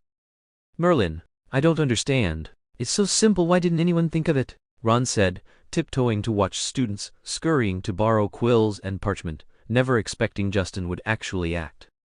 "Because of Dumbledore's age line," Justin said. "Why?" George asked, curious. Justin noticed many were watching him for an explanation. Clearing his throat lightly, he said, "Dumbledore drew the age line to stop underage students from stepping in, but it also acts as a psychological trick. People think you have to step across it to throw your slip in. In reality, the age line doesn't affect inanimate objects. We can toss them from a distance." He glanced at the slips near the goblet. "If you can't throw it, you can use a slingshot or paper airplane. Another way is to have an older student toss it in for you. I think the goblet doesn't check if the slip's name matches the person throwing it. Harry, why don't we sign up and give it a shot?" Harry muttered, unsure whether Justin was hoping he would agree or not. "Dumbledore said no one under 17 could enter," Hermione interjected, stopping Rue. "And we haven't learned enough yet. Even if we entered, there's no way we'd win." "Have you forgotten what Dumbledore said?" Rue cut her off. "The Goblet of Fire will choose the 3 champions it believes best represent each school. If we aren't qualified, even if we submit our names, the goblet won't select us, it'll just be fun. But if the goblet actually chooses us, doesn't that mean the chosen ones are stronger than 7th years?" Ron asked. "More or less. Do you think the strongest should go with the oldest?" Rue said, already reaching for paper and pen and scribbling his own name. He blew on the ink, then called out, "Harry, want to give it a try?" Harry glanced at him, nodded, and wrote his name down before handing the paper to Rue. "What are you all doing here?" A deep, pleasant voice came from the doorway just as Rue approached the age line. "Madame Maxime!" everyone exclaimed. The twins jumped aside, and several students standing near the goblet quickly used their feet to hide the papers underfoot. The Beauxbatons students filed in behind Madame Maxime, each holding a slip of paper. The girl at the front, astonishingly beautiful, glanced at Fred and George's beards with a derisive snort. Ron stared at her, momentarily lost for words. Madame Maxime nodded, instructing her students to toss their slips into the goblet one by one. Rue pocketed the slips they hadn't thrown, tugged Harry along, and casually walked into the great hall first. Harry hurried to his side, glanced around to make sure no one was watching, and whispered, "Why are we doing this?" Weren't we supposed to Moody? Sage, don't say a word. Rue held up a finger in a quiet gesture and whispered, "It's to avoid suspicion." Avoid suspicion? Look, just because it seems everyone wants to enter, if anyone under 17 were chosen, even if everyone had the same thought at some point, they'd still be jealous, irrationally attack you, and accuse you of cheating, Rue said with a bitter laugh. You're joking, Harry exclaimed, clearly shocked. Don't assume everyone's like you, Harry. That kind of base instinct never changes, Rue said. That's why I'm playing this role, drag everyone along and make it crystal clear, we did not enter. Harry was silent for a moment, clearly struggling to accept Rue's reasoning. He didn't argue, but immediately asked another question. If we do this, won't that person change his plan? No, Rue said confidently. Students will be near the goblet all day today. Last night was the only time he could have tampered with it. Now even if he wants to make a change, it's too late. Harry nodded and fell silent. The two of them split, heading to their respective house tables. Harry tried to steady the anxious tremor in his chest, though his palms remained unavoidably sweaty. Chapter 153. The Champion of Hogwarts. The Halloween feast had begun. Candlelight flooded the great hall, making it blaze with brilliance. The food on the 5 long tables was even more abundant and tempting than usual, with many exotic foreign dishes never seen before. Yet almost no one could truly focus on eating. Students kept craning their necks, fidgeting restlessly in their seats, every face marked with eager anticipation. Fred Weasley muttered under his breath beside Harry, while on Harry's other side George had his eyes squeezed shut, whispering a prayer of equal devotion. George. I'm hoping for Angelina, Hermione said in a low voice. Puff's probably pinning everything on Diggory, Ron said sharply. He scanned the hall, then frowned. Hey, how come I don't see him? Heard he's sick, Hermione replied. There was some kind of accident in 7th year herbology. Quite a few students ended up in the hospital wing. What luck, Ron said cheerfully. That gives Angelina an even better chance. Not that she isn't good enough on her own, of course, just that the fewer rivals, the better. Right, Harry? Harry? Or what? Harry jerked as if waking from a daze. Oh, yes, of course. The goblet won't disqualify anyone just because they're ill. Ah, Hermione drew in a quick breath. We're about to find out. At last, every plate gleamed spotless again. Dumbledore rose to his feet, and the hall instantly fell silent. Madame Maxime and Karkaroff looked every bit as tense and expectant as the students. Only Professor Dumbledore still wore his serene smile, while poor bored Mr. Crouch, sitting beside him, was unsurprisingly ignored by everyone. Well then, Dumbledore said, the goblet is about to decide. I dare say it will be just one more minute. Listen carefully. Once the champions' names are announced, I ask that they walk up to the far end of the hall, then proceed along the staff table and enter that chamber. He pointed to the door behind the staff, where they will receive their first instructions. He drew his wand and made a sweeping gesture. Instantly, all the candles except those inside the carved pumpkins were extinguished, plunging the hall into a dim, flickering half-light. The goblet now shone more dazzlingly than anything else in the room, its blue-white flames hurling off sparks so bright they stunned the eyes. Everyone stared, waiting. Harry's mind was blank. His gaze was fixed on that brilliant fire. Suddenly, the flames flared red, spitting sparks. A tongue of fire leapt into the air, hurling out a charred scrap of parchment. Can the goblet's choice be tampered with? Harry asked. I think it's very difficult, he replied. The creators of the goblet would certainly have anticipated that, so its safeguards must be among the strongest in existence. Then, how can the fake Moody be so sure I'll compete? The champion for Durmstrang, Dumbledore announced clearly, holding up the parchment, is Victor Crumb. The hall erupted in thunderous applause and cheers. Harry clapped stiffly, mechanically, his mind too numb to think. A single powerful Confundus charm, Harry. Confundus charm? The Triwizard Tournament was originally designed for 3 schools, and so it remains today. But the world changes. Ancient schools may wither through disaster or misfortune. New ones may rise with a brilliant headmaster and gifted teachers. 700 years ago, no one could predict whether the schools competing might someday be 2 or 4 or more. The goblet's restriction on the number of schools must therefore be adjustable. That, Hugh's eyes glinted, is the loophole Moody can exploit. The champion for Beauxbatons, Dumbledore proclaimed, raising the second parchment into the air, is Fleur de Lacquer. Just one can fund this charm, making the Goblet of Fire think there are 4 schools competing, and then entering your name as the sole candidate for the 4th school. That's all it takes for you to be chosen as a champion. Once the goblet selects a champion, a binding contract is formed. After that, even if everyone knows someone deliberately set you up, you must see the tournament through to the end unless you die. At that moment, the flames turned red again, sparks leaping as tongues of fire shot high. Dumbledore caught the 3rd slip of parchment. Now it was Hogwarts champion. Harry closed his eyes, clenching his fists tightly. Angelina or Cedric, anyone, and then the 4th slip, Harry Potter. Although Harry thought what Rook said about the jealousy that comes from being chosen as a champion was a bit far-fetched, Rook always had a very cynical view of people and events, tending to believe only the dark side. At that moment Harry felt he wanted nothing more than to run. He stared at his plate, too afraid to look at anyone. The Hogwarts champion. Dumbledore held the slip far from the flames to read it in the glow. He froze abruptly, staring at the parchment. After a long silence, a low hum began spreading through the hall, every eye fixed on Dumbledore. Those in the front rows leaned forward desperately, as if trying to press their eyeballs against the slip. Then Dumbledore cleared his throat and loudly announced, "Rook Potter."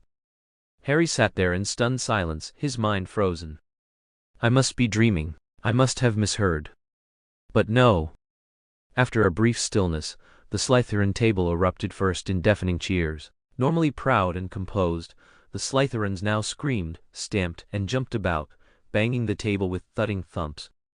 Harry craned his neck, seeing from afar Rook's surprised expression. He hesitated, then, urged by the Slytherins, stood and offered Harry a reassuring smile. That smile hit Harry like a bucket of ice water. He shivered violently, instantly alert. "No!" Harry shouted, springing to his feet. Though the applause and cheers in the hall nearly shook the ceiling, his voice carried clearly over all of it. The clapping paused, with only a few scattered hands striking, then silence returned. Harry felt hundreds, maybe thousands, of eyes on him, but he ignored them all, locking his gaze on Dumbledore. "Rook didn't put his name in," Harry shouted. "I know he didn't." Every teacher's eyes were on him now. "Straighten your back, lift your chin, look him in the eye, don't blink, don't flinch. Rook always does this, I can do it too." Since Rook's name came out of the goblet, he must compete, Dumbledore said decisively. "The rules are clear, this must be obeyed." "The Goblet of Fire made a mistake," Harry insisted. "Someone's setting him up. Maybe someone wants him dead. This is all my responsibility, my danger. Everything should fall on me." A tense, suffocating silence filled the hall. "Oh, and what proof do you have of that?" Karkaroff asked in his smooth, syrupy voice. Though he smiled, his eyes remained sharp and cold, completely devoid of humor.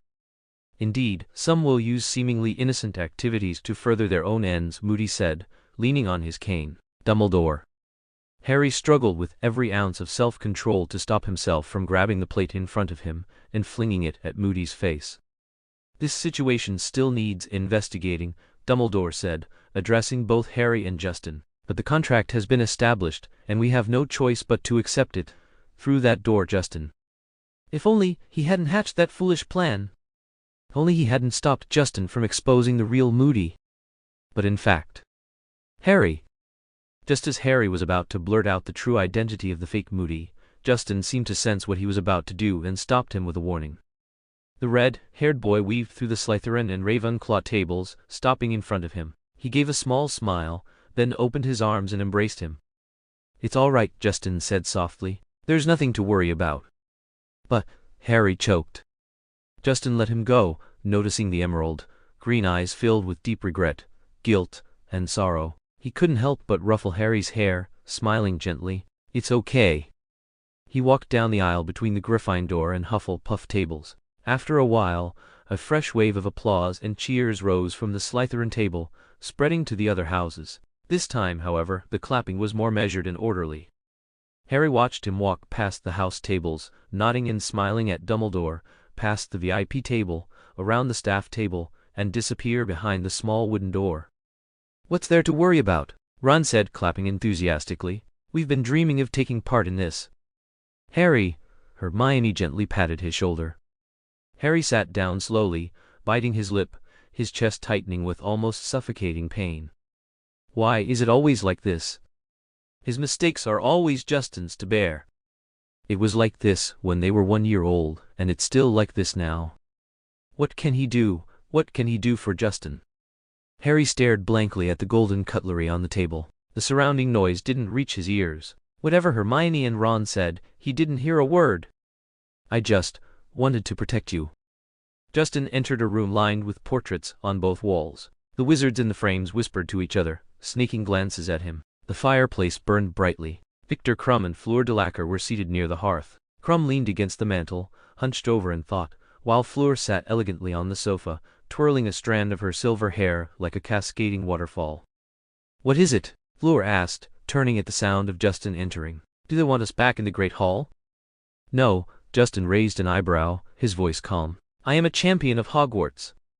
What? Fleur tossed her hair, haughtily. Are you joking? Crumb straightened, appraising Justin from head to toe, a shadow of disapproval darkening his proud features. Justin said nothing, avoided looking at the two of them, and folded his arms against the wall, standing quietly to one side. Behind the door, the sound of hurried footsteps announced a group entering the room.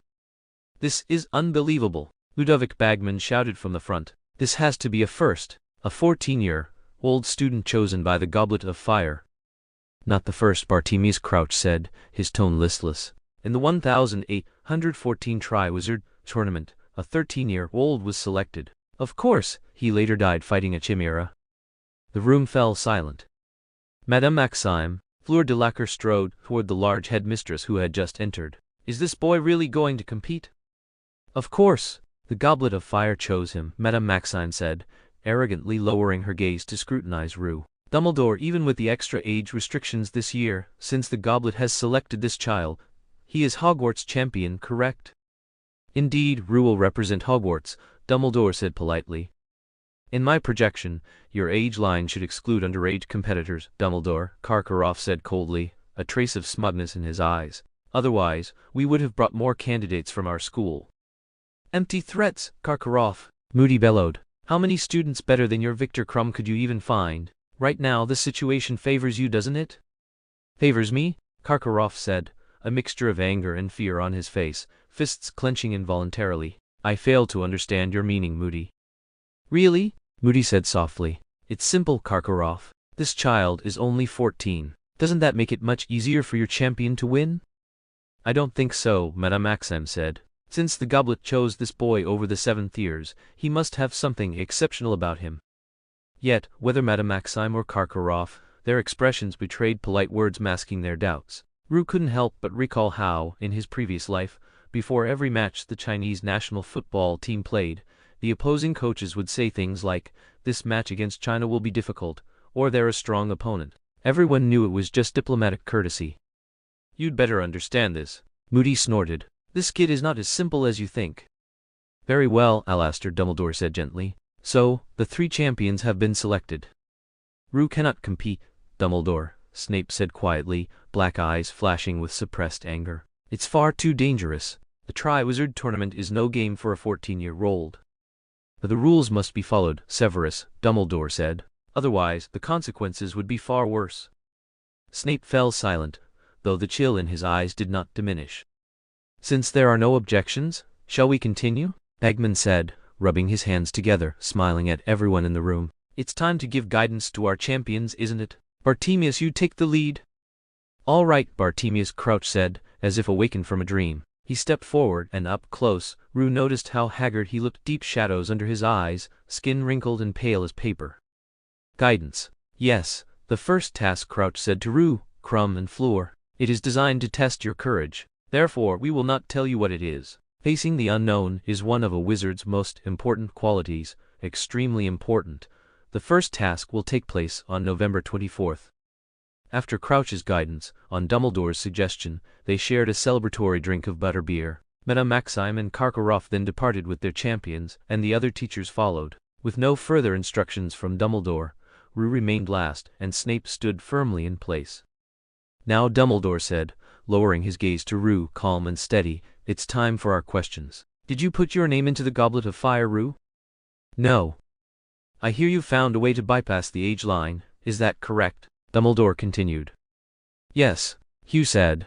Only now did he suddenly realize that his loud, conspicuous behavior had been nothing less than slapping Dumbledore's face in public with Karkaroff, and Madame Maxime's earlier remarks clearly a veiled mockery of the headmaster, and his standing among the students.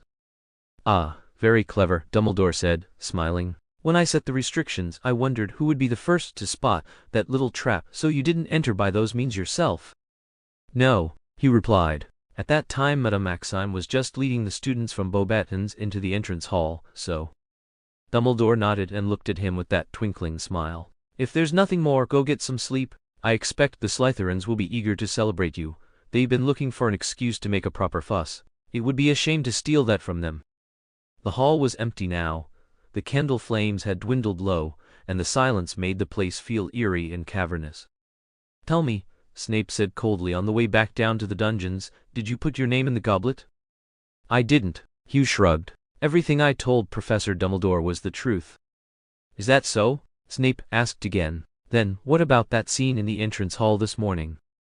To deal with a situation like this, Hugh answered. Snape stopped and regarded him coolly. You knew someone would enter your name? Strictly speaking, I thought it would be Harry. I didn't expect him to select me. Don't you see what a perfect opportunity it is for those who want to do certain things? Why didn't you tell me? Snape hissed in a low, furious voice. We planned to tell Professor Dumbledore once things were certain. But that once things were certain was clearly meant to be sometime after the final task. There was no need to spell that out, Hugh thought to himself. All right, who is he? Professor, how do you tell if someone's been imperiused? Hugh asked. The method is very complicated. Whom do you suspect? Barty Crouch, Hugh said. Names, it turned out, could sometimes speak in two ways. Standing at the Slytherin common room doorway, he watched the retreating black robes and considered. He wasn't ready to move against old Barty Crouch yet. 1. The game would end too soon and be less interesting. 2. He wanted a little assistance from his enemies later in the contest. And most important, they needed time to prepare. As for old Barty, since Voldemort had chosen him to take Harry's place, there must be a reason. The gift Hugh had given the man at the end of first year shouldn't have been forgotten so quickly. Given that, saving old Barty now might not be a bad idea. If the man were to die at his own son's hands, it would be pitiable. Still, being forced into the role of the chosen one was infuriating. Lost in such thoughts, Hugh spoke the password and pushed the common room door open, only to be drowned instantly by warm, enthusiastic applause. Chapter 154. Rita Skeeter. Rook became Hogwarts' hero overnight. Wherever he went, classmates would erupt into enthusiastic cheers. The paths he walked every day suddenly swarmed with chattering girls, and the boys all seemed eager to be his closest friends. They clustered around him, speculating about the first task of the Tournament of Champions. Maybe you'll have to defeat a dragon. These guesses came daily, though no one really knew if they were true. Even students who had clashed with him before now greeted him with bright smiles. In the face of this once ever 5 years inter-school competition, old rivalries between Gryffindor and Slytherin seemed trivial. Rook couldn't even name half of the brotherly friends now hanging around him. Since that Sunday morning, he had avoided public appearances. He returned to frequent visits to the kitchens and the room of requirement, once again revealing his knack for appearing and disappearing mysteriously around Hogwarts. Merlin, if it weren't for this practice, I'd think you disappeared from school, Harry muttered, having just fended off another of Rook's Legilimens attacks. This time it took only 11 seconds. Rook caught 2 brief fragments before being blocked. Frankly, Rook was surprised by Harry's progress. He had assumed learning Occlumency would be extremely difficult for Harry. At first, it was Harry's impulsive, restless nature made emptying his mind nearly impossible. But after a full year of preparation, see Chapter 89, Silencing Draft, his Occlumency skills improved rapidly once formal training began. Perhaps it also helped that his teacher wasn't the ever-annoying Professor Snape. Rook estimated that in about 2 weeks, they could begin practicing the Cruciatus Curse and defenses against it. Really going to learn the Cruciatus Curse? Harry asked with a grimace. Of course, Rook said without hesitation. If you don't like dark magic, you don't have to use it after learning it. Whether you use it or not is up to you, but I won't have you discover someday that you needed it and couldn't because you didn't learn it. All right, Harry sighed, knowing there was no winning an argument with Rook on this. Rook never compromised on their study topics. Don't look so reluctant. The Cruciatus Curse is interesting, Rook said in a comforting tone. I'm not planning to use this interesting technique on anyone, and neither are you, right, Rook? Harry forced a smile more like a grimace. Not necessarily, Rook chuckled. Let's go to Hagrid's hut this afternoon, Harry suddenly suggested. For what? Rook asked lazily. Hagrid knows you're the Hogwarts champion. He's been wanting to see you. Didn't we already see him in Care of Magical Creatures class? Rook, he wants to see you privately. Harry's green eyes sparkled. Hagrid knows what the first task is. He almost let it slip that day. Cheating isn't allowed, Harry. Rook yawned, signaling the end of the topic. I'm not cheating. I'm just passing on a message, Harry protested. How are Hagrid's blast-ended scroots? Rook shifted the topic. At that, Harry's face fell. They've grown huge, about 3 feet long each, Harry said, frowning. Luckily, they've started fighting among themselves. There are only around 20 left now. Hagrid separated them into boxes, out in the pumpkin patch. If you go, you'll see them at a glance. I'm not interested, Rook scoffed. Are they still that ugly? They're a bit better, Harry admitted, somewhat comforted. They've grown a shiny, grayish, white armored shell. Imagine a blend of giant scorpions and elongated crabs. That's about how they look now. Oh, thanks for the trouble, Rook said, beaming. Harry glared at him. Anyway, we're going to Hagrid's hut this weekend. If not, I'm taking the blast-ended scroots for a walk in the Room of Requirement. Justin's smug, self-satisfied smile vanished instantly. Harry grinned triumphantly. On Friday's potions class, they were brewing an antidote. When Snape entered the classroom, everyone couldn't help but notice Professor Snape, astonishingly, was late, and he limped as he walked as if injured. Noticing all eyes on his legs, Snape's already sullen expression darkened further, his icy black eyes flashing with anger. You should all have the antidote's recipe prepared. I expect careful brewing. Then, we will select one person to test it on. The room fell completely silent. Halfway through class, there was a knock at the door of the dungeons. Excuse me, sir. Colleen Creevey poked his head in, cheerfully. Mr. Bagman wants Justin Potter to come upstairs. Snape's gaze dropped from his hooked nose to Colleen, the boy fidgeting nervously under the scrutiny. For what? Snape asked. It seems like it's for a photograph, Colleen said timidly. Snape nodded at Justin. Take your things and leave. Brew again in the dungeons tonight. Yes, Professor. Good luck, Colleen muttered outside the room, his dry smile awkward. I'm sorry about the camera, Justin said softly, looking down. It had been nearly 2 years since he'd accidentally destroyed Colleen's camera on the Quidditch pitch. Oh no, don't worry, Colleen stammered, blushing, waving it off. But I don't regret it, Justin continued, ignoring him. Taking photos without regard for time, place, or consent is highly disrespectful. Didn't you realize that? Yes, sorry, Colleen mumbled, eyes welling up. I wasn't this quick to cry back in 3rd year, Justin muttered, remembering the time he'd openly sobbed on the streets of Stown, feeling suddenly embarrassed. He waved it off, knocked on the door and entered. The classroom was small, with most desks pushed to the back, leaving a large open space in the center. 3 desks were arranged in front of the blackboard, covered with a long velvet cloth. Behind them were 5 chairs. Ludo Bagman sat there, talking to a witch in a deep magenta robe. Victor Crumb stood in a corner, brooding silently. Fleur de Lacquer lounged boredly on a sofa, while a rotund man adjusted a slightly smoking black camera, occasionally glancing at Fleur.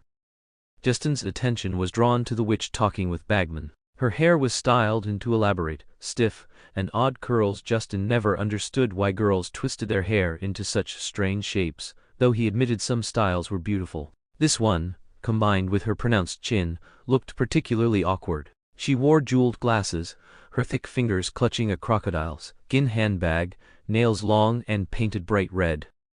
The moment she saw Justin, she jumped up from her seat.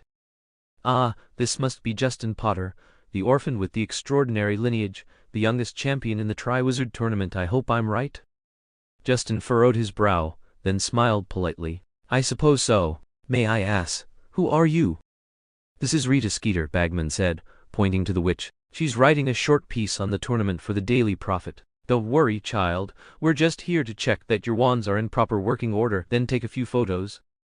Before we start, may I have a few words with Justin? Since the judges haven't arrived yet, Rita Skeeter asked Bagman, her eyes fixed on Justin. You know, just to add a little color to the article. No problem, Bagman said loudly. It's just wonderful. Rita Skeeter cut him off, her bright red claw like fingers gripping Rue's arm with surprising strength and dragging him into a nearby broom closet. Rue frowned at the buckets and brooms inside. A quick swipe of his fingers across Rita's wrist made her release him involuntarily. "We can't stay in there, it's far too noisy," Rita said, smiling. "Hey, I never agreed to an interview just to add a little color to your article," Rue said, arms crossed, his tone icy. Rita's grin widened, revealing 3 gold teeth in her mouth. "People have been wanting to know about you for ages, dear Rue. Why not give them a chance? For example, what made you sign up for the tournament? A desperate need to prove yourself, or perhaps to escape the shadow cast by your brother?" "I've never met a reporter so careless with facts and so quick to speculate," Rue said bluntly. "Listen carefully. First, just because people want to know about me doesn't mean I owe them that knowledge. Their curiosity is none of my concern. Second, I never permitted you to call me dear Rue. Address me as Mr. Potter or Rue Potter. Third, I did not submit my name, I did not enter the goblet of fire. Fourth, I know my own abilities. There's no need to prove them to anyone. Fifth, there is no shadow cast by my brother. I have a good relationship with Harry. In fact, we've arranged to practice spells this afternoon in an empty classroom. Finally, stick to your little article and leave me out of it. I am not your material for gossip, understand?" Before Rita could reply, Rue turned and walked away. Back in his room, he saw Dumbledore and the others entering. Testing a wand was simple, but the expert performing the test was less pleasant. Ollivander's extraordinary memory and piercing gaze were always a bit unnerving, especially when those pale eyes locked on you. Rue finally understood what it felt like to be scrutinized like that. When Rue handed over his wand, a spark of excitement lit Ollivander's eyes. "Ah, yes, this is the wand. I remember it clearly. You 2 brothers came together to choose your wands, and it all feels like it happened just yesterday." Rue rolled his eyes subtly, fighting the urge to snort. He remembered how Ollivander had exclaimed in delight when Rue picked his wand. "Marvelous! How extraordinary! Never before has this happened." At the time, Rue thought he was truly gifted. Later, he realized that 7 out of 10 people who bought wands from Ollivander heard exactly the same thing. Neville Longbottom had also been told wonderful, simply wonderful. Rue suspected that the thing Ollivander found wonderful with him was probably nothing like what he experienced. The wand testing lasted about half an hour. Ollivander declared all the wands to be in perfect condition. After Dumbledore announced they could leave, Bagman leapt forward excitedly, demanding photographs. That took nearly twice as long as the wand testing.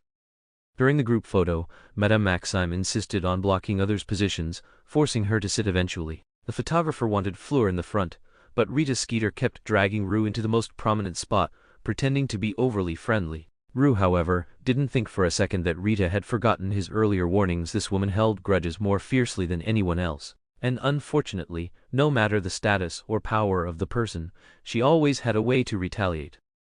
But this time, Rue thought with a smirk, it was hard to say whose misfortune it really was. As Rita insisted on taking individual shots of the champions, Rue couldn't help but chuckle coldly. Chapter 155. A new development. At long last, after finally getting through all the photos and slipping away, Hugh forced himself to endure the waves of cheerful greetings as he strolled leisurely downstairs for dinner. After the meal, he wandered unhurriedly into the empty Transfiguration classroom. Circling the room once, he found exactly as he'd expected a plump beetle perched on the windowsill. The markings around its antennae were identical to the ugly glasses Rita Skeeter always wore.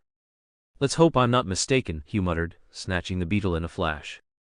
It buzzed furiously, struggling with surprising force enough that a normal grip would never have held it, but Hugh had come prepared. He clamped down hard, pulled a glass jar from his bag, and stuffed the beetle inside. The jar already contained a few twigs and leaves. He screwed on the lid, which was punctured with tiny air holes, then cast a firm anti-transfiguration charm over the container.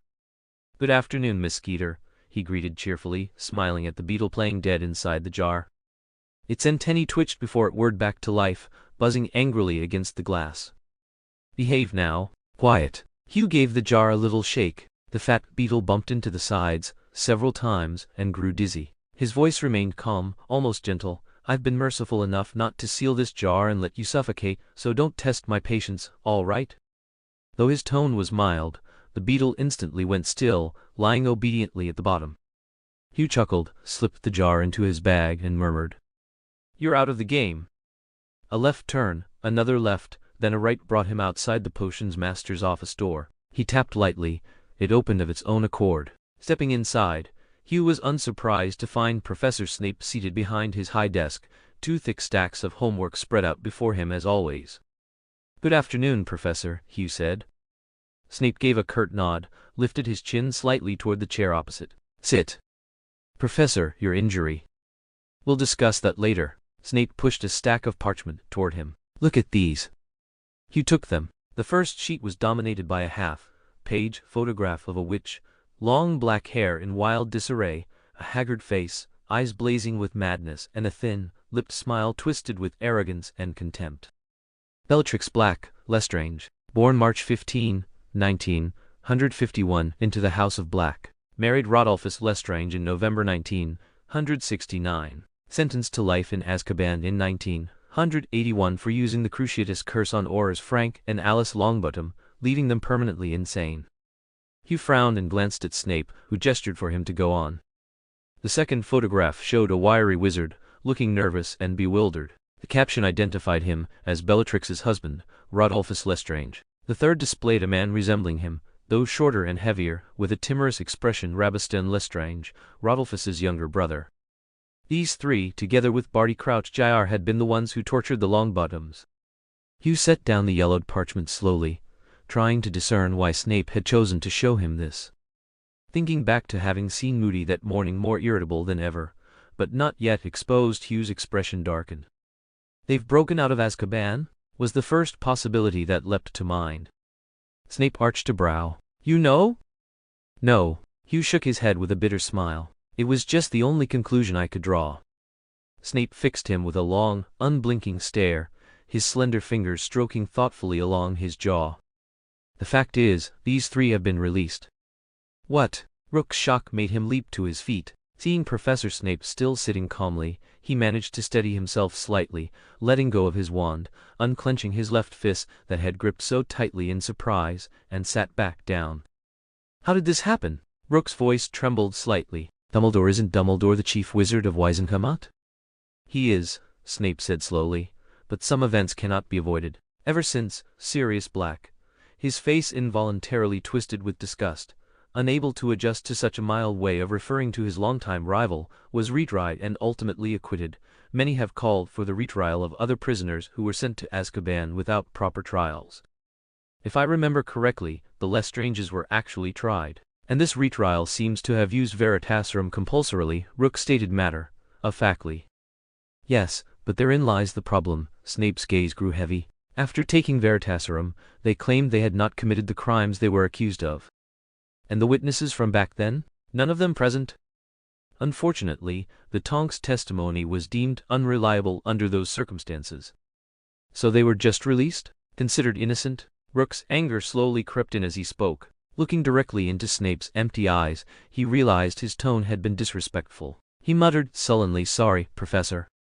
"They are not entirely innocent," Snape said without emotion. "They admitted to minor offenses and participated in 2 pranks on Muggles, but completely denied using torture to drive the Tonks insane. The Ministry considered them guilty, but 13 years in Azkaban was already sufficient punishment. Under Veritaserum, no one doubted their words, and the majority voted for their release. Even Dumbledore had no way to intervene." Rook inhaled deeply and exhaled, a deep sense of helplessness washing over him. He had only intended to help Sirius clear his name and live openly, never imagining such consequences. "Why is it that whenever I try to fix something awful it ends up getting worse?" he thought. "And now?" he asked. "Where are they? What are they doing? Did Dumbledore leave tracking spells or potions on them? Are Aurors monitoring them?" Snape glanced at him, slightly surprised, then his expression grew heavier. "The tracking spell failed by the 3rd day. Either they removed it themselves, or some powerful magical object overrode Dumbledore's spell." Rook slumped back against the chair, his dissatisfaction with Dumbledore growing. "Even the so-called chief of Wizengamot couldn't control a small trial, or even the follow-up measures. Sure, he looks perpetually sleep-deprived lately, but what use is that?" Snape's tone even sounded like he was excusing Dumbledore. Rook turned his head, staring at a frog brain preserved in a bluish-green solution inside a glass jar, silent in frustration. And Barty Crouch, Snape continued, seemingly unaware of Rook's mood, we can preliminarily conclude he was under the influence of the Cruciatus curse for an extended period. During this time, he appears to have controlled a member of Wisengamma to switch the Veritaserum used in the Lestrange's retrial. He doesn't fully remember his actions, nor can he identify which member he controlled. His home was reduced to rubble in the first half-hour before Aurors arrived. Moreover, the Cruciatus curse caused severe damage to his mind and memory. Barty Crouch is currently convalescing at St. Mungo's, and his affairs at Hogwarts are temporarily overseen by Percy Weasley. Percy Weasley? Rook couldn't hide his astonishment. He's only been at the Ministry a few days. How could he earn Crouch's trust? It is not Percy's knowledge or character that earned Crouch's confidence, Snape said coldly, but his excessive enthusiasm for all the tasks assigned to him. His zeal even led him to meddle in matters beyond his responsibility. So Cornelius Fudge decided that Percy should undergo proper evaluation and testing. Justin remained silent, fully aware that Percy Weasley's ambition was less about malice and more about an impatience to escape poverty and insignificance. Then, the verdict on the Lestrange's interrogation? Until there is concrete proof that a member of the Wisengamma tampered with the Veritaserum, the verdict cannot be overturned. What if we could prove the Veritaserum isn't completely reliable? Justin asked, a faint hope in his voice. Prove it how? Snape's gaze sharpened slightly. Perhaps some potion that could counteract its effects, Justin said, doing his best to frame it as purely hypothetical. In that case, Snape said slowly, the results of Black's interrogation would also lose some credibility. The Minister of Magic has been rather displeased with him lately as well. And of course, the matter of presenting the potion to someone who was Black's godson and had spent considerable time in his company. Justin knew Snape had left that unspoken. He sighed. So there's really no way to get the Lestranges back into Azkaban? At present, it seems not, Snape replied. Justin hesitated, then flipped his wrist and produced a small crystal vial. In the dim light of the dungeons, the pale reddish potion inside glowed a deep crimson. What is this? Snape asked, frowning. It's a potion of my own invention, Justin admitted, slightly embarrassed. Perhaps it could be of use to you. He felt like an amateur showing off in front of a master brewer, despite the fact that the ever-silencing draft had been his proudest achievement in potions to date. Snape took the vial, examining it and sniffing it carefully. His expression remained unchanged for a long moment, leaving Justin increasingly awkward. Then, I won't bother you further. Good evening, Professor. He rose, preparing to leave.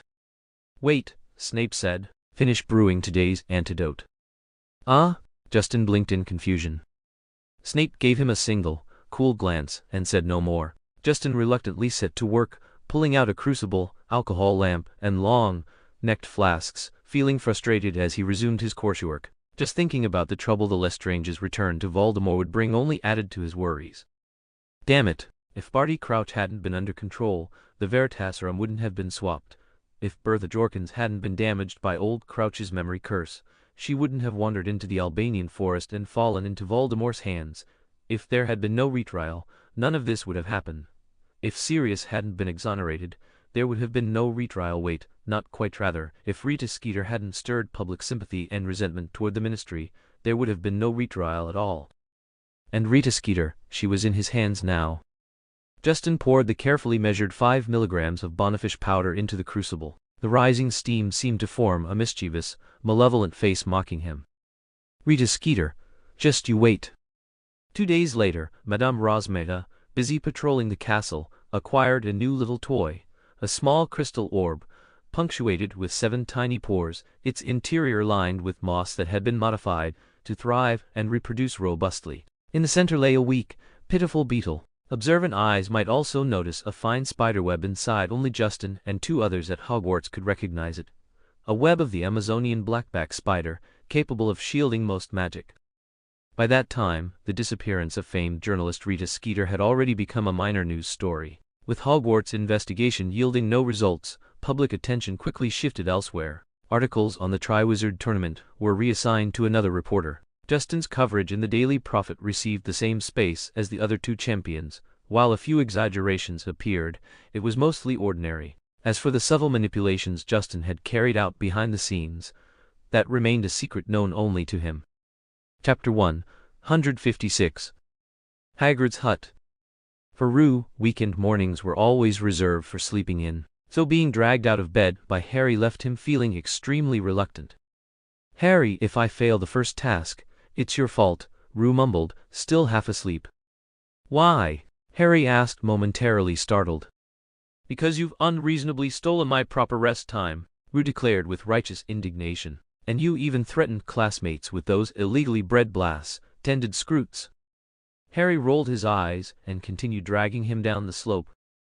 Rue stumbled along behind, abandoning even his usual air of elegance. He was so tired he could barely keep his eyes open and wished he could lie down right there for a quick nap. The horizon was just beginning to lighten, but the stars were still clear overhead. The castle lay quiet in a hazy mist.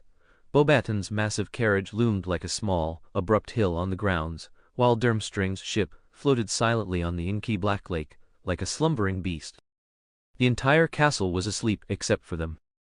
"It's the weekend!" Rue's mind howled in protest. He had agreed to visit Hagrid this weekend, yes, but not this early. Last night he had spent the first half racking his brain on how to deal with Rita Skeeter. Just as he had finally drifted off, the voice from the two-way mirror woke him up. Though he wanted desperately to stay in bed, the incessant buzzing, like a swarm of flies, forced him to get ready in a daze. Seeing Harry waiting by the wall in the dungeon corridor left him so furious he could barely speak.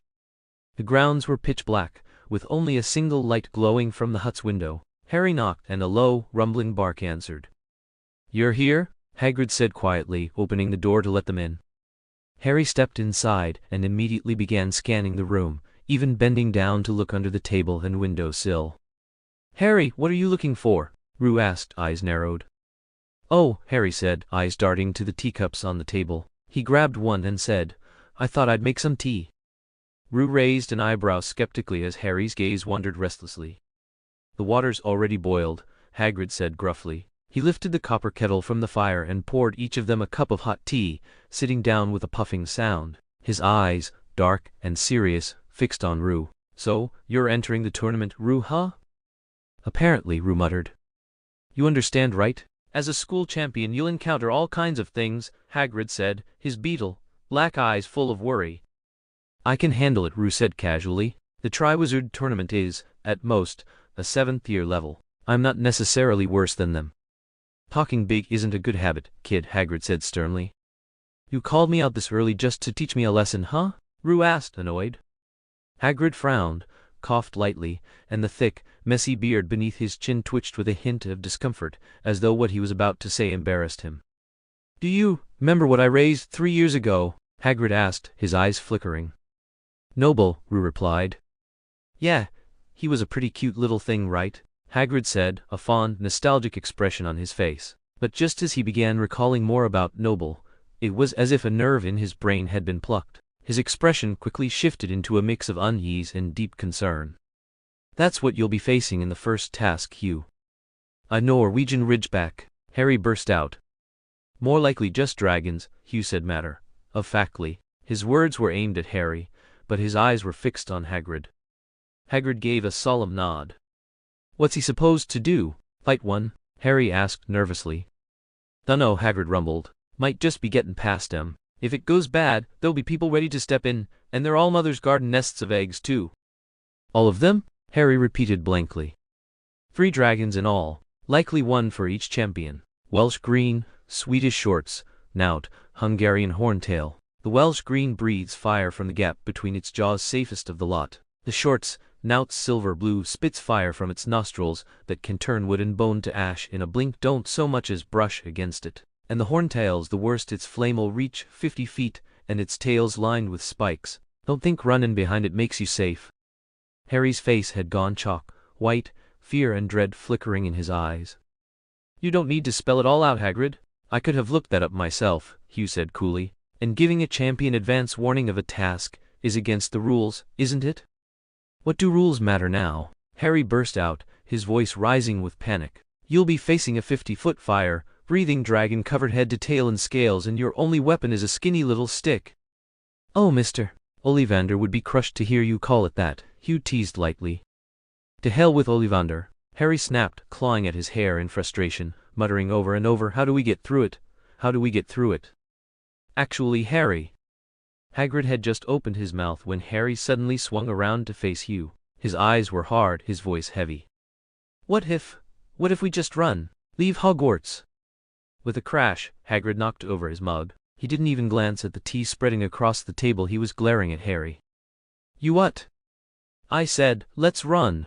Leave Hogwarts. Harry twisted his hands together, grinding out the words. Otherwise you won't live past the 24th. Sirius would take us in. My mum and dad left money. He was still calculating when he caught sight of Hugh leaning back, relaxed, watching him with quiet amusement, as though Harry were performing in some ridiculous play. Don't take this like a joke, Harry snapped. This is life and death. Hugh gave a soft sigh. Harry, do you really have so little faith in me? I've got plenty of faith in you. Harry ground out each word. But you're going up against a dragon. Well, truth is, Hagrid mumbled, you only need one simple spell to handle a dragon. What is it? Harry shot to his feet, desperate. Just a conjunctivitis curse, Hagrid said, pulling a filthy rag from somewhere and mopping at the wet table. Their eyes are soft, easy target, so course I don't want ye hurtin' 'em, so if ye can manage without. He cut himself off awkwardly, realizing that if Hugh didn't use it, Hugh himself would be the one in danger. The rag made a wet slap against the wood as Hagrid fell silent. A single conjunctivitis curse against a dragon? Harry still looked stricken. And if it just enrages it makes it go even wilder? Hugh only has to get past it, Hagrid said. The dragon can't see, that's a sight easier. But it is a cruel trick, I'll not deny that. But still. All right, Harry.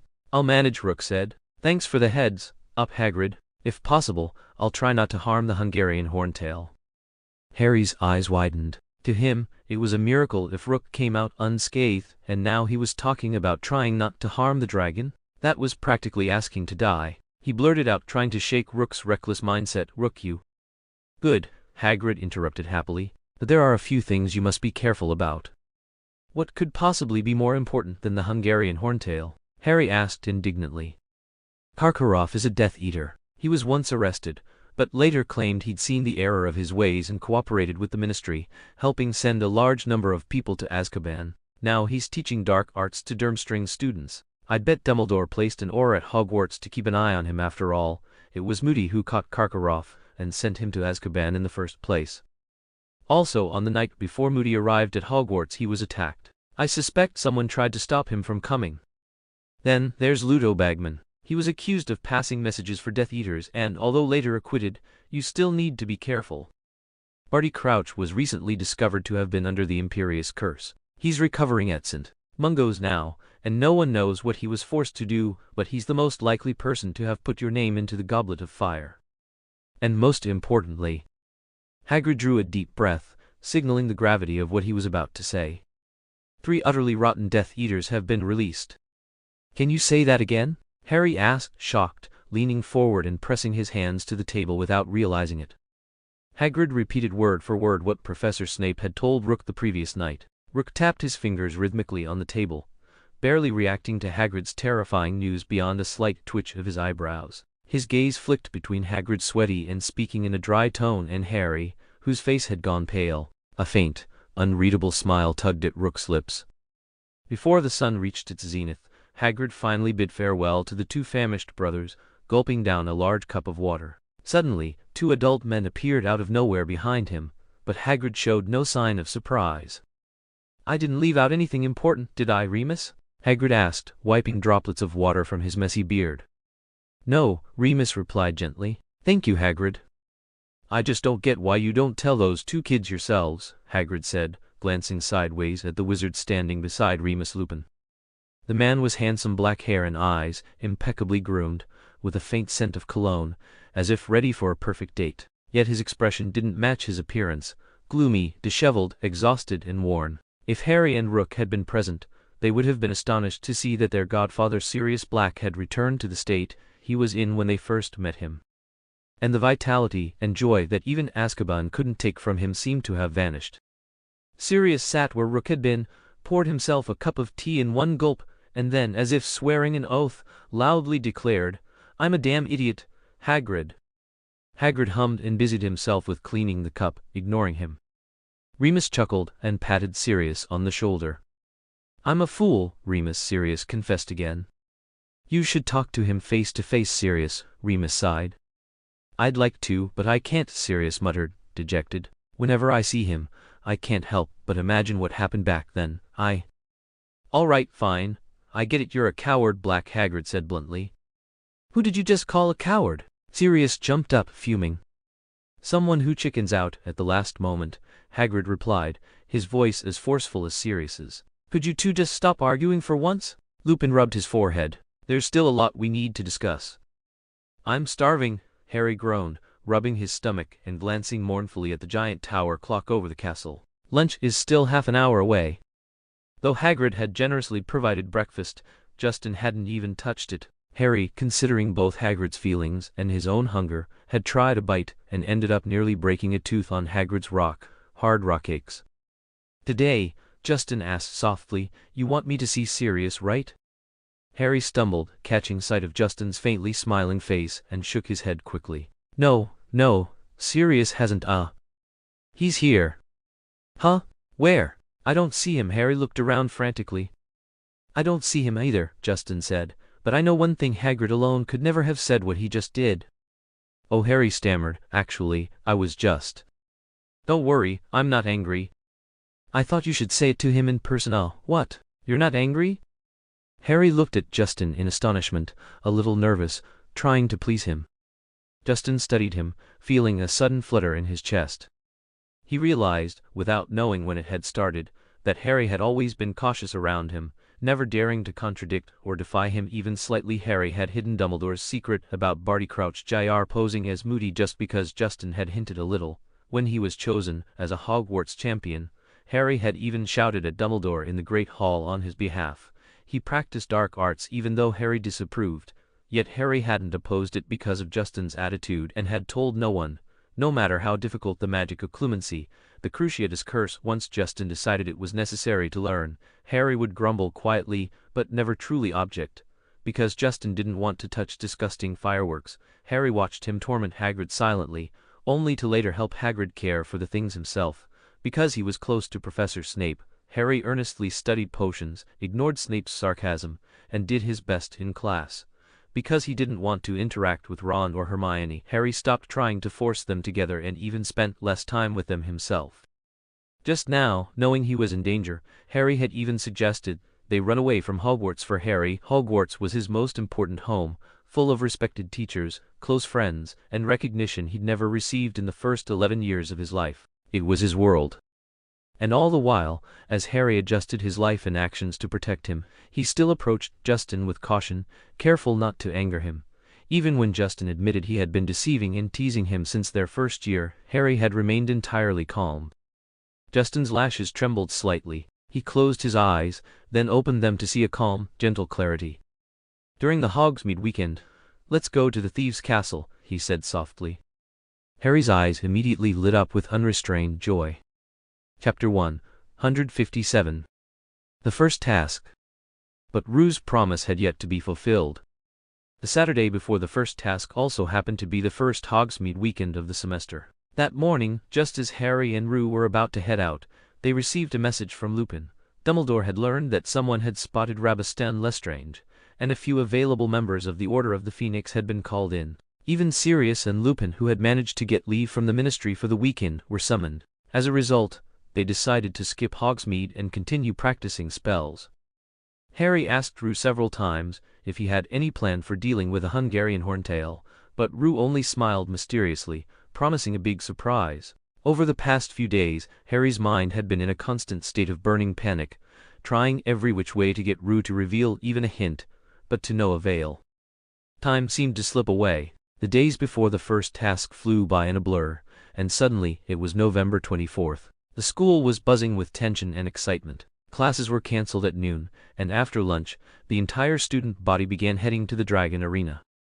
Harry ignored the reactions of the other students and dashed straight to the Slytherin table, sitting beside Rue. His nerves were so intense that he didn't even hear what the other Slytherins were saying. "Don't worry, Harry, I'll succeed," Rue said casually, taking a portion of squid salad. Harry's anxious gaze followed him, unsure what he could do. After a moment, he grabbed 4 pancakes and a portion of roast beef and placed them on Rue's plate, speaking in a tone that brooked no argument. "Eat up." You'll need your strength later.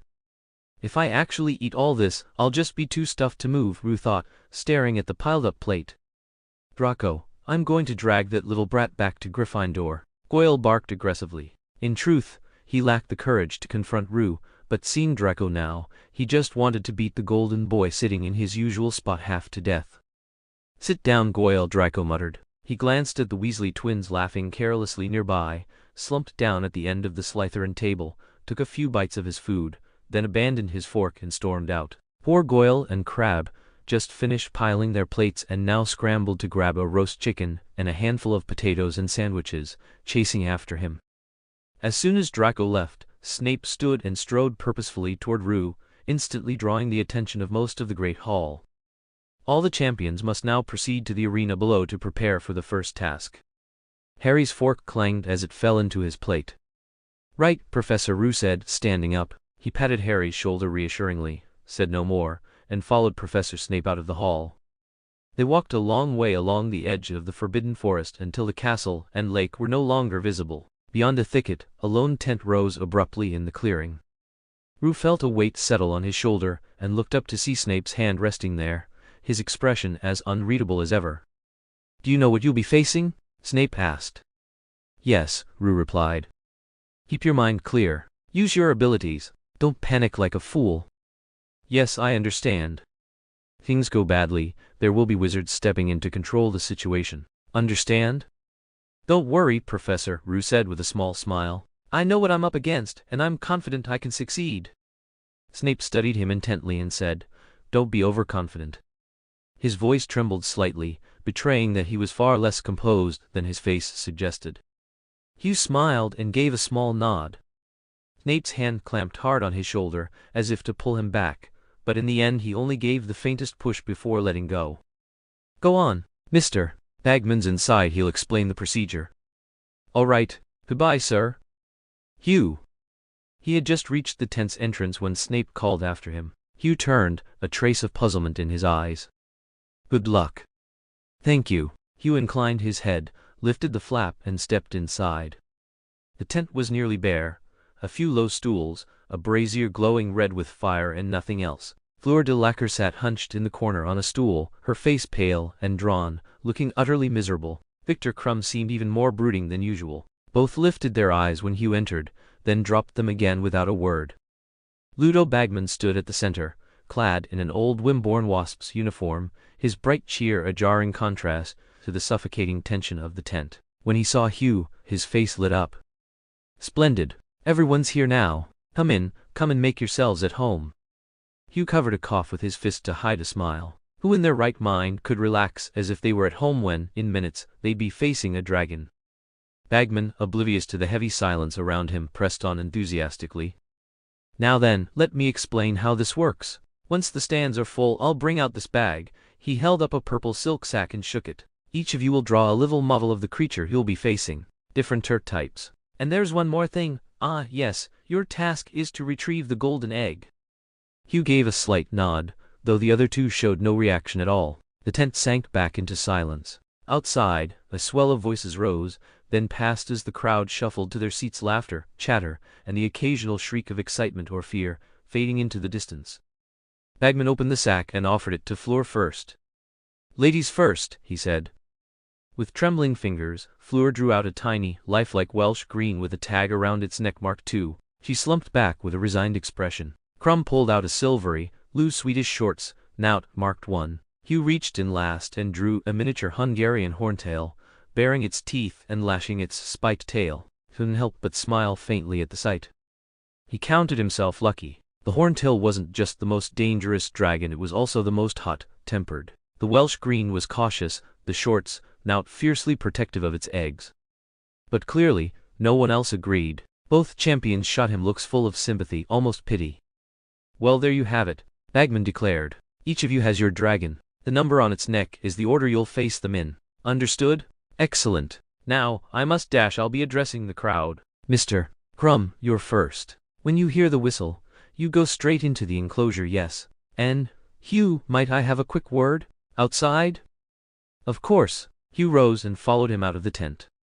How are you feeling? Anything I can do to help? Bagman asked, beaming at him with a fatherly air. Hugh couldn't stop a laugh. And what could you possibly do? Help me handle a dragon? Well, no, not that, Bagman said, lowering his voice conspiratorially. But I do have a few handy suggestions, if you'd like. I suppose I'd be a fool to turn down such kindness. Hugh tilted his head, studying Bagman's round, flushed face with narrowed eyes. But tell me, what is it you want in return? You're a judge after all. Private coaching seems a touch improper. Don't be foolish, kid. We all want Hogwarts to win, don't we? Bagman whispered. Besides, this task isn't fair to you. You're at a disadvantage. If I can help, it's no trouble at all. Just say the word. Then thank you, Rook said with a light laugh. Bagman's face lit up with delight, as if he were the one being helped. He tugged Rook toward a more secluded spot and lowered his voice. This task can actually be managed with a few simple spells. A blinding spell works well, but you have to lure the Hungarian horntail away first. Otherwise, if the dragon steps on the golden egg, you lose points, or you could use the summoning charm to bring the egg to you, but the first golden egg can't be under the dragon, so you still need to draw it away. And watch out for your safety. If the golden egg flies too obviously, the dragon will attack you recklessly. I've also heard you're a good flyer, so it'd be best if you could. At that moment, a whistle sounded somewhere. Good heavens, I have to run, Bagman exclaimed in panic and dashed off. Rook returned to the tent, finally lowering his wand and letting out a slow, relieved breath. He had expected Moody to guide him the way he had guided Harry, but that never happened. When Bagman had called him out just now, he had assumed it was under Moody's imperious curse, since the instructions sounded eerily similar to the warnings Moody had given Harry. Still, he couldn't be certain. Maybe the professors and judges had privately discussed the most suitable methods for the champions. It seemed Bagman had placed the bet squarely on him. Justin thought about this. When he first stepped outside, he had been tempted to get back at Bagman for that rude question last time, but seeing the other man's clear, infant-like blue eyes had made him hold back. Damn, I've gotten soft. A grown man, undone by a single pair of eyes. A fake lowly indeed. Lost in his own thoughts, Justin barely noticed the deafening cheers and thunderous applause ringing out twice. He knew it was his turn. Straightening his robes, he stood. The whistle blew outside. Justin passed through the tent entrance, through the foliage and through a gap in the arena fencing. Suddenly, the world opened before him in bright clarity. A massive, magically constructed grandstand and towered ahead, hundreds of faces peering down, roaring with excitement. Justin's mind involuntarily recalled the Roman Colosseum, and a pang of unease passed through him. He tried to locate Harry, but quickly gave up. From this distance, all the faces looked the same. At the far end of the arena loomed the Hungarian horntail. Its black scales glinted, massive and heavy like a small mountain crouched over its clutch of eggs. Its wings were half folded. Along its tail, bronze-colored spikes jutted out every few inches. The black dragon whipped its tail, leaving deep ruts in the hard ground. Its fierce yellow eyes locked onto Justin, as if it knew he had come to steal the egg it guarded. Justin smiled faintly, inclining his head with a nod of respect to his formidable opponent, then drew his wand, traced a swift arc, and tapped the tip to his own forehead. A roar erupted from the crowd. Spectators gasped and shouted. Bagman was explaining something, but Justin barely noticed. A cold sensation, like liquid ice, seeped from where his wand had touched his forehead, coursing through him from crown to soles. Looking down, he saw his skin and texture shifting to match the surrounding rocks and trees, blending perfectly like a humanoid chameleon. Before the chill fully saturated his body, he quickly pulled from his pocket a numbered dragon model, enlarged it, and hurled it into the arena. A small Hungarian horntail, over a meter tall, appeared, flapping its wings and stretching its neck as it waddled toward the giant dragon. Satisfied with the effects of his disguise and enlargement charms, Justin closed his eyes and began his self-hypnosis. Abandon anger, abandon joy, abandon sorrow, abandon all emotion. Relax, relax, emptiness, boundless emptiness. This is earth, trees, unconscious air. Relax, relax. His breathing grew shallow and steady. Opening his eyes, he felt nothing, neither cold nor heat, no emotion at all. He lifted his foot and stepped forward, slowly approaching the massive dragon. The horntail paid no attention to another life approaching. Its head moved only with the model dragon. Its malice was mild, more curiosity than aggression. The small dragon wobbled closer. The horntail suddenly roared, slamming its tail into the ground, leaving a 2-foot deep furrow. The small dragon didn't flinch, continuing its path. The horntail spewed fiery smoke, arched its head, and the model dragon flipped onto its back. Justin had already reached the horntail, standing right next to the egg, but frustratingly, the dragon was fiercely protective, crouching over the egg, even while playing with the model, one massive claw gripping the golden egg tightly. Opportunities always appear. He waited silently. The small dragon was flipped a third time. The horntail growled an unintelligible low note, unfurled its rough, black wings, stirring a fierce wind that sent sand and debris flying. Any intelligent creature would have retreated, but the model had no consciousness, no sense, and kept trying to climb onto the horntail. Finally, the horntail lost patience with the persistent little intruder. It raised a front claw and pressed the model to the ground. Inevitably, the small dragon was flattened, its yellow eyeballs rolling aside. Rue grabbed the tail of the baby Hungarian horntail and lifted it up, looking somewhat puzzled at the flattened, pancake-like remains of the model, completely unaware that one of the eggs had silently vanished from beneath it. Most of the audience was too absorbed in the interaction between the two horntails to notice anything else. Some even mistook the tiny dragon for Rue, shrieking in mock horror when it got flattened. When Rue suddenly appeared at the other end of the arena holding the golden egg, having dispelled the apparition charm, many spectators were momentarily stunned. A few seconds later, the crowd erupted in cheers that grew louder and louder, until everyone was shouting, clapping, and whistling. The sheer force of the noise seemed to shake the very air.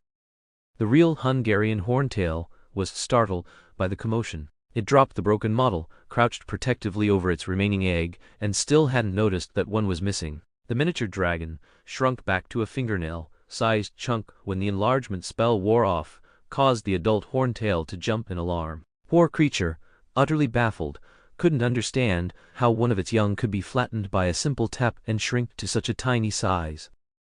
A perfect finale. Rue smirked to himself as he bowed and exited the arena.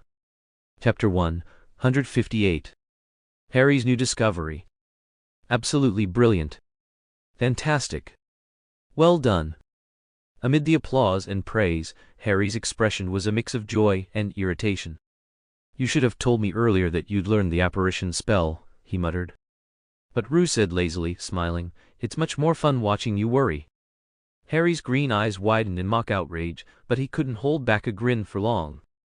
That was amazing, he sighed, unable to shout with the others. The taut tension in his chest suddenly released, and fatigue washed over him. Where had the monotonous, boring routine gone? After the performance, the judges gave their scores. Ludo Bagman and Percy Weasley awarded Rue 10 points, Dumbledore and Madame Maxime gave 9, and Karkaroff only gave 6. An outraged uproar immediately broke out, and Dumbledore had to call for quiet twice before the Hogwarts students settled down.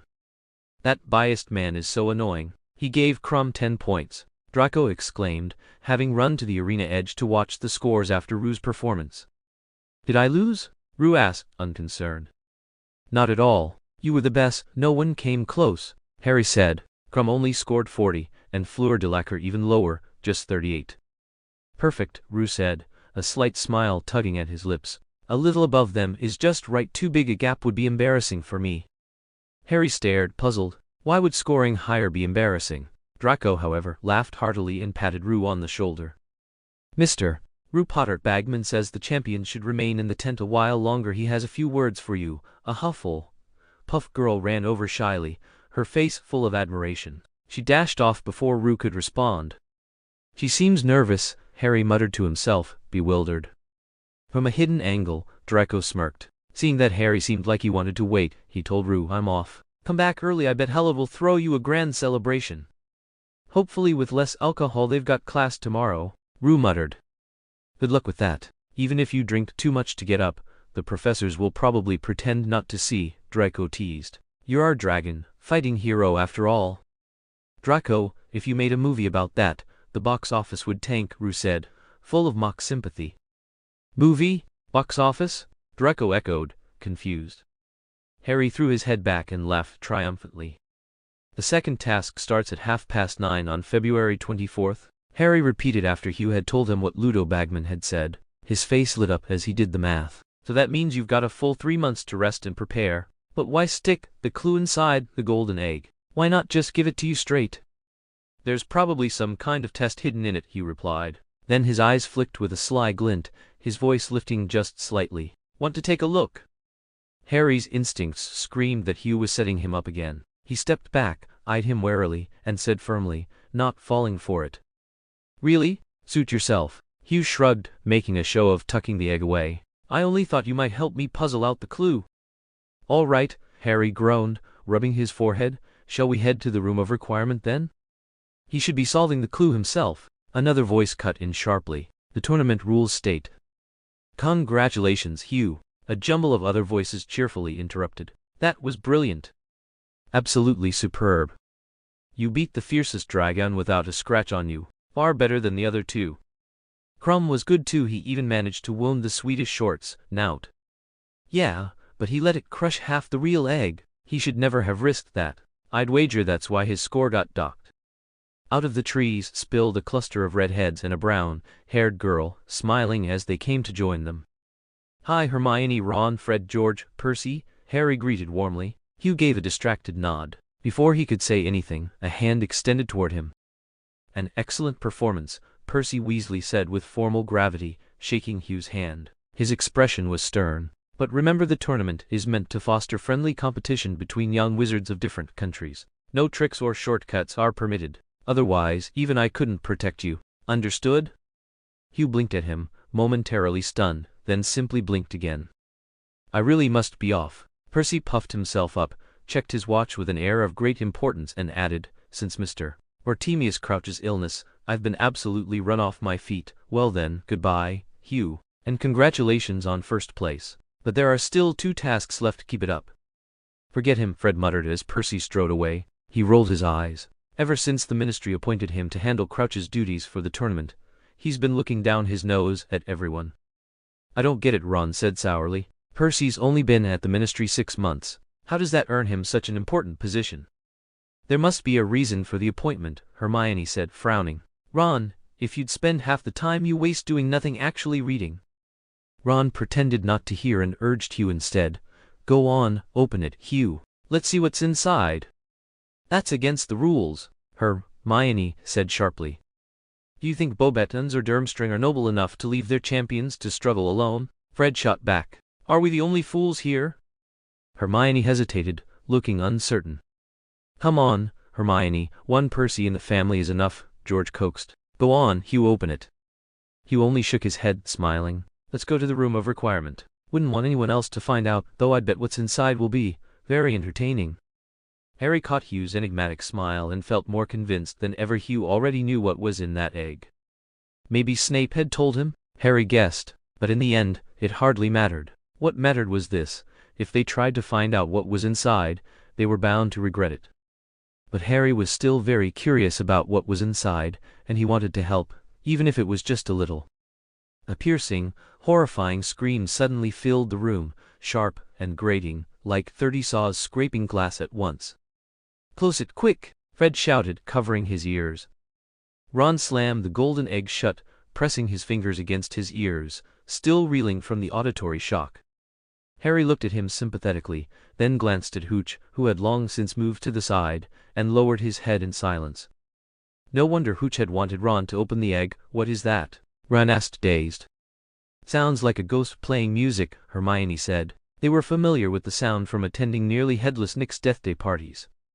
"Feels like someone's being tortured," Ron said, his face pale. "Maybe it's trying to make you resist the Cruciatus curse. This has to be Moody's idea." "Don't be ridiculous, Ron. They can't cast the Cruciatus on the champion. That's illegal," Fred said. "I think it kind of sounds like Percy singing. Maybe you're supposed to attack him while he's in the bath, Hooch." "That makes sense," George nodded seriously. "Attacking the judge. They want to test your courage in the face of authority." "Ignore their nonsense," Harry said, taking the golden egg from Ron and handing it to Hooch. "We've got 3 whole months to figure out what's inside. I think we should tell Sirius and Lupin the whole process. They must be going crazy wondering, did you bring the communicators?" "I did," Hooch yawned, "but they might not have time. They could be on a mission. It's probably best not to disturb them." Though he had decided not to fuss over it anymore, Hooch was still adamant about not contacting them himself. Before they knew it, December had rushed in. Wind, rain, and snow raged outside the castle all day. Even with thick walls and roaring fires, The Slytherin dormitories in the dungeons beneath the lake were still bitterly cold. Yet no one would be foolish enough to think that the rosy flush on the girls' cheeks came from the cold. Ever since Professor McGonagall had mentioned casually in Transfiguration class, the Yule Ball is approaching, a traditional part of the Triwizard Tournament and a wonderful opportunity to mingle with foreign guests. The ball is open to students in their 4th year or above, but you may invite a younger student if you wish. You must wear your dress robes. The ball will be held in the Great Hall at 8 o'clock on Christmas Eve and end at midnight. From then on, every girl, clever or clumsy, beautiful or plain, wealthy or poor, was caught up in a mood that baffled the boys. The girls lingered in the corridors, whispering and giggling. They shrieked whenever boys walked by. They excitedly shared opinions on the most trivial things, like whether the earrings for the ball should be round or star-shaped, a debate that could occupy an entire day. They always moved in groups, never alone, and seemed to avoid speaking to any boy one-on-one. Their eyes constantly measured the boys around them with a mix of superiority and reserve, yet when the boys looked back, they could never catch a single gaze. Some things came naturally to girls, innate and masterful from birth. Compared to these suddenly unfamiliar girls, Hermione was almost the only one who behaved normally. The boys clearly needed dates. Attending the ball without a partner would be mortifying, but compared to inviting a girl, they seemed more willing to face a dragon. "Who will you invite, Harry?" Hooch asked. Harry blushed. "I don't dance," he murmured. "Pardon? What did you say?" Hooch raised an eyebrow coldly. As Hogwarts champion, he was required to invite a partner and to lead the first dance. Naturally, he was envious of anyone who could opt out of dancing entirely. "I don't dance." And Harry's face turned crimson. "I don't even know who would want to be my partner." "Listen, you won't have any trouble," Ron said bitterly. "There's a whole line of girls just waiting for the little hero who defeated the mysterious man to invite them. You can pick the prettiest one you like." I won't, Harry stammered, unable to finish the sentence. "We need partners for the dance," Ron sighed. "If everyone else has one and we don't, it looks terrible." "Harry, don't you like any girls?" Justin asked cautiously. Harry immediately shook his head violently, his face turning even redder. "Really none?" Justin was surprised. He remembered Harry should have liked Cho Chang at this point. Harry opened his mouth to shake his head again, but seeing Justin's skeptical look, he mumbled awkwardly, "Really none." "Cho Chang?" Justin pressed directly. "Doesn't she like you?" Harry said, puzzled. Justin cleared his throat embarrassedly. "What about Parvati and Padma? Aren't they the prettiest girls in our year?" "Really?" Harry scratched his head. "I don't know." "Ginny? She's completely enchanted by you. She wouldn't refuse," Justin whispered, lowering his voice so Ron and Hermione nearby wouldn't hear. "But she's Ron's sister," Harry whispered back. Then, Justin leaned forward, a mischievous smile on his face. "Hermione? Why don't you ask Hermione?" Harry turned pale. "Hermione? Is something wrong?" Hermione looked up from her book. "No, nothing," Harry hurriedly said. Hermione shot them a suspicious glance, then directed her questioning eyes at the snickering Justin. "We were saying." "No talking." Harry jumped up and instinctively, Ron pushed him back into his seat before he could do more. "We want to ask Hermione to be our dance partner." The middle Harry was completely drowned out by his own shout. "Hermione!" Ron blurted out. "Who would ask her?" The boy suddenly realized how inappropriate it was to say that in front of a girl. He nervously turned, expecting an enraged fury, but instead found Hermione stunned, her mouth hanging open as if she hadn't processed what he said. Then, her eyes suddenly glistened. She quickly spun, shoving her books into her bag in a flurry, seemingly about to flee. "It's me," Harry said, his face red, voice low. "Oh, what did you say?" Ron asked in surprise. "I said," Harry's blush reached its peak, but he still looked up at the girl standing there. "Would you go to the dance with me, Hermione?" "You don't have to force yourself," Hermione said, lifting her head proudly. "I don't need to." "I'm not forcing," Harry stammered, his voice so low Justin had to strain to hear, yet somehow Hermione caught every word. "Then, all right," Hermione said, her own cheeks flushing. Ron looked from one to the other, then finally asked Justin, "What's wrong with them?" "Winter has arrived," Justin said, his voice deep. "I know," Ron said impatiently. Rue shook his head and sighed. "Winter's here already. Spring can't be far behind, right?" The boys' eyes were still full of question marks, but both Harry and Hermione's faces had turned a deep, almost painful red. Snap out of it! Snap out of it! Rue waved his hand in front of Harry. Harry, dazed and holding his book, finally turned his gaze toward him, still looking a little lost. Are you really that unwilling to invite Hermione? Rue asked. Harry came back to himself immediately, glancing left and right. Huh, Hermione and Ron? Where are they? They went back ages ago. You even said goodbye. Oh, Harry nodded, and his gaze drifted again. If you really don't want to, I can just decline for you, Rue said. No, Harry's voice floated, but she's Hermione. I know. Hermione, she's a girl. Obviously, Rue said, utterly confused by what he was trying to say. But I never noticed, Harry murmured in a daze. Why not? Strange. Rue looked at Harry, completely ignoring his presence, and muttered to himself. Could it be that spring really has come? Chapter 159. The Girls' War. As the Christmas ball drew closer, Rue still hadn't invited any girl to be his dance partner. Several had asked him, but he refused them all. Yet everyone knew that a champion needed a partner to start the dancing. Though Rue showed no sign of worry, others were beginning to get restless. Only a week left until the Christmas ball, Draco said. So, who do you intend to invite? Draco, don't you have anything better to ask? Rue tossed aside his quill, leaned back with hands behind his head, and wore a look of impatience.